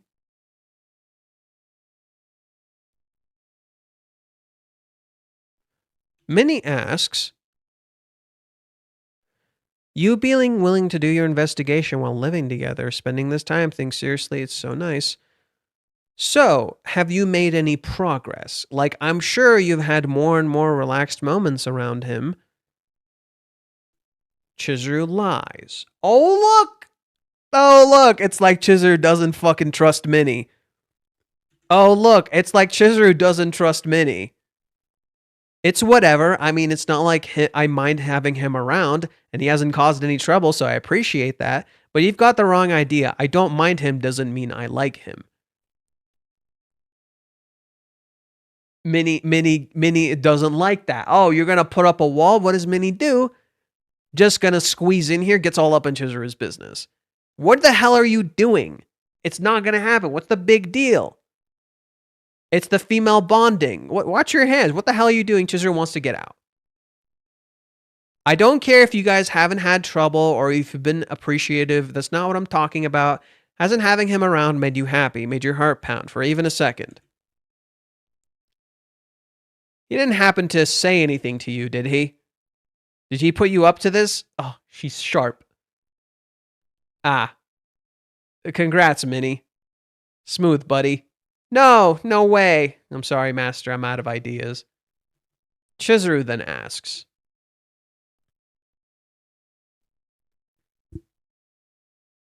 huh. So we already have somewhat of an idea of this. Of how this could play out. Now, has Ruka ever been... Yeah, I don't know if there's a chapter that's a direct answer to this.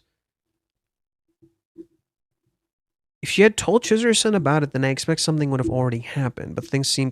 I think the chapter that's supposed to be a direct comparison to this is what Ruka chooses to do versus what Minnie chooses to do.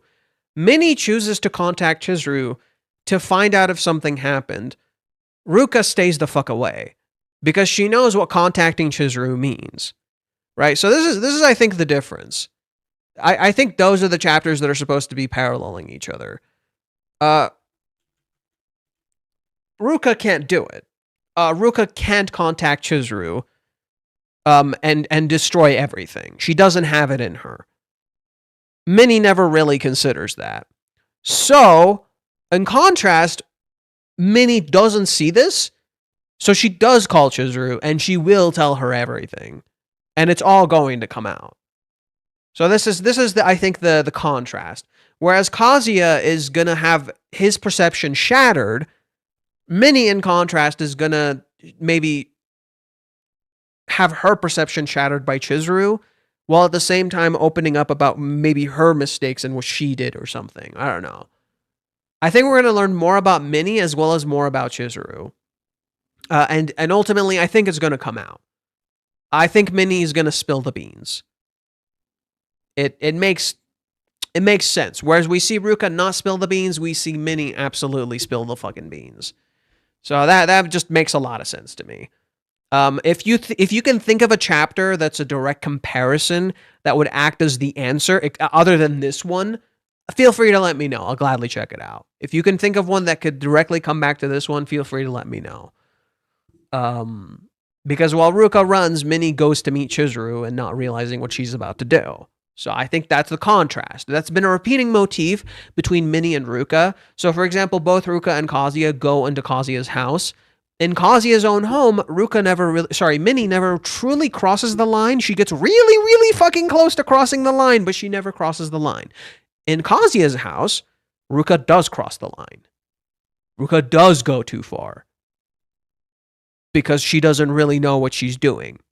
When Ruka leaves Kazuya's house, after having just experienced all of that, Ruka does not contact Chizuru. She knows what contacting Chizuru would mean. So she doesn't do it. Instead, she keeps up the facade. She keeps pretending. She keeps trying to act like an adult. She keeps sending Kazuya stuff. Reiji then does another parallel between the two. So when Kazuya is working out, right? When Kazuya is working out and Minnie comes over, what do we start with? We start with Kazuya getting a picture from Ruka where she's putting on a mask. She's pretending as a mirror to his own mask, as a way to call out Kazuya's own visage. We then have Minnie come in, who also ends up taking a selfie. But it's perfect in contrast to Minnie's. It's perfect in contrast to Ruka's, right? The mask for Minnie is a weapon, whereas for Ruka, it's of desperation. That contrast is then further explored in what happens when when Minnie hears about what happened. And then now, we're having Minnie contact and meet Chizuru. Again, creating that contrast. So it feels like Minnie is going to spill the beans. That seems like that's the parallel. The parallel with Kazuya is Umi's visit to Chizuru's place and Sumi's visit to Chizuru's place. Now it's the reverse. Umi is visiting Kazuya, and now Sumi is going to visit Kazuya. Flipping the roles and acting as a continuation of their initial visits. Minnie is the reverse. Minnie is doing the opposite of what Ruka does, right? Minnie's actions inform Ruka's actions, just as Ruka's actions also inform Minnie's actions. So what Minnie is doing seems to be like kind of a flip of the situation, but I don't see. I'm trying to find like the parallels from Minnie's actions to the cohabitation. You know, maybe it's a flip of the cohabitation. I'm trying to piece it together. I feel like there's something I'm like missing with Minnie. I've figured out the whole thing with Kazuya, but I'm not piecing the Minnie thing very well together.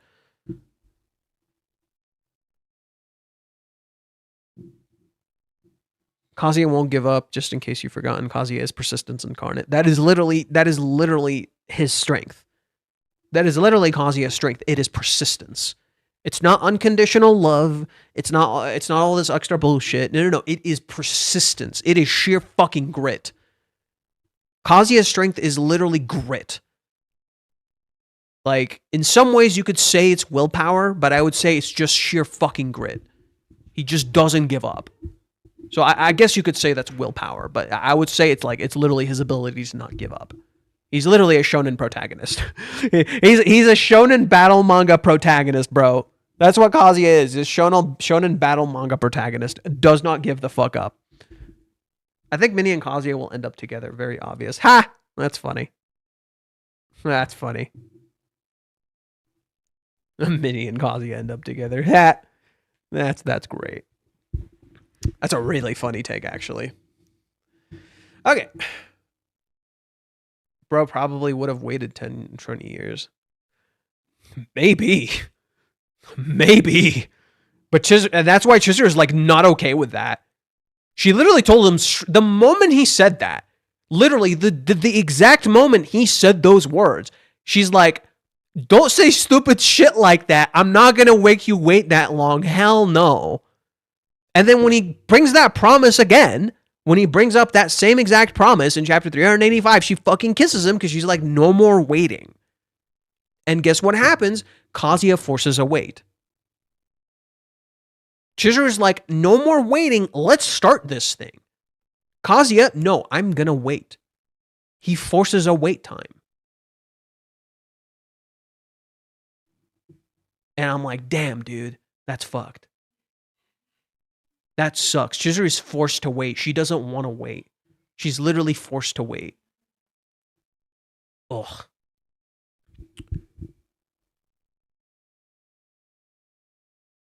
Kazuya's Dark Knight from Final Fantasy XIV turns on Grit battle stance.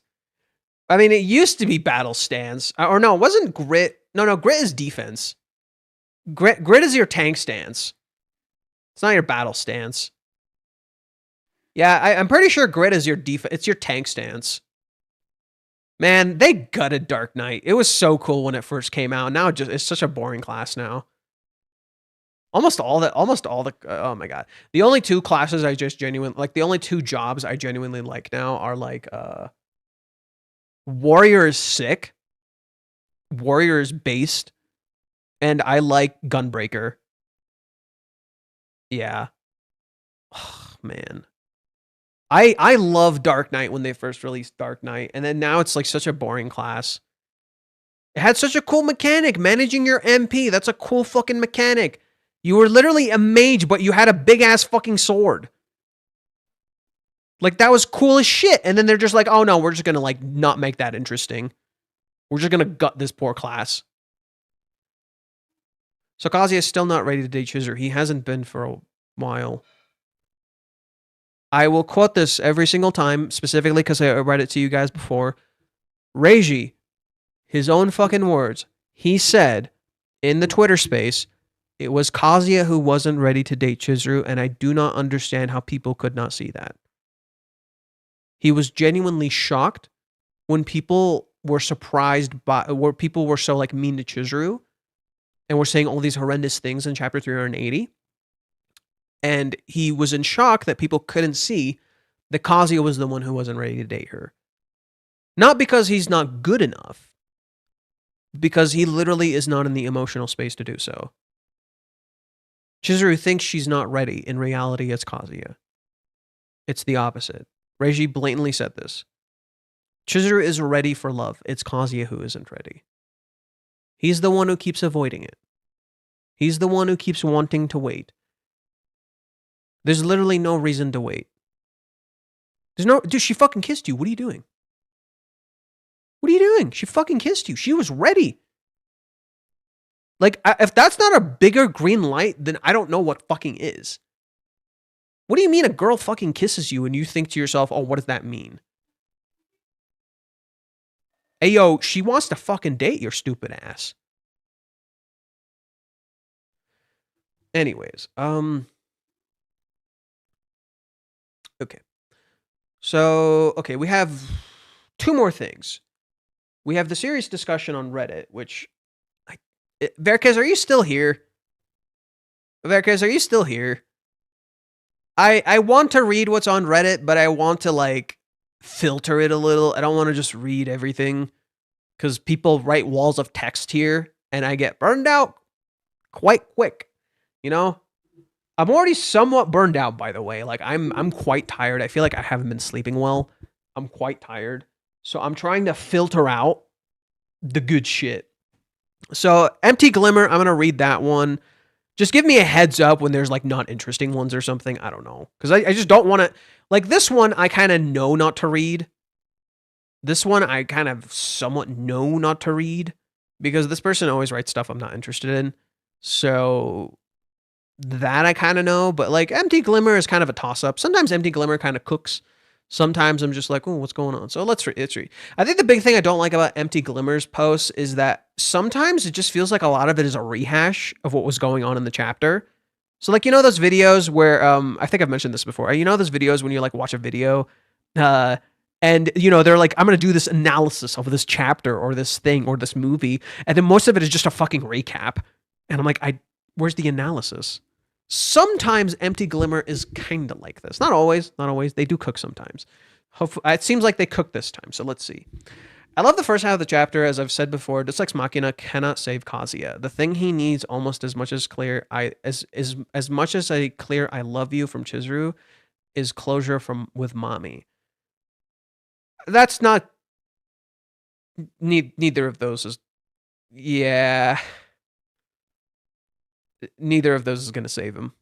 Damn, we're already disagreeing. No, closure with mommy is not going to magically save Kazuya. Chizuru saying I love you is not going to magically save Kazuya. His problems are all going to still be there.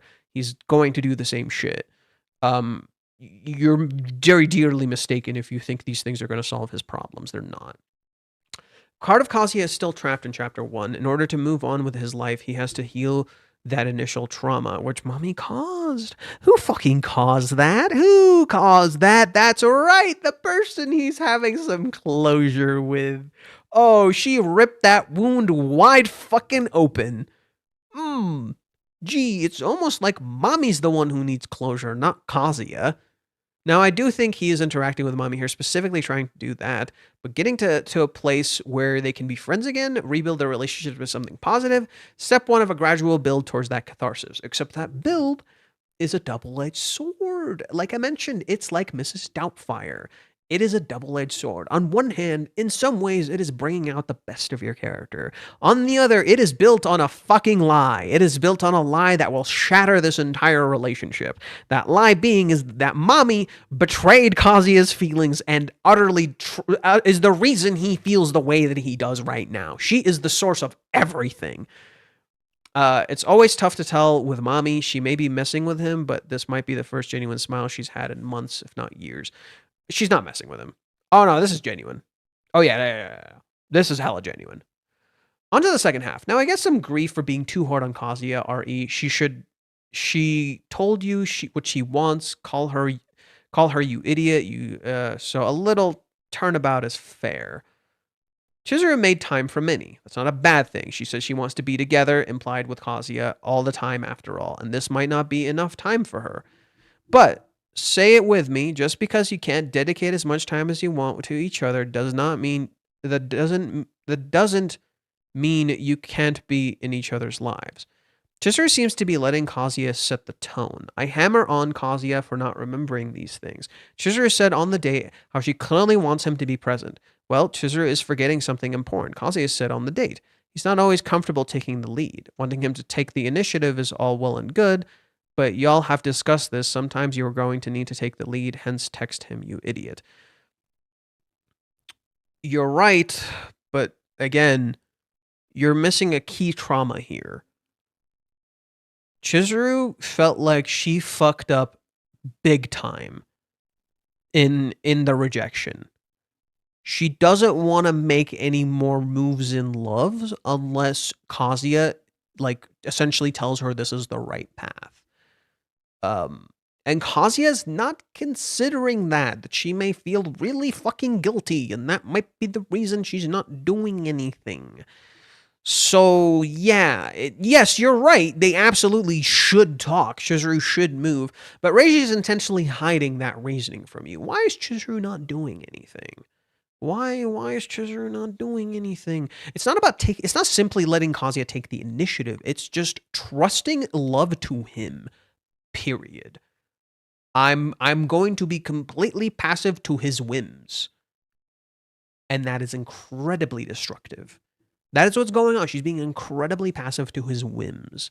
Though I assume Minnie reached out and pushed for this, gotta imagine Chizuru would say yes to meeting up if Kazuya reached out too. Good things could happen if you talk to each other. Ugh. Anyway, while I think there is a chance Minnie's going to fuck things up really badly, it's obviously a direct homage to the Tiger's Den, down to the same earrings.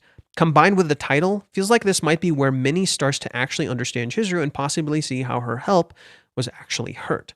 Maybe, I don't know. It's pretty long reservations, so they've got a long time to chat. It'd be really cool if they got real with each other. Okay, so we're right. So it is an homage. You're right. So it is an homage to the Tiger's Den, correct? But there's more to it. In the Tiger's Den, Umi invites Chizuru and tells her to bring Kazuya. Here, as a reversal of that, Minnie invites Chizuru, and Chizuru thinks Minnie might bring Kazuya.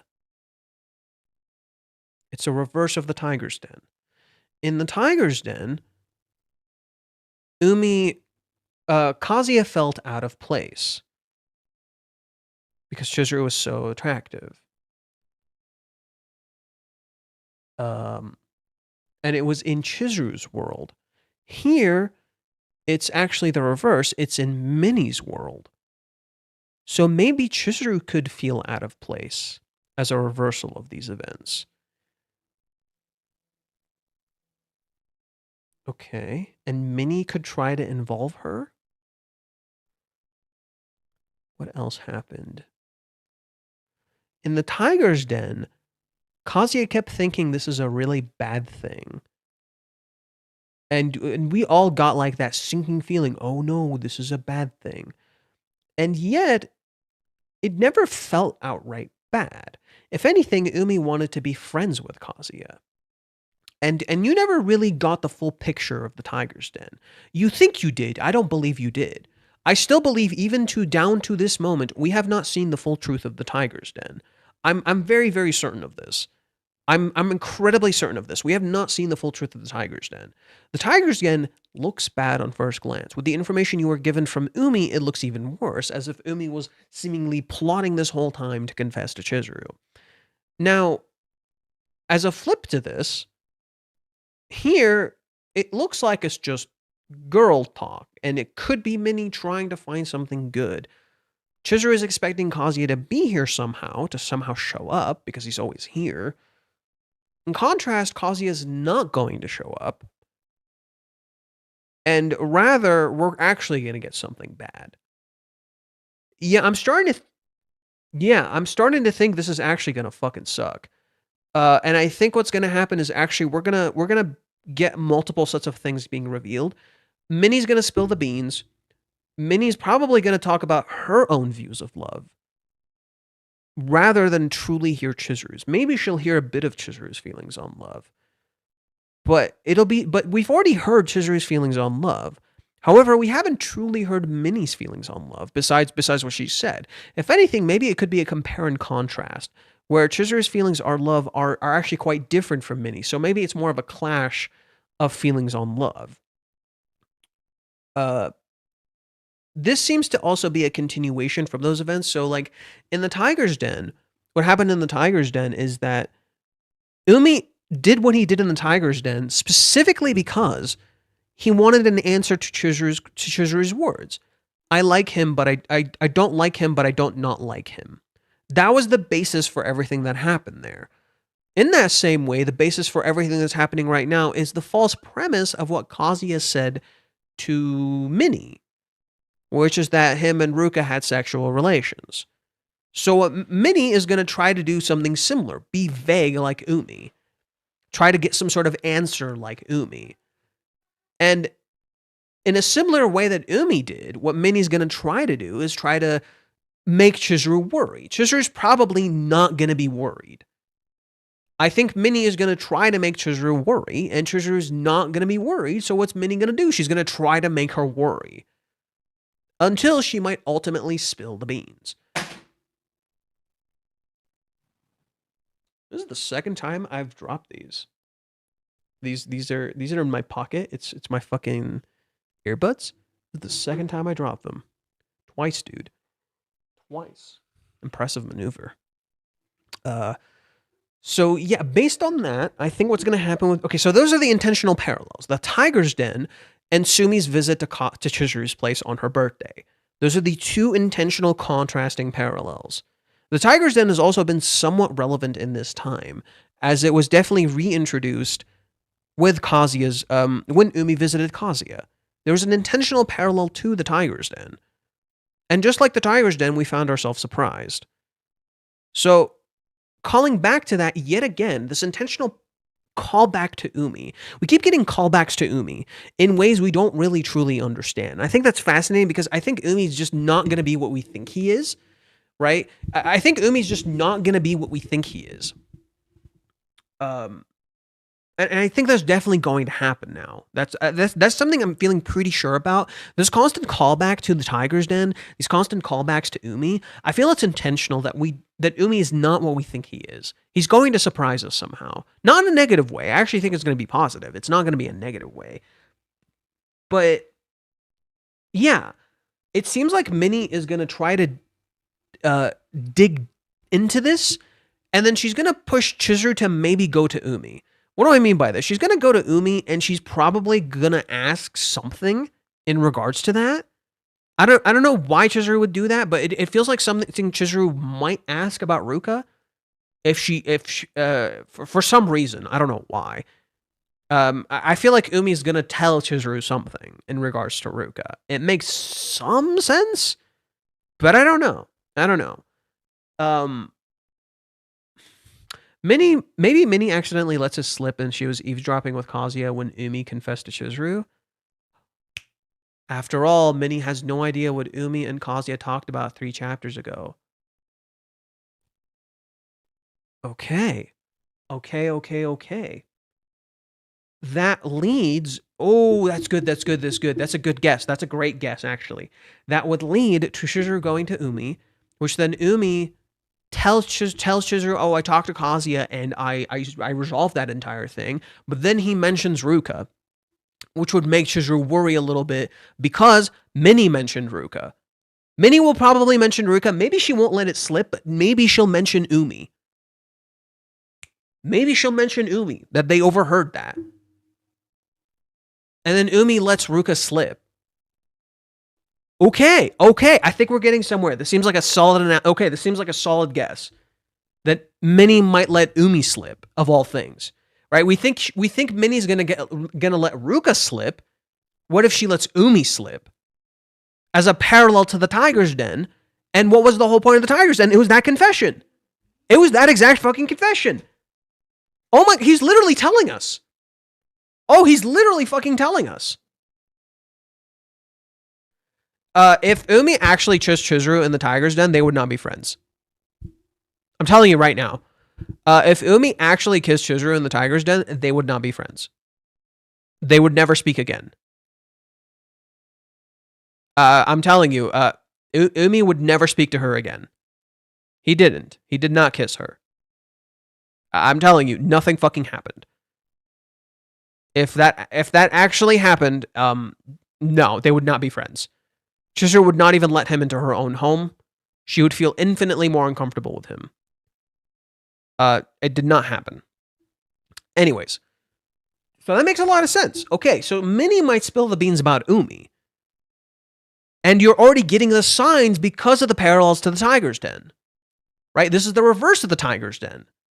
So as a reversal of the Tiger's Den, that secret gets spilled because Minnie was following them. And then she tells her, Kazuya saw this too. Aren't you worried? So Minnie is not going to spill the beans about Ruka. Okay, there's a real chance Minnie's not going to spill the beans about Ruka. But she would spill the beans about something else that could theoretically be just as bad. And that would make Chizuru worry, which would make Chizuru go to Umi, which then leads to Chizuru hearing about Ruka. Which then leads to Chizuru worrying a little bit about Ruka, which then eventually leads to some sort of confrontation happening. Okay. Okay. This is starting to click. That was a good guess, G. That's a great guess. Good guess. Great guess. That's actually a really good idea. I think it was a good idea to delve into the Tiger's Den because now we started piecing this together. This is a really good guess. I think this is what I'm clinging on to a little bit. Because I was trying to piece together how Umi seeing Ruka with Kazuya would reach Chizuru. My initial guess didn't make much sense. If you remember that my initial guess didn't really make much sense. Because I'm just like, oh, she would tell him about Ruka, but why would Chizuru go to Umi about that, right? If Minnie spilled the beans about Ruka, why the fuck would Chizuru go to Umi about that, right? It doesn't make much sense. But Chizuru hearing about Umi and that whole thing, ooh, that could be a reason to go. To talk to Umi about that. That could make some sense, which could lead to somewhat of a misunderstanding between Kazuya, Minnie, and Chizuru, where Kazuya maybe sees that and he's like, wait, what the fuck? I could see that somewhat all clicking together.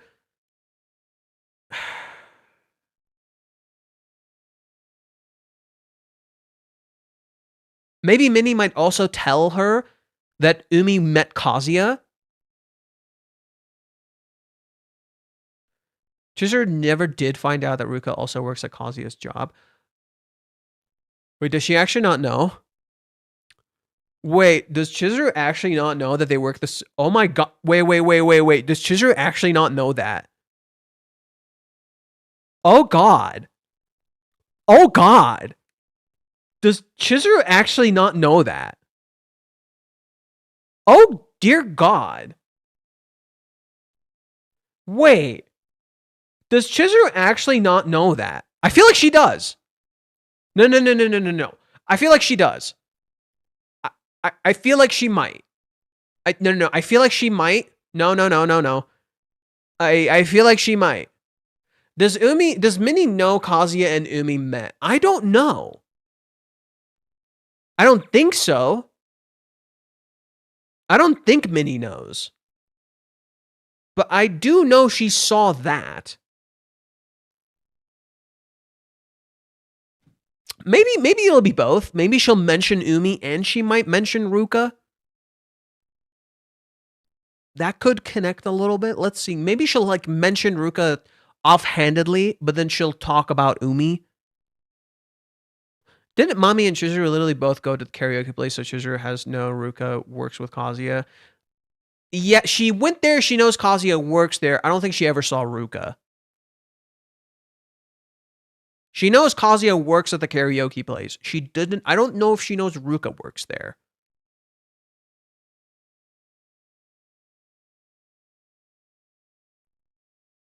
Yeah, I feel like she might.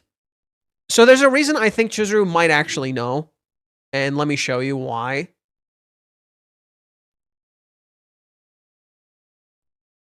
$390 is the reason I think Chizuru might know, because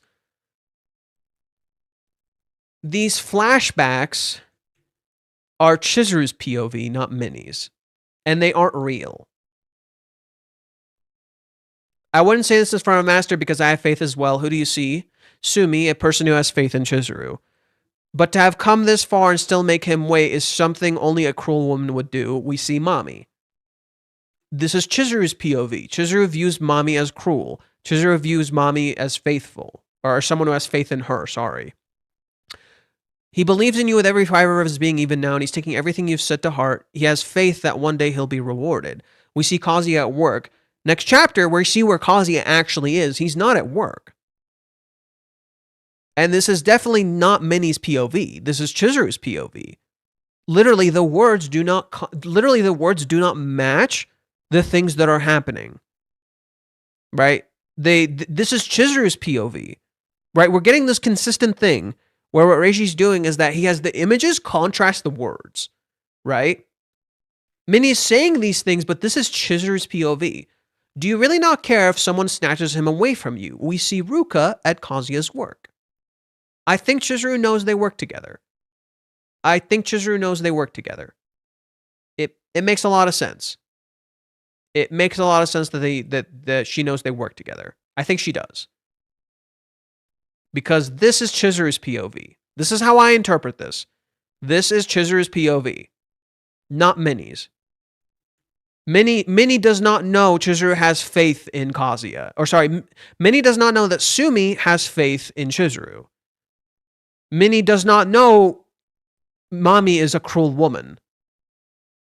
That's not how Minnie perceives her.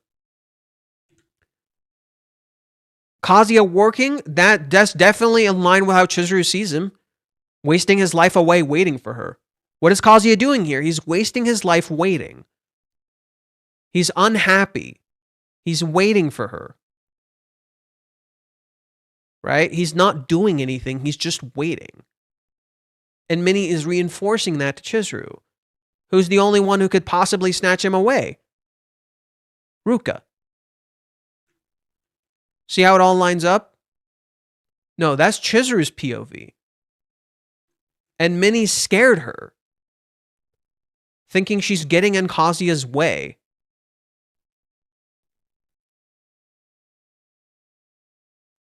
So we don't know what this is. Maybe...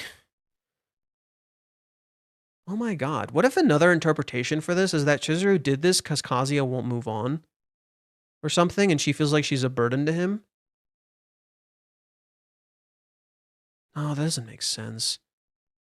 Because she was serious about him with Umi. That doesn't make sense. We still can't piece it together. But Chizuru, Minnie definitely made Chizuru feel like she's a burden to Kazuya. So Chizuru gave Minnie the July 11th to get her off her back. That we can agree on. Can we all just agree that's what Chizuru was doing here? Right? We can at the very least agree that what Chizuru did with July 11th was specifically to get Minnie off her fucking case. However, there is an element here we don't fully understand, which is what Chizuru felt about all of this. So there is still a second element at play here that we don't fully understand, which is Chizuru's feelings in regard to Kazuya. On one part, she's saying this to get Minnie off her fucking case. On the other, what does Chizuru feel in regards to not meeting Kazuya and keeping him waiting? Because she doesn't want to keep him waiting, so why? See how it doesn't line up? There's something not quite fully there. Anyways, let's see.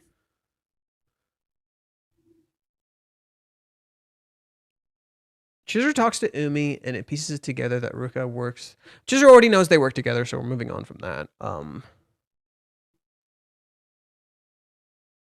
Here's about the sexual assault compounding the hence issue someone Sumi has to defuse the bomb. I don't know. We could hear about Umi and Ruka. It could be both. It makes some sense. Maybe Minnie gets drunk and tells a bit about Umi. Could be. Minnie knows Kazuya was going to talk to Umi, by the way. Chapter 398. Oh?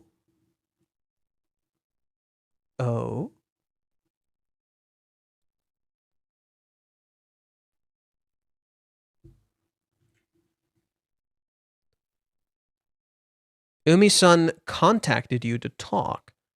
That's why you're nervous. Wait a second. Is this actually a thing? Do people really kiss someone and then decide whether or not to date? Oh, okay. It's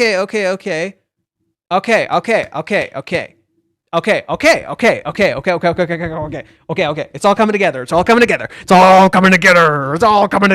Okay. Minnie spills the beans that she saw Chizuru and Umi. Then she tells Chizuru about how Umi contacted Kazuya. Chizuru goes to Umi. Hey, why did you talk to Kazuya? What did you want to talk about? What'd you say to him? Because she knows it's right after. She knows this happened right after. What the fuck did you say to him? He tells her what he did, and then he mentions Ruka.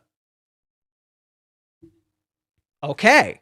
My theory is holding up. She could hint at... So I think Minnie is going to hint at Ruka. And then when Chizuru hears about Ruka, and she's like, wait, why did Minnie mention her? There you go. And then she gets that evidence, and she's like, wait, what the fuck is going on?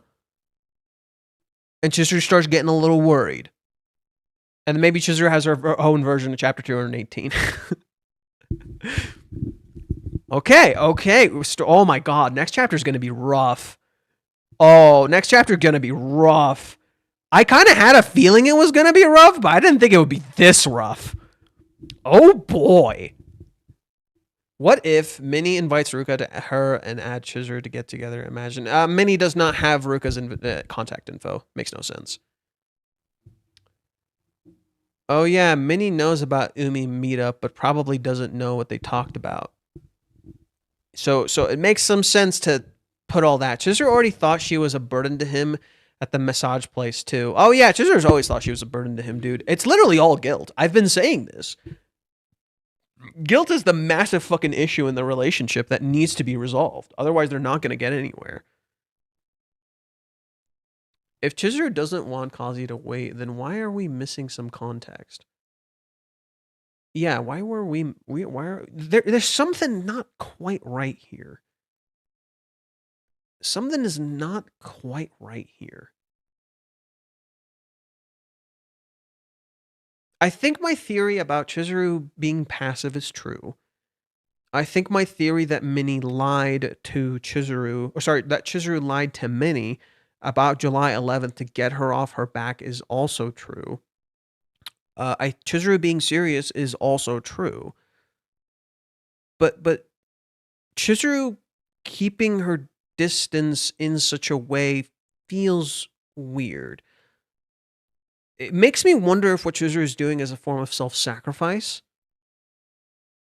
where I don't know, maybe she's taking a risk or something. I don't know. I do think self-sacrifice is a thing that's definitely happening here, but just a part of the pieces is just not clicking together. There's just something in the pieces not clicking together. Right? We have so much. We keep getting more information, but something just isn't adding up, and I don't know what it is. Why is Chizuru not contacting Kazuya if Minnie made her scared of losing him? Why did Chizuru do that if Minnie made her scared of losing him? Because that is something Minnie clearly did. She got her scared of losing Kazuya. She absolutely scared her. She played into all of her guilt, all of her insecurities. So why was that the response? Did Chizuru choose not to let that fear decide how she felt? Maybe that's what it is. Chizuru chose to not let the fear decide how she felt. And she chose to do July 11th specifically on that. That could make some sense. It aligns with the kissing part. Maybe she feels all these desires and feelings and she's afraid of letting them out. Damn. Yeah, just parts of the puzzle aren't really clicking together a little bit. Just a little bit. I feel like I've pieced most of it together, but there's just like a piece I don't know how to place. There's a piece I don't know how to place. Maybe Chizuru thinks if the play goes well, she will get a permanent job and skip rental. I thought that too. For sure. But I don't know. It doesn't make sense for keeping a distance. Isn't it funny that Minnie hears about the incident with Ruka, then the next chapter meets with Chizuru? What's to say Minnie wouldn't try to fix the problem herself and absolutely fails? I think the first part is more applicable. I mean, Minnie is always trying to fix the problem herself and then failing. That's just like the running gag with Minnie. Did July 11th come up before Chizuru mentioned it? Like it's a clue riddle? I know Ramen Day, but it seems more... No. If anything... No, it was never brought up. There's a part where Chizuru lies to Minnie about getting another part in a play. There's a part before the date starts where Chizuru lies to Minnie about getting a play, getting a role in a play, how she already has a new one. I think she lied to Minnie then. Or she was at least hiding something. But no, July 11th was never brought up. Ever. It could also be a report from Sumi to Chizuru with the phrasing that something is wrong, you need to dig more into this and ask Umi why they discussed and they also leads to Ruka. Could be. Sumi will also contact Chizuru to meet up with Kazuya. And isn't it fascinating how everyone wants to meet with him all of a sudden? It's kind of weird. Final boss. Minnie is the kind of person that says one thing but does the other. Would it be ironic if Minnie lets the Ruka thing slip accidentally? Tells Kazuya not to tell Chizuru, but gets drunk and spills the beans. I'm sticking with this theory. I mean, we already kind of all thought this to some degree, but Minnie mentioning Umi makes some sense. How long has Sumi been gone in the manga? It seems like Sumi's appearances are rare. Oh yeah, they're incredibly rare. I think there's a reason for it. There's a few different reasons for it. One, it's a character thing. Sumi's appearances being so rare falls in line with Sumi herself as a character, because literally she is a character who chooses not to do things because of her personality and her feelings. So her not appearing falls in line with that.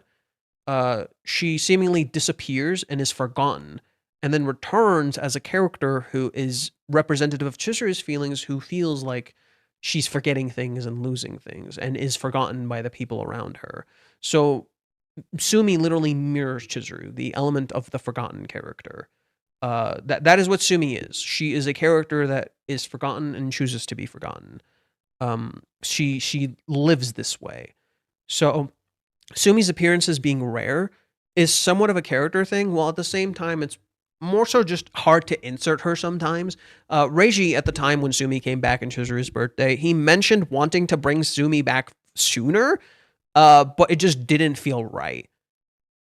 He mentioned that specifically, like he wanted to bring Sumi back sooner, but he wanted to time it and make it more effective of a return rather than just magically bringing her back. His editor agreed. It was the same with Ruka, except Reiji wanted to use Ruka a lot more in the cohabitation, while his editor kept saying no. So there are like layers to the issue. You know, Ruka and Sumi were kind of in the same boat during the cohabitation, where they both kind of just didn't exist for a while. Kazuya could sound so unlike himself in what he says to Sumi that she goes out to tell Chizuru too, and mentions to her, Umi talked to him, and she goes to Umi thinking he caused this, then learns it's about Ruka, then talks with Ruka and has to realize what just happened. Okay, so Chizuru goes like on an investigation. That makes some sense. Sumi talks to Kazuya. Kazuya doesn't sound like himself. Sumi mentions that to Chizuru, that he doesn't seem like himself. Chizuru wonders if Umi caused this. Umi mentions Ruka, which then leads Chizuru to find out about Ruka. All because Minnie caused a cascading set of events. Jesus Christ. All because of Minnie. It's about Ruka. Okay. Well, let's not forget that the actual focus is supposed to be someone's view of love of the next chapter. Well, that's not really what Minnie is here to do. The title of the chapter is Her Views of Love, or The Views on Love. But that's not what Minnie's here to do. Minnie is here to find out if something happened. And we've already heard Chizuru's views on love. And we've also heard Minnie's views on love for the most part.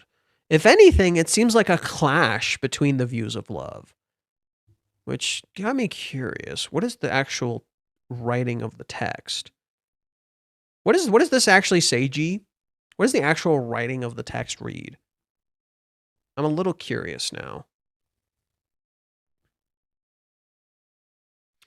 I'm thinking the big flip on expectations will be Chizuru not being as upset as everyone thinks she will be. Oh, yeah. Yeah. Chizuru's not going to be that upset.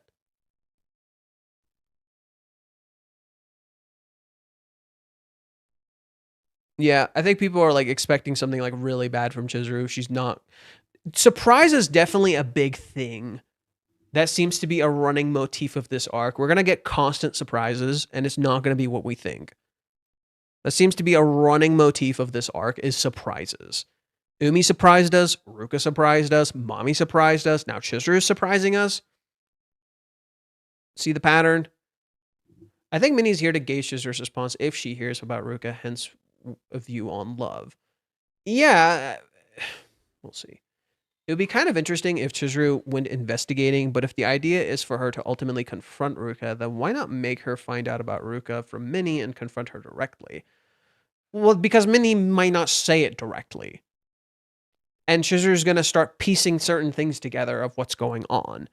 So I think Chizuru investigating is one, very thematically fitting, because what is her whole thing in the cohabitation? The investigation. So Chizuru literally going on an investigation to investigate Kazuya. See how that lines up really, really well, right? She wasn't actually investigating him before. Now she actually goes and investigates and does some research. One's views on love. I knew it. It's not Chizuru's views on love. One's views on love. The girlfriend and one's views on love. Yeah, I knew it. It's not her views, it's one's views on love. Okay, so that is more interesting because now it's not just specifically about Chizuru. It is the contrast of views on love because we've already heard Minnie's and we've heard Chizuru's. So now it is the contrast of that between the two of them. That makes more sense. So no, I think Chizuru going on an investigation is thematically in line with what's been going on so far. Because she was literally investigating her feelings before, now she's actually literally investigating Kazuya and trying to figure out what's going on, why he's acting weird. And Chizuru understanding Kazuya and what he's been going through would be incredibly fascinating. Literally going on an investigation to figure him out, to figure out what's been going on. And as a contrast to the mystery of Chizuru herself, as we go through this investigation with Chizuru, we start possibly piecing together what she herself is thinking and why she made certain choices in investigating Kazuya. And I hope Reiji keeps this kind of like somewhat short, not short and sweet investigation, not like a super fast investigation. Maybe like a chapter, 2 chapters, quick investigation, you know? Minnie knows it's bad to say it. Umi doesn't make sense. Umi makes sense. Hey, Kazuya heard you confess to Umi. What the hell? That makes some sense. Minnie has said a lot of things that she knows are bad to say, and she said them anyway. That's not really a valid argument, I'm sorry to say.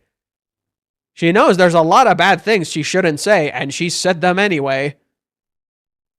Didn't fucking hesitate. Because Minnie doesn't really process the consequences of her fucking actions. Can you look at my last 2 comments? Take this with a grain of salt. I'm not trying to insinuate anything, but it can sound like Kazuya is depressed and they might... Oh, for fuck's sake, stop writing so I can read. But it can sound like Kazuya is depressed and they might think he could take his own life, and it's race to find Kazuya when he's not doing that at all. He's just doing whatever. No. That sounds silly. That sounds silly. I could see Chizuru being worried, sure. Because Kazuya's like acting really different. But that doesn't sound right. I could see that working in some universe, but that doesn't sound right. Wouldn't it be sad if the only reason Kazuya and Chizuru reunite only to fight because of Minnie trying to disfuse the bomb? Greetings, I'm kind of having a hard time seeing how Minnie would slip up Umi. I feel that Minnie's focus is more so about Ruka. I feel she has a hard time keeping secrets and blabs what's on her mind. It would be Ruka, but I could be wrong. That's the surprise. So, look. Why would Minnie blab about Umi? Why would Minnie blab about Umi? Okay. She's trying to gauge how Chizuru feels about things. She's probably going to talk about keeping secrets. Kazuya is keeping Ruka a secret from Chizuru. Minnie's going to gauge from Chizuru what she feels about keeping secrets. What's Chizuru going to tell her? The thing she told Kazuya, I don't want to keep secrets. Minnie is going to push that a little bit. Okay, you're talking about not keeping secrets and stuff. And Minnie's going to get annoyed because Chizuru's going to keep saying, no, I'm going to try to tell him the truth always and stuff like that. I'm going to be honest with the person that I love. Minnie's going to be like, well, were you honest about Umi? Chizuru's like, wait, what? What are you talking about? Kazuya saw that Umi confessed to you and you didn't say anything. You let a guy who confessed to you into your house? What the hell?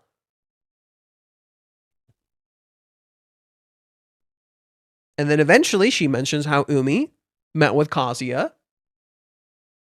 Right? Chizuru tells her, oh, I rejected him. I shut him down. I rejected him. Okay, then why is he talking to... Why did he call Kazuya? Why is he contacting Kazuya?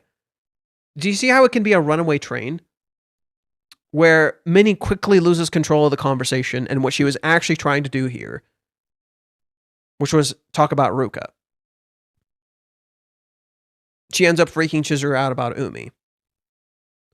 What did Umi do? Holy shit! What did Umi do?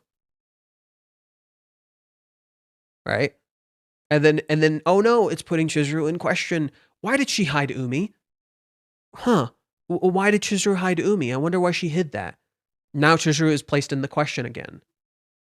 Oh wow! Wait, now that I think about it, why was Chizuru hiding the tiger's den? It's almost like it's setting up for the tiger's den to be explained.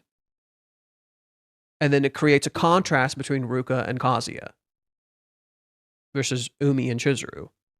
An intentional contrast would be struck between the two. See what I mean? Chizuru would probably be like, I didn't know Kazuya knew. That's why I didn't say anything. I don't want to scare him. I didn't want to worry him.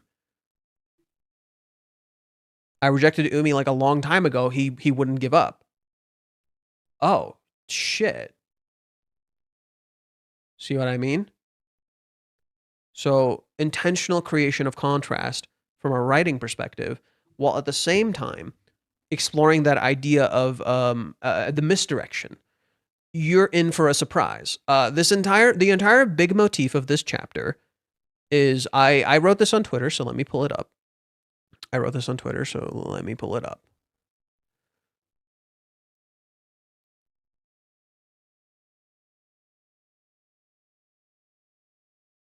Okay, let me go.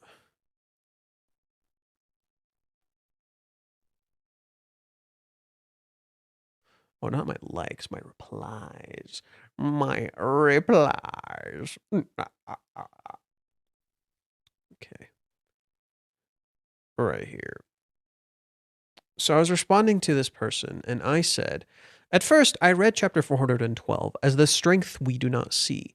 But when I looked at it again, it leverages our expectations of what we know to give us a surprise, both with Wami and with Chizuru. As if to say, you may not know your own strength, but if you look inside, you will be surprised. That element of surprise seems quite central here, right? That element of surprise seems incredibly central here. So in that same way that there's going to be a surprise that we just experienced, that surprise comes back around here. Minnie is not surprised by Chizuru's appearance. We did not even expect her to be here. We, as the readers, didn't even expect her to be here. We were surprised. Minnie wasn't. Chizuru's dazzling beauty is almost predictable to Minnie. It's like she finds comfort in being her shadow, as if Chizuru is the cooler older sister. Yet those same shadows blind Minnie to Chizuru. Will Minnie surprise us, or will Minnie be surprised? This seems to be a running motif of the current arc. Characters catching us totally by surprise. Maybe Minnie will see more than she could have ever imagined in her shadows. Or maybe Minnie will reveal the secrets in her shadows. A bomb in waiting. Plot twist, maybe it's both. I think maybe there is a secret that Minnie is keeping that we never considered. Umi. We thought Umi was done. Plot twist, Umi wasn't done.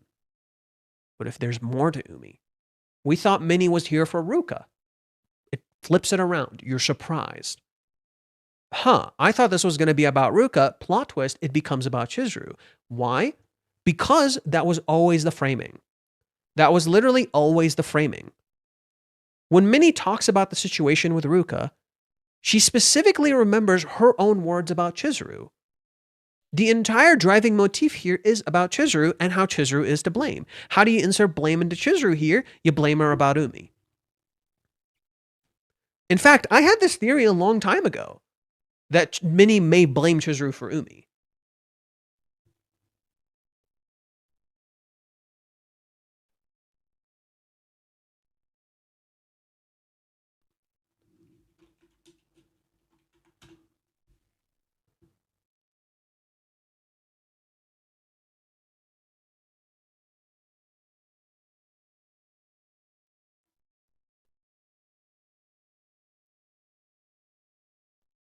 Yeah, I guess I can't pull it up right now. But I had that theory. I had that theory that Minnie may end up blaming Chizuru for Umi. So, there you go. Chizuru also dressed up like Umi when he met Kazuya. No, not right. No, not really. Umi didn't really dress up. Umi felt more casual than Chizuru. Chizuru is actually dressed up. Umi felt more casual. Yeah, I don't really see it. There isn't really a parallel between Umi and Chizuru. Umi feels more casual. Chizuru actually dressed the fuck up. Umi just came off more casual. He's not actually like full on flexing. That didn't really feel like that when Umi came over. Not really. Yeah, no. Umi is like way more lax. Chizuru is actually dressed the fuck up. So, yeah, I think that's going to be the surprise. Minnie is going to surprise us, not in spilling the beans about Ruka, but spilling the beans about Umi, which then would connect to Ruka. By now, I indeed would be surprised if Minnie went somewhere else but Ruka in her conversation. But that's the thing. Has Minnie actually been talking about Ruka? No, seriously, pay attention to our conversation from last chapter and this chapter. Ruka is very briefly in there. It's almost like Reiji is intentionally absolving Ruka of all guilt and conversation. Minnie barely talks about Ruka at all. You're literally already getting verbal indications we're not actually going to talk about Ruka. Kazuya wasn't even thinking about Ruka in this chapter. Ruka came up only once in a single sentence in this whole chapter. See what I mean? You're already getting verbal and narrative indications we're not actually going to talk about Ruka. Like, all the signs are kind of there. As a mirror to how Mami talking to Kazuya hides the fact that they're not talking about what fucking happened. Right? They're not talking about Hawaiians at all. They're just completely ignoring that. There's an ignored topic at play here. Right? The ignored topic when it comes to Mami is what she did in Hawaiians and what actually happened there. They're not talking about this dark secret. In contrast, when Minnie meets Chizuru, it's framed as if we're going to talk about Ruka. It leads you into a false sense of security. Everything about the interaction with Minnie leads you into a false sense of security. You think she's meeting Kazuya, plot twist she's meeting Chizuru. You think she's going to talk about Ruka, plot twist she might actually end up mentioning Umi. And she's not actually so much here about Ruka as she is here to find out what Chizuru is thinking. And if Chizuru heard about Ruka. In contrast, Chizuru learned that Minnie and Kazuya saw her with Umi. Right? Expectations versus reality. A repeating motif. You think this is how it's going to play out. Something completely different happens. And the fact that Reiji creates this homage directly to the Tiger's Den only adds to that. Why nod back to the Tiger's Den when you thought Umi was resolved? You were sure Umi was resolved, and yet Minnie introduces doubt into that picture. Was Umi actually resolved? Why did Chizuru keep it a secret? Right? Why is Chizuru keeping secrets when she doesn't want to keep secrets between the two of them? Oh, look, we're introducing doubt into Chizuru. See how it can literally flip the script. Oh, wow, Chizuru's keeping secrets. What the fuck, girl? You're the one who said, don't keep secrets. I told Kazuya not to keep secrets. Here you are, keeping secrets. Why is Chizuru keeping Umi a secret? Was she? Was there something to tell? There's nothing going on. He's just how many times has Chizuru probably been confessed to? How many times has Chizuru probably been fucking confessed to? Like a bajillion. She didn't know Kazuya knew anything about Umi or thought something was going on. She's not lying. She's not really omitting something. She didn't know Kazuya was worried about Umi. He never even fucking mentions him. How is this keeping a secret? In contrast, Kazuya is actually keeping a secret. If Chizuru talks to Umi, she will know Kazuya told him she kissed Kazuya. Crap baskets. Crap baskets. Yeah, Umi. Oh, Kazuya. Why would you? Oh, Kazuya. Oh, and then Kazuya literally said, "Oh, it's not a big deal that I tell Umi." Oh, there it is. Oh, there it is. Kazuya literally said, "Oh, it's not a big deal that I told Umi." Whereas Chizuru has consistently kept the kiss a secret from fucking everyone. Oh, right. Kazuya, I hope she doesn't get mad at me for this. It's the truth after all. Which would be interesting. Why would Chizuru get mad about keeping that a secret? You know? It's the truth. Why are you getting mad? It's our special secret. Well, how's I supposed to know? Gets into a fight. Kazuya and Chizuru do feel like they need a fight. Kazuya and Chizuru do absolutely feel like they need a fucking fight.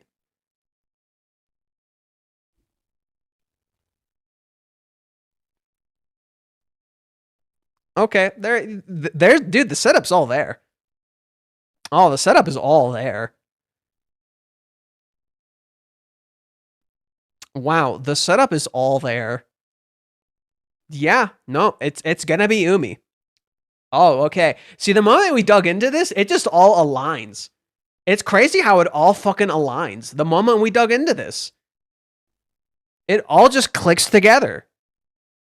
If Minnie rants against Chizuru, do you think it would be for both Ruka and her progression, especially if she has a faulty view of the incident? And Umi, I'm starting to see where it can line up. Care to elaborate? What do you mean? What are you talking about?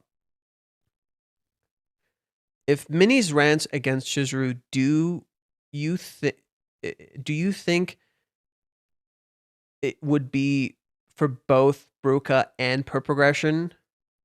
Like, are you saying it's a good thing? I'm confused. I'm a little confused. The second page with Minnie, this chapter looks pretty much like she's thinking about Ruka. Not really. She mentions her like once.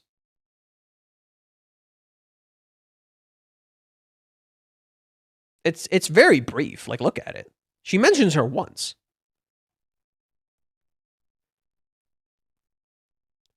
Page 1, page 2. She mentions Ruka briefly, but it's mostly about Kazuya, and then she frames it around Chizuru. The visuals tell you she's blaming Chizuru. She mentions Ruka once here. That's it. And she's just like, oh, the relationship is going to end. This sucks. Still, is Ruka-san really going to keep quiet about it? Okay, so there's the second time. And it's specifically about keeping quiet about it. Right? Okay, so fair enough. She does mention Ruka a second time. Fair. I'll shut the fuck up. But it's specifically about if Ruka would keep this quiet. Which shows how Minnie doesn't even know Ruka, because Ruka did keep quiet. She didn't fucking say anything. If she had told Chizuru-san, then I expect it would have already happened, but things seem calm right now. Yet Master doesn't sound very confident about either. Kazuya doesn't trust Ruka. Therefore, Minnie is like, oh, what if something happens? But as a contrast, what about Chizuru keeping quiet about Umi? Ooh, scandal! Ooh, scandal! It's such a movie biz approach. I love it. It's such a movie biz approach to this writing, because absolutely it would be framed like a scandal from Minnie's perspective. You know, absolutely she would think it's some sort of negative thing. Oh wow, Chizuru's being scandalous. Oh my god. Whereas Kazuya has that whole thing he's keeping secret from Ruka. So there is that contrast, absolutely. There's this contrast between the Chizuru keeping Umi a secret and Kazuya keeping Ruka a secret. But is Chizuru actually keeping Umi a secret? Is she actually keeping Umi a secret or not? Right? That's what I think Reiji wants to explore. Is like, okay, you guys think Chizuru is keeping Umi some sort of big secret. Something fucking happened with Chizuru with Umi.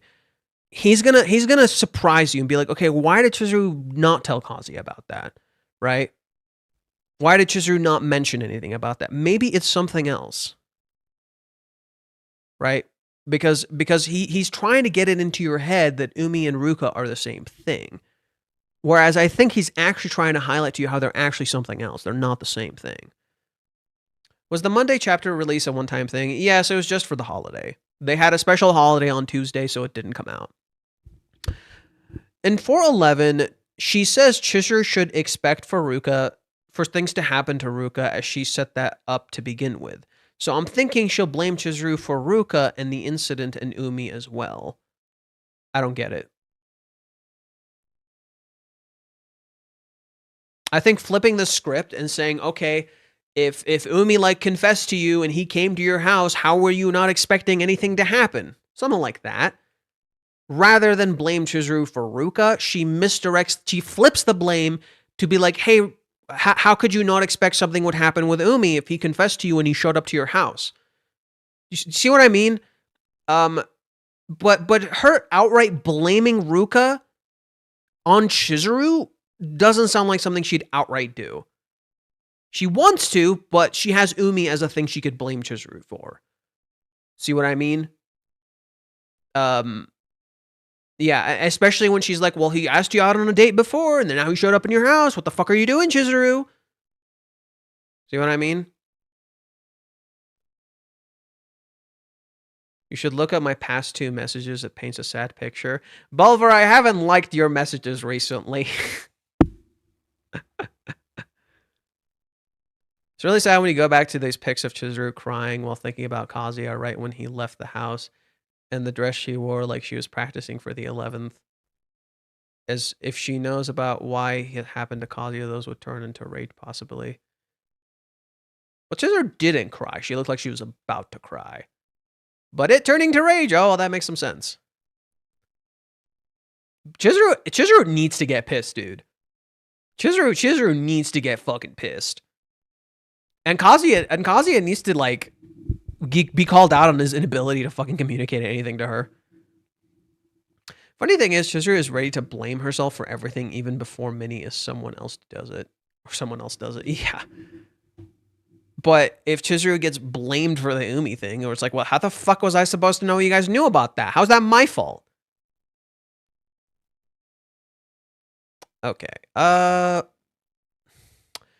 Well, I consider the theory largely correct. It doesn't fully explain why Chizuru doesn't contact Kazuya. Sure, it would technically be her taking the initiative if she congratulated him on his birthday, but you wouldn't expect Kazuya to tell Chizuru to congratulate him. Chizuru is actively avoiding taking any initiative with Kazuya.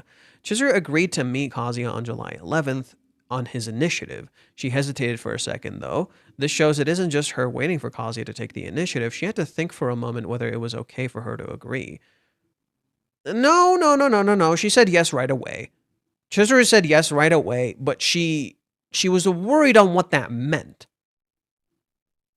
She didn't know what that meant. There's a much bigger problem with her taking initiative than just wanting Kazuya to take the lead. Chizuru is afraid to accidentally hurt Kazuya if she takes initiative because she's selfish. The kiss is the best example for that. That was her taking initiative based on something Kazuya said, which she interpreted as being okay for her to be selfish. But Kazuya was shocked. Minnie yelled at her. She must have hurt him with her selfish action. She also was surprised at her own strong reaction after the kiss, where she was struggling to maintain control. If she hadn't been careful enough, she might have done even more to Kazuya. She's afraid of her desires taking control. She's afraid that she might disregard Kazuya's feelings to satisfy her own desires. She's basically afraid to do what Ruka did to Kazuya. Fair. That's why she doesn't even contact him on his birthday. She might find an excuse to talk to him more, to connect to him more, to go see him. She wants him so badly that she doesn't trust herself to not act selfishly, and she can't risk hurting Kazuya again. So she was careful when Kazuya contacted her. She only agreed to act exactly what he proposed, and she hesitated in order to make sure that she didn't inject her own desires there. She did somewhat inject her own desires there. She wanted to say, I'm sorry. She wanted to apologize to him. I think another part of it that you're somewhat missing with the whole situation is that because of what Minnie said, there's a possibility Kazuya might reject her for the simple fact that when she contacted Kazuya, when Kazuya contacted Chizuru, it was the same exact way in which she contacted Umi. Kazuya calling her is not an indicator it's going to go well. Kazuya saying, let's go out, is not an indicator that this is a good thing. Just as her saying to Umi, hey, I want to meet up, let's talk, is not an indicator that it's a good thing. That's, to me, more so why Chizuru was hesitating. That she didn't know if this was a good thing. And Kazuya cleared up her worries. That what she did was good, there was no problems, it's all okay. Kazuya doesn't realize he did this. He doesn't realize his impact on her. He literally says, don't worry about me, I don't matter. And she's like, dude, you're literally the reason I feel better. Shut the fuck up. So, not quite.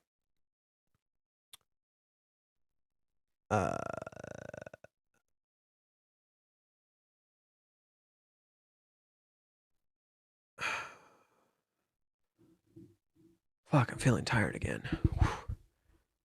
So, Minnie mentioned Ruka twice this chapter, while she didn't mention Umi at all. That would make me surprised if Minnie's conversation went towards Umi instead of towards Ruka. But yeah, hey, surprise me.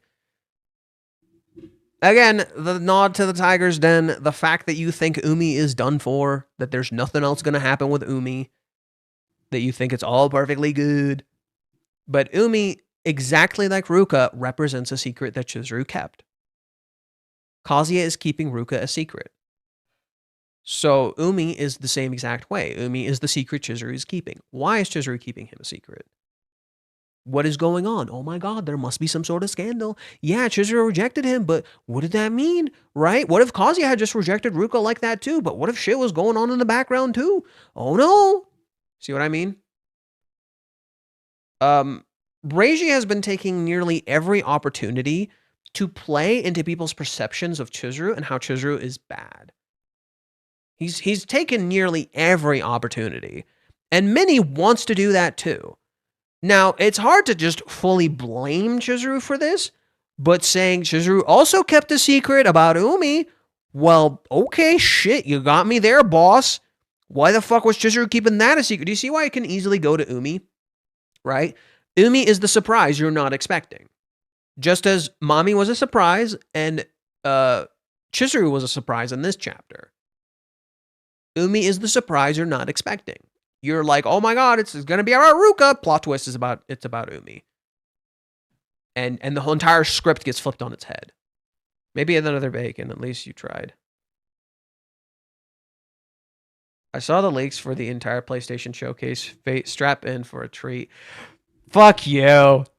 Fuck you. Fuck you. Oh, fuck you, dude. Fuck you. Okay, look. I have a lot of expectations, and I don't want to get into any of them. I would love for Kingdom Hearts, but I doubt it. I feel like Final Fantasy VII Remake Part 3 is going to be there. I feel like it is. I know Wolverine is not there. They already confirmed Wolverine is not there. I'm not even that crazy about the Wolverine game. It's okay. Resident Evil Requiem, maybe. It feels like Requiem would be there for some reason. I don't see why not. Requiem would be there. It makes some sense. Fuck me. What else? Dude, you got me so excited all of a sudden. Fuck you. Fuck you. Fuck you. I'm so excited. For like a second. I'm just like so hyped now. I want so much. I want Square to be hype as fuck, but I'm limiting to my expectations to Final Fantasy VII Remake Part 3. I don't know what else to expect. I wasn't even like really thinking about it all that much. Insomniac announced Wolverine isn't going to be there, but Capcom said they're going to be there. Oh, fuck yeah, brother. Oh, fuck yeah. Cap God, here we go. Oh, maybe Resident Evil like Code Veronica or some shit. Holy crap. That would be fucking insane. Resident Evil 5. What am I thinking? Resident Evil fucking 5. RE5 remake. Oh, fucking boy. Oh, baby boy. Here we go. Resident Evil 5 remake. What else? Who else is going to be there? Ari isn't going to be there, though. Oh, fuck me. At this rate, freaking Spider-Man 3 might be there before KH4. Stop hurting me. Shh, don't hurt me anymore.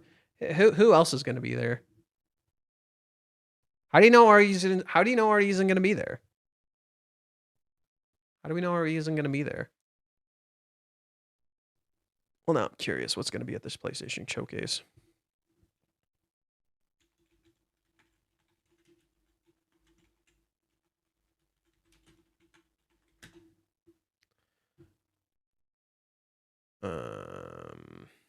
State of play. So, what's going to be there? Okay. Whatever. I'm going to stop thinking about it. I'm going to stop thinking about it. When is Resident Evil coming out? The 27th. So, 16 days.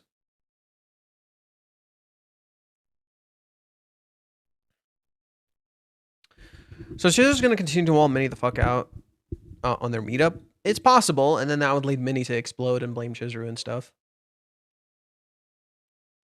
Heard there's a supposed rumor from MHK that there's going to be a remake of KH1. Oh, it was debunked.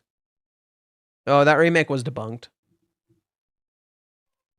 Yeah. No, that remake was debunked from like actual sources or like big leaker sources. They just said it's bullshit.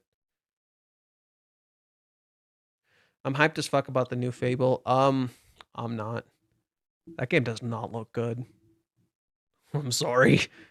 No, I'm sorry. The new Fable does not look good. What if Chizuru asks Minnie, do you like Kazuya? That would be a bombshell. That would be a bombshell for sure. Okay. Shit. Let me drink some water. Kind of getting toasty a little bit.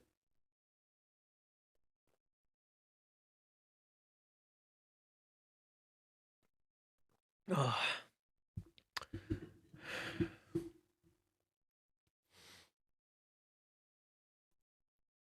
Okay. Sweet baby Jesus on a Mercedes-Benz. Varicus, what the fuck? Varicus, what the fuck? I love you, man. Fuck me. I need to sleep more. I feel like I get too tired and I can't like process any of this shit because I'm not sleeping well. Huh, I must have missed the chance to publish this week. I'm glad that Kazuya is finally thinking about the whole Mizuhara Ichinose name thing, but recognizing that it's a problem, but also recognizing that it's definitely not the only problem and that the changing what he calls her won't fix anything on its own. Correct, fair enough. But mommy, I'll be honest, I have no clue where this is going. She's been such a snake throughout the story, but genuinely doesn't seem to be working any angle right now. Is there a possible redemption arc coming for her? It's been happening for a while. I hope so, but more for Kazuya's sakes. Getting some closure on the whole mommy situation, which kicked off the whole series in the first place, could be an important milestone for Kazuya as a character. But more than that, she messed up in so many ways. If she can help fix some of those, what she's broken, it could do a lot of good. She's not going to magically do it, but it's going to hide the issue that she caused. But she's going to form a real bond with him. That's something I've been guessing for a while. They're forming a real bond to disguise the issue that's been going on. But the biggest curveball for me this time around is that Minnie and Chizuru are meeting up by themselves voluntarily. These two, their last two run-ins weren't exactly friendly. Minnie coming home after the big Odaiba date rejection kiss, and then Minnie chewing her out on campus. Both of these interactions were Minnie putting Chizuru on the spot and Chizuru playing defense, either by withholding info, the Taxi kiss, or dropping it like a bomb, the play on the July 11th. But now Minnie is the one holding a secret, and we have no reason to think that she'll handle it well. She's loyal to Kazuya, but she's also notoriously bad about secrets, either openly telling him or just being transparent in her effort to use them. She's not mommy, she has no game. She has no game. She has no fucking game. Oh, he's right though. He's right. That's the contrast. Whereas mommy has no game anymore. She's not playing a game anymore. She's just really desperate to keep this thing alive. Minnie is being secretive and sneaky, just like mommy. She has plans and shit like that, but she's not like mommy. She's not as good as mommy, right? She has no impulse control. Minnie is wrong that Kazuya should keep the Ruka thing a secret from Chizuru, but Chizuru learning it from Minnie, especially since Minnie doesn't grasp that what happened, would be much worse, I think. Okay, Kazi keeps meeting Mommy at the driving school. He wonders what that could mean. For his job application, he's asked what kind of person he is and what his strengths are. Mommy sees him and they talk a little bit about job hunting. Kazuya encourages her that she is a capable person in his eyes, which makes her smile. Kazuya still can't make any sense of her. He thinks about Chizuru's questions from the date and wonders how he can show Chizuru that he loves her, how he loves her. He wonders if him calling her Mizuhara is the problem, but he doesn't know what it would solve if he didn't. He wants to ask for advice. Minnie is thinking about what happened with Ruka. She's meeting up with Chizuru to get her view on things. I think we might have reached the beginning of another interesting arc to analyze. It is clear that Mami must have copied Kazuya's schedule. Kazuya is so close to admitting it to himself that this looks like that it looks like this if she actually it looks like as if she actually likes him. But he denies himself that realization and rather wants to keep believing that this can't be it. It doesn't fit his own perception of himself. Of course he can't understand Mommy if he preemptively denies the reason why she is doing what she does. When thinking about the job application, it is clear that Kazuya can't see his own strengths. He made a movie but that requires some serious determination, so this is surely something he could use to promote himself, right? But he attributes all of this to his love for Chizuru. So he doesn't see his own strength that made him persevere. Kazuya thinks too little of himself. It reminds me a bit of Ruka, who also doesn't see what Kazuya isn't actually here. Who also doesn't see that Kazuya isn't actually here to cure her, but she herself has the ability to live a full life. Preach, brother. Preach, brother. Nagomi told her that she loved Ruka's energetic personality. That personality is her own. She doesn't have that personality because of Kazuya. He was just the catalyst to bring that personality out. It's the same with Kazuya. Chizuru is merely the catalyst that brought out Kazuya's own potential.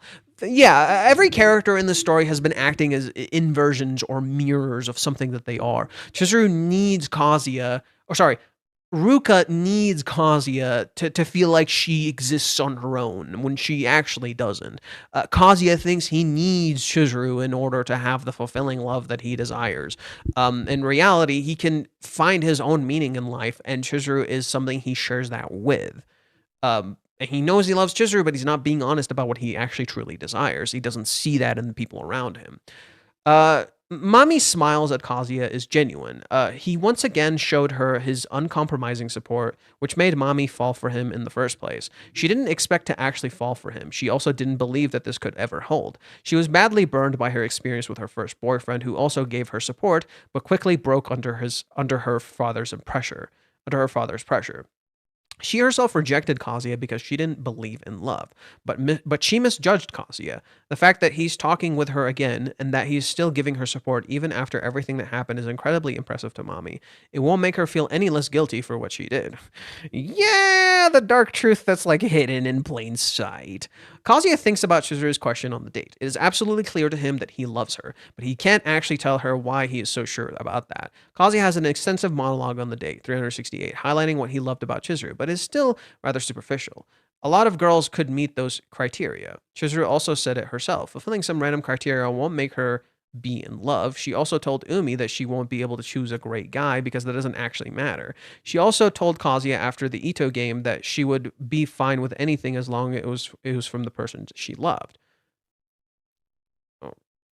Okay, I think we already talked about this. Being in love makes you a lot of things makes you like a lot of things about the other person, but even liking everything about that person won't make you automatically be in love with them. It can be what he likes about her that makes him sure he loves her. So what is it that makes him sure he loves her? Kazuya can't say. He just knows it's true. It's time, and the time you share with the other person. Kazuya thinks he might have failed to make Chizuru understand that he loves her. I don't think that's true. She believes him. She said herself that she wanted to know that for her own answer. Kazuya thinks it might have something to do with calling her Mizuhara. Still, a lot of people probably agree with that, but I tend to agree with Kazuya here that it doesn't seem to be the problem. It wouldn't change anything about how he feels if he changed what he called her. And if Chizuru didn't want to be called Mizuhara, she could have just told him. Kazuya is looking for help on this important issue. Since he already talked with Minnie about it, I doubt that she'll be the one he asks. I think it would make sense if he asks Sumi. Minnie is about to help Kazuya again.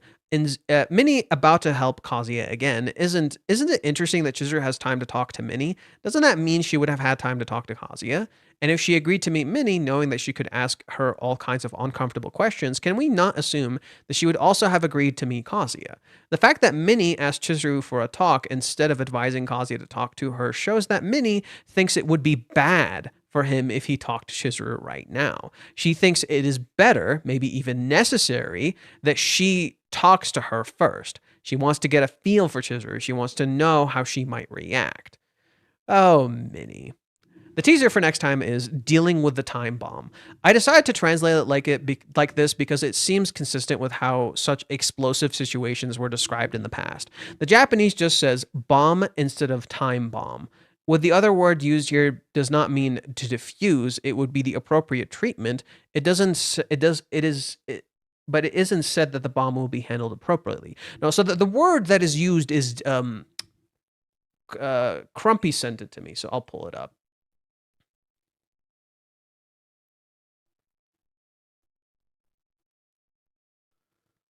So the word that is used literally means processing, dealing with, treatment, disposition, disposal. How do you say it?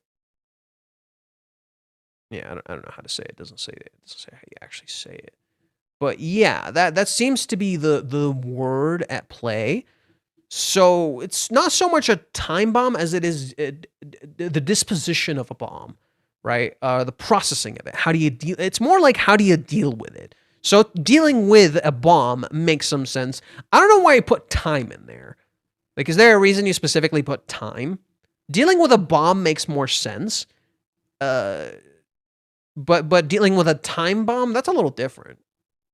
I assume this refers to Ruka. The Ruka incident is what Minnie was thinking about, and it is what she wants Chizuru's opinion on. I absolutely predict that Minnie is going to tell Chizuru about Ruka. She was always consistently revealed Kazuya's secrets to her.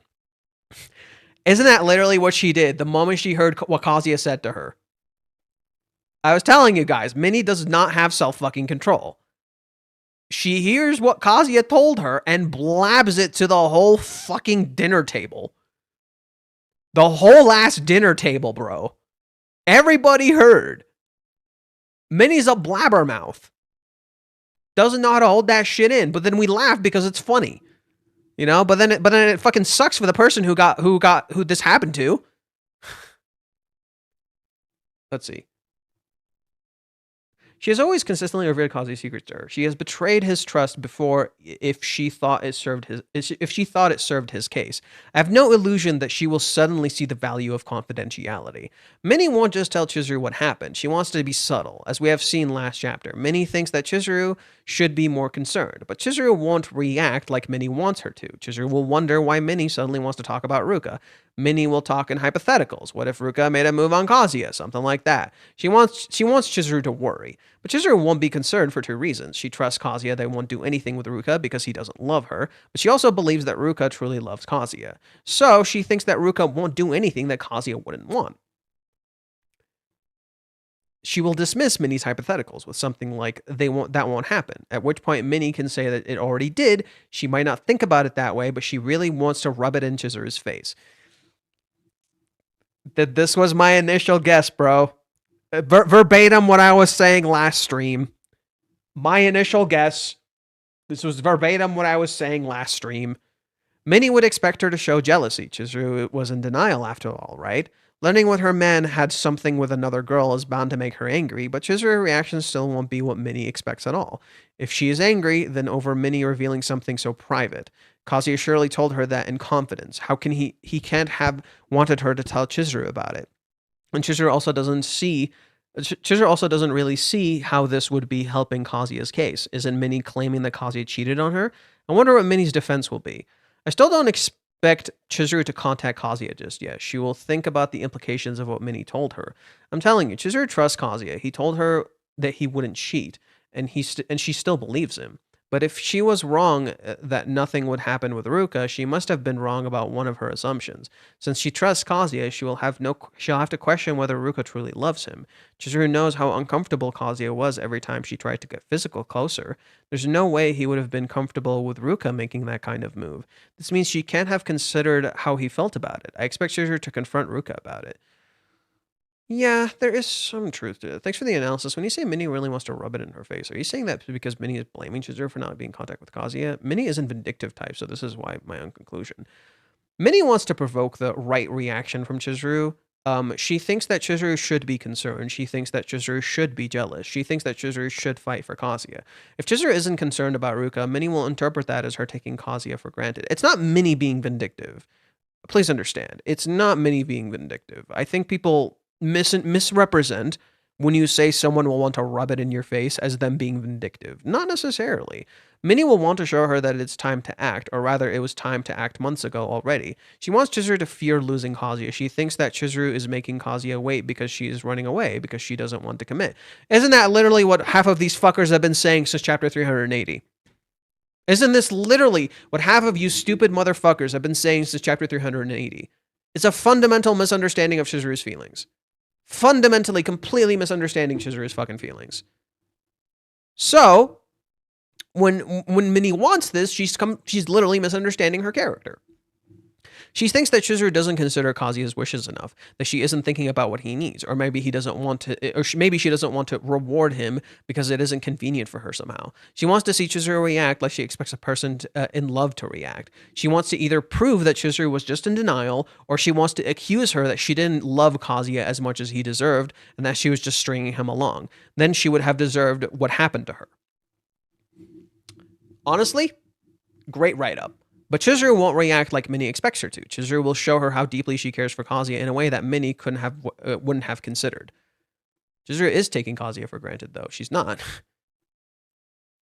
She has been since the freaking beginning, because Kazuya is for granted. Chizuru could butcher his whole family with a machete, and he'd be okay. Well, this is just silly. This is a very common view. Yes, that's why I think Minnie will assume this as well. I don't think it's true. But it's also impossible to disprove since Kazuya always does everything Chizuru wants, and he never gives up on her. Even when Chizuru rejected Kazuya, people claim she was testing him to see if he really wouldn't give up on her. I'd say they would have been a rather risky move. But how would you even notice whether Chizuru was taking Kazuya for granted or not? The only way to really see that would be if Kazuya defied Chizuru, which he never does. If he did, and she accepted it, she probably didn't take it for granted that he would be as she wanted. Huh. Now, where has Kazuya defied Chizuru in the past? That's right. The cheer update. After the cheer update. And Chizuru really fucking appreciated that. Ah, yes. I'm gonna bring up one of my favorite fucking scenes to prove to you dipshits that Chizuru is not taking him for granted.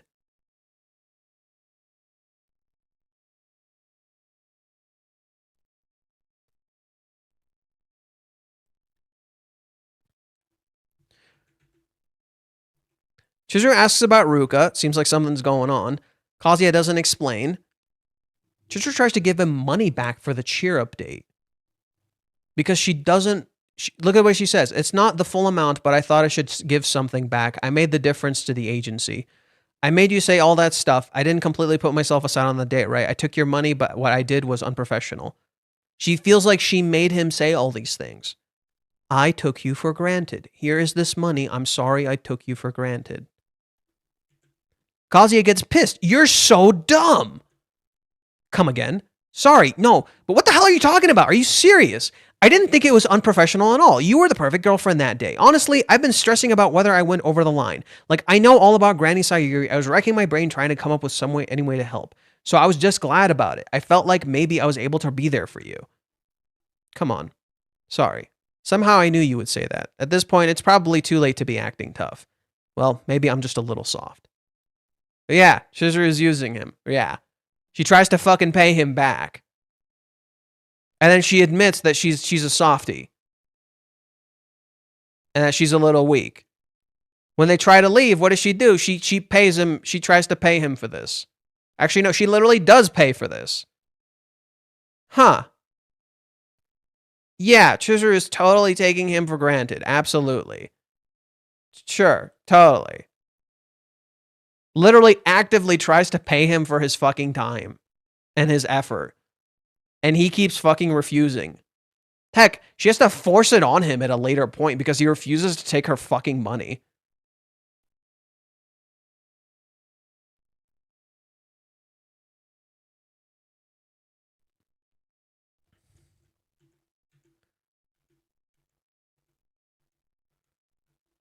Where is it? I think it was like earlier. Yeah, at the moment she gets there, she lands, she tells him to not drink so much, and she fucking pays him. And Kazuya's like, I told you it's fine, and I told you it's not. There's no such thing as a free lunch. The house sale thing is on hold now, and I couldn't just ask you to not drag everything back in. No. I'm not just gonna take your fucking time. I am paying you for your fucking time. Shut the hell up and take the money. Does that seem like someone who's taking someone else for granted? No, it's almost like you have a very blind perception of Chizuru. And that's why Minnie will think she can, granted, will do as she, yeah. And that's why Minnie thinks she will take Chizuru, she thinks Chizuru will have taken Kazuya for granted. If Chizuru claimed that nothing would happen with Ruka, that would indicate to Minnie that Chizuru naturally expected Kazuya to only care about her and ignore Ruka. As if Chizuru thinks she's some perfect, beautiful girl. And guess what? What reinforces this narrative? What reinforces this narrative? That's right, that Chizuru made Kazuya wait even more. Chizuru made Kazuya wait even more because she knows he's not going to cheat on her. Oh yeah, she has total belief in him that he's not going to cheat on her. That's why Chizuru did that. She put his feeling aside and took him for granted. If Minnie would now show Chizuru that Kazuya defied her expectations, she would be shocked to realize that she wasn't the center of Kazuya's world, thus making it obvious that Chizuru had taken Kazuya for granted.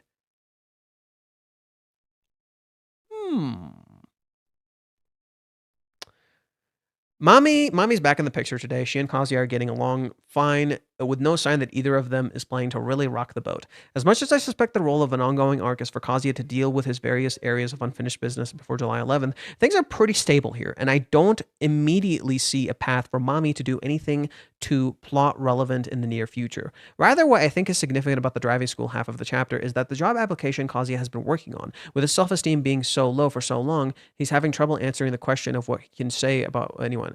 Say you're better at than anyone.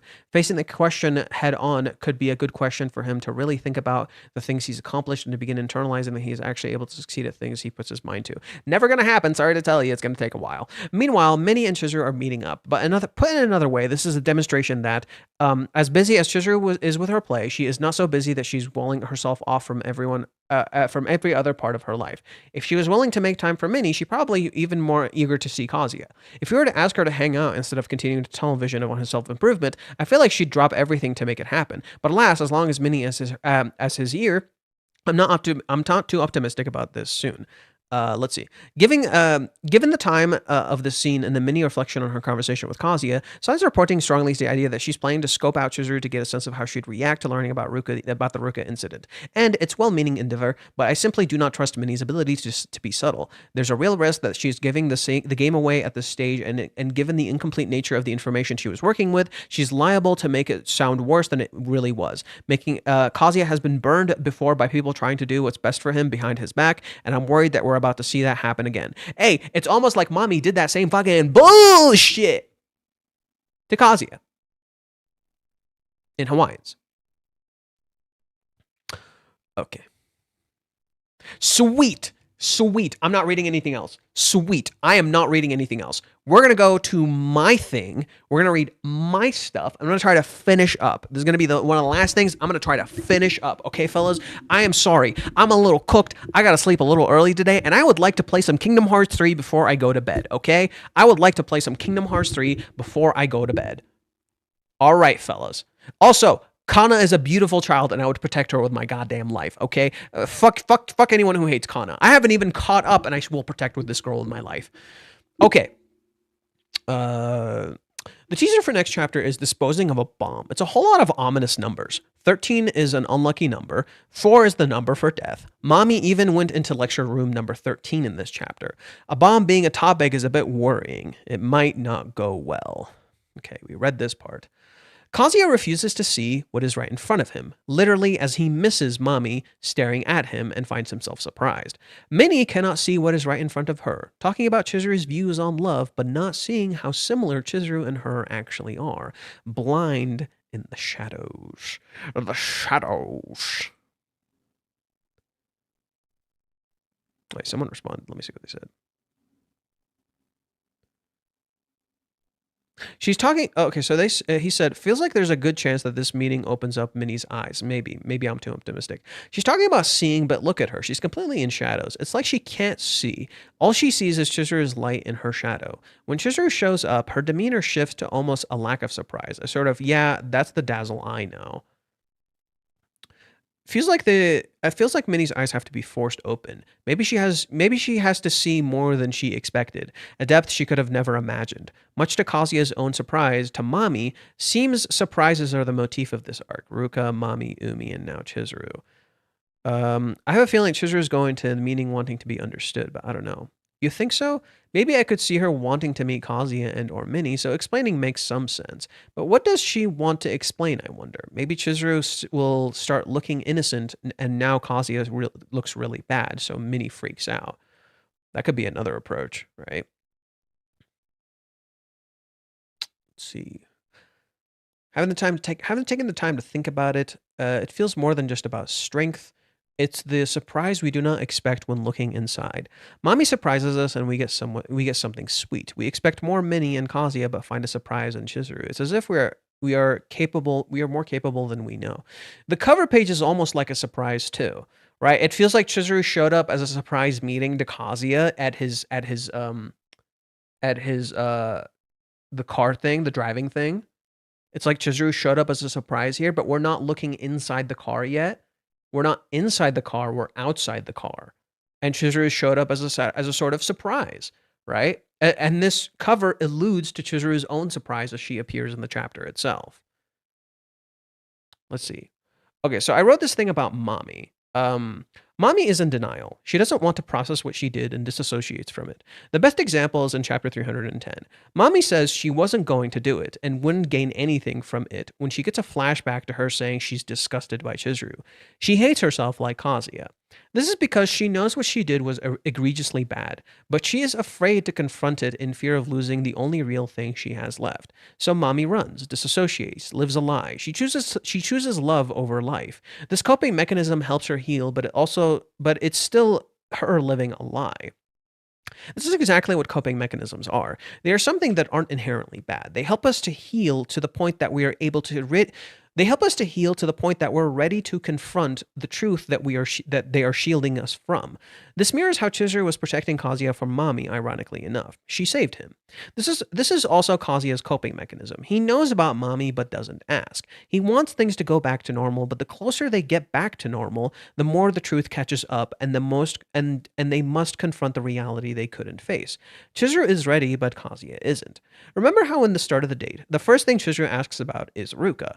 Remember how before the date starts, Chizuru thinks of what she was going to say to Ruka. How Chizuru keeps asking about what Kazuya did with Ruka. Yeah, she wants to know. She's ready to know everything. In contrast, in the date, we see Kazuya get a call from Mommy, which he ignores. This is framed as a good thing, but hides a dark truth. This happens right after Kazuya and Chizuru have the best time laughing and smiling. He ignores the sorrow of Mommy in favor of his ignorant bliss. Kazuya is not ready to face the dark truth of Mommy and the not so serious truth of Umi. Maybe like a messier truth of Umi, as a mirror to how Minnie herself is somewhat messy. Chizuru is ready to face the dark truth of Ruka and the messy truth of Minnie, to see Kazuya fully and be there for him. This is why she always answers when Kazuya calls, why she is there now. I've been kind of somewhat responding to people. Oh, look at this cute mini one. This artist did like a really cute mini thing, so I shared it. Yes, Chizuru on Kazuya's birthday is shown at the batting cages, wearing clothes that do not look like they are made for sports and clearly losing form. Chizuru only goes there when she is stressed, and it's clear she wants to meet Kazuya but felt she couldn't.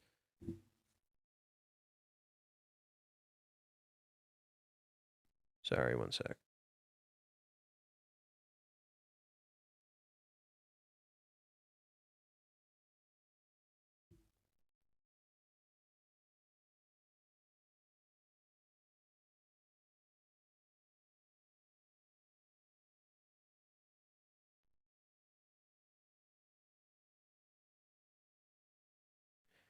Had like some weird heart palpitations there. Got me a little worried. Got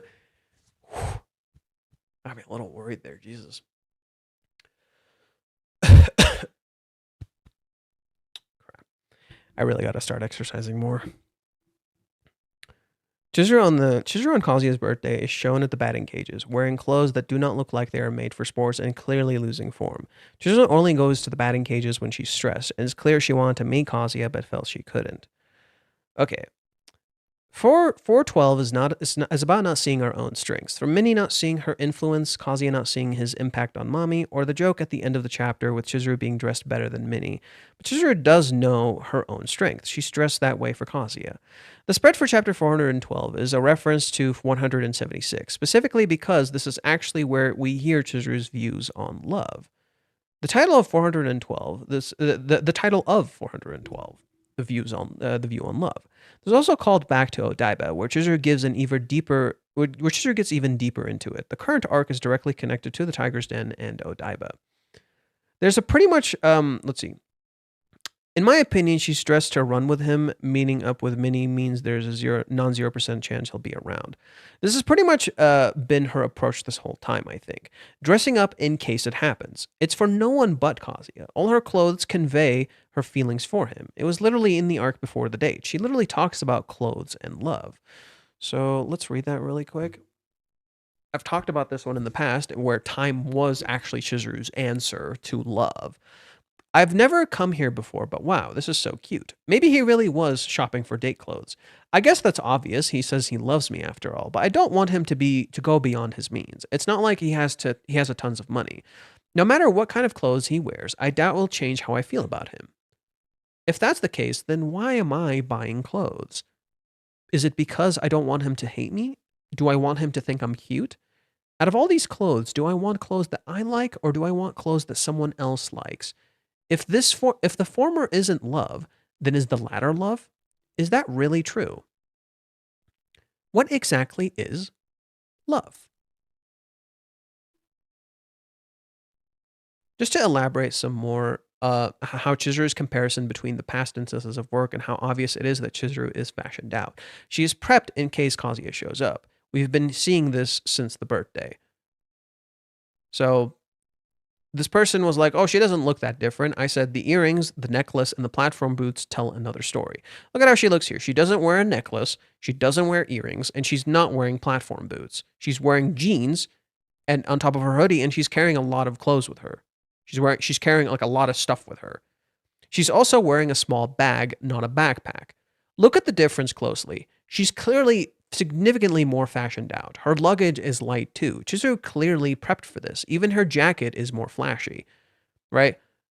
Chizuru carries a small bag. She wears platform boots. She wears a long skirt that emphasizes her hips. She has that badass looking fucking jacket, dude. That jacket is bad fucking ass. She has earrings that she specifically wore for a party of all places.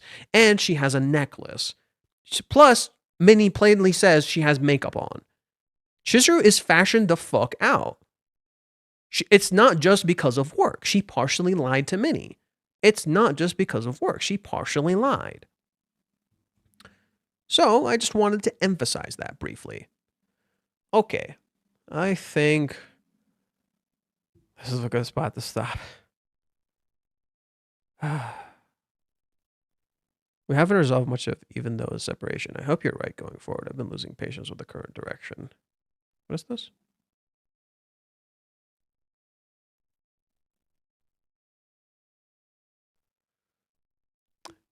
I have a feeling that the next few episodes will end up confronting things we've been avoiding so far, one after the other in quick succession. There's a whole month until July, so it's not like we'll move forward right away, but unlike the vague sense up until now, I think the path we really ought to take will start coming into view.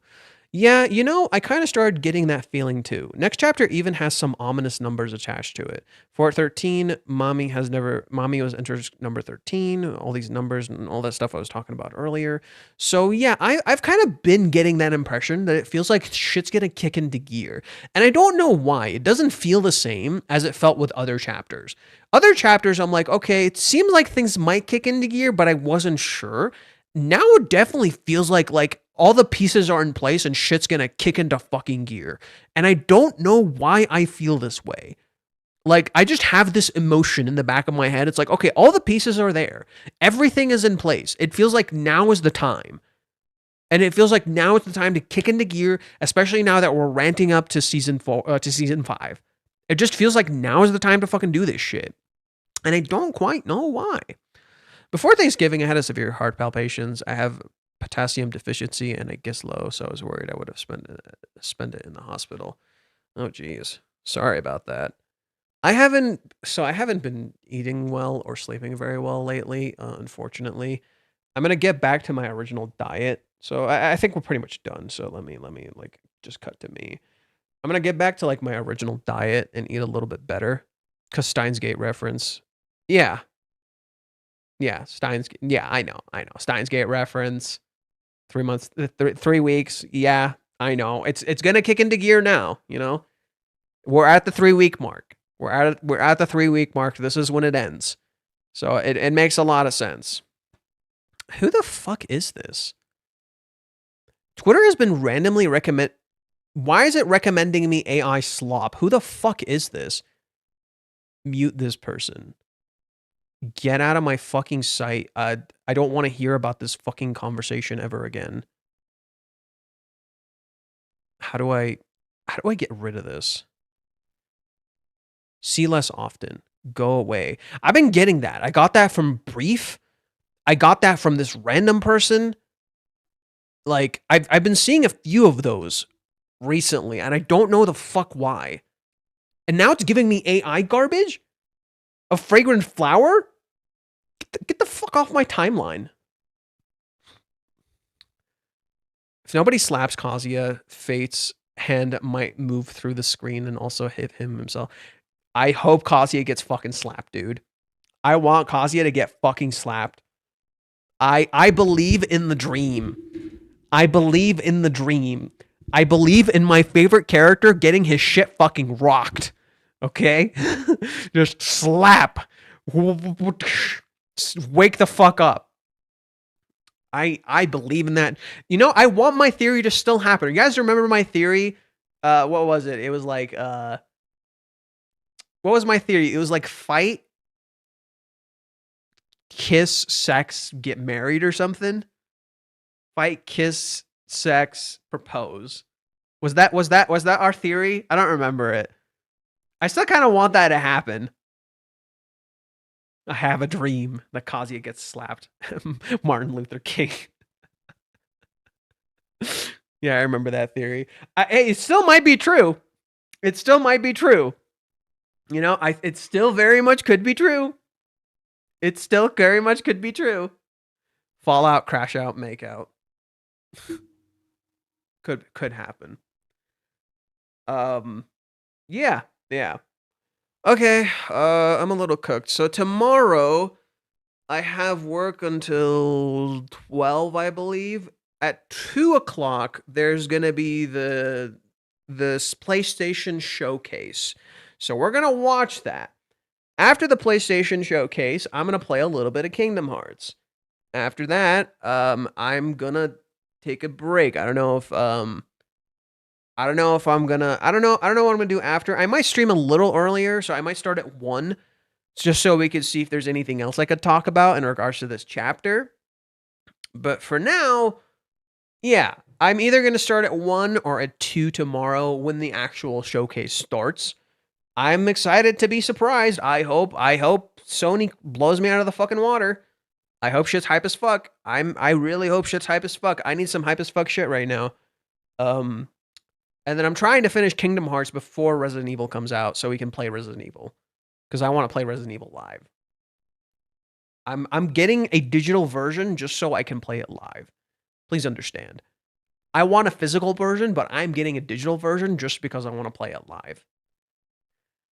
I just got told I gotta watch my niece once again. I can't catch a break. Sponsored by Porsche.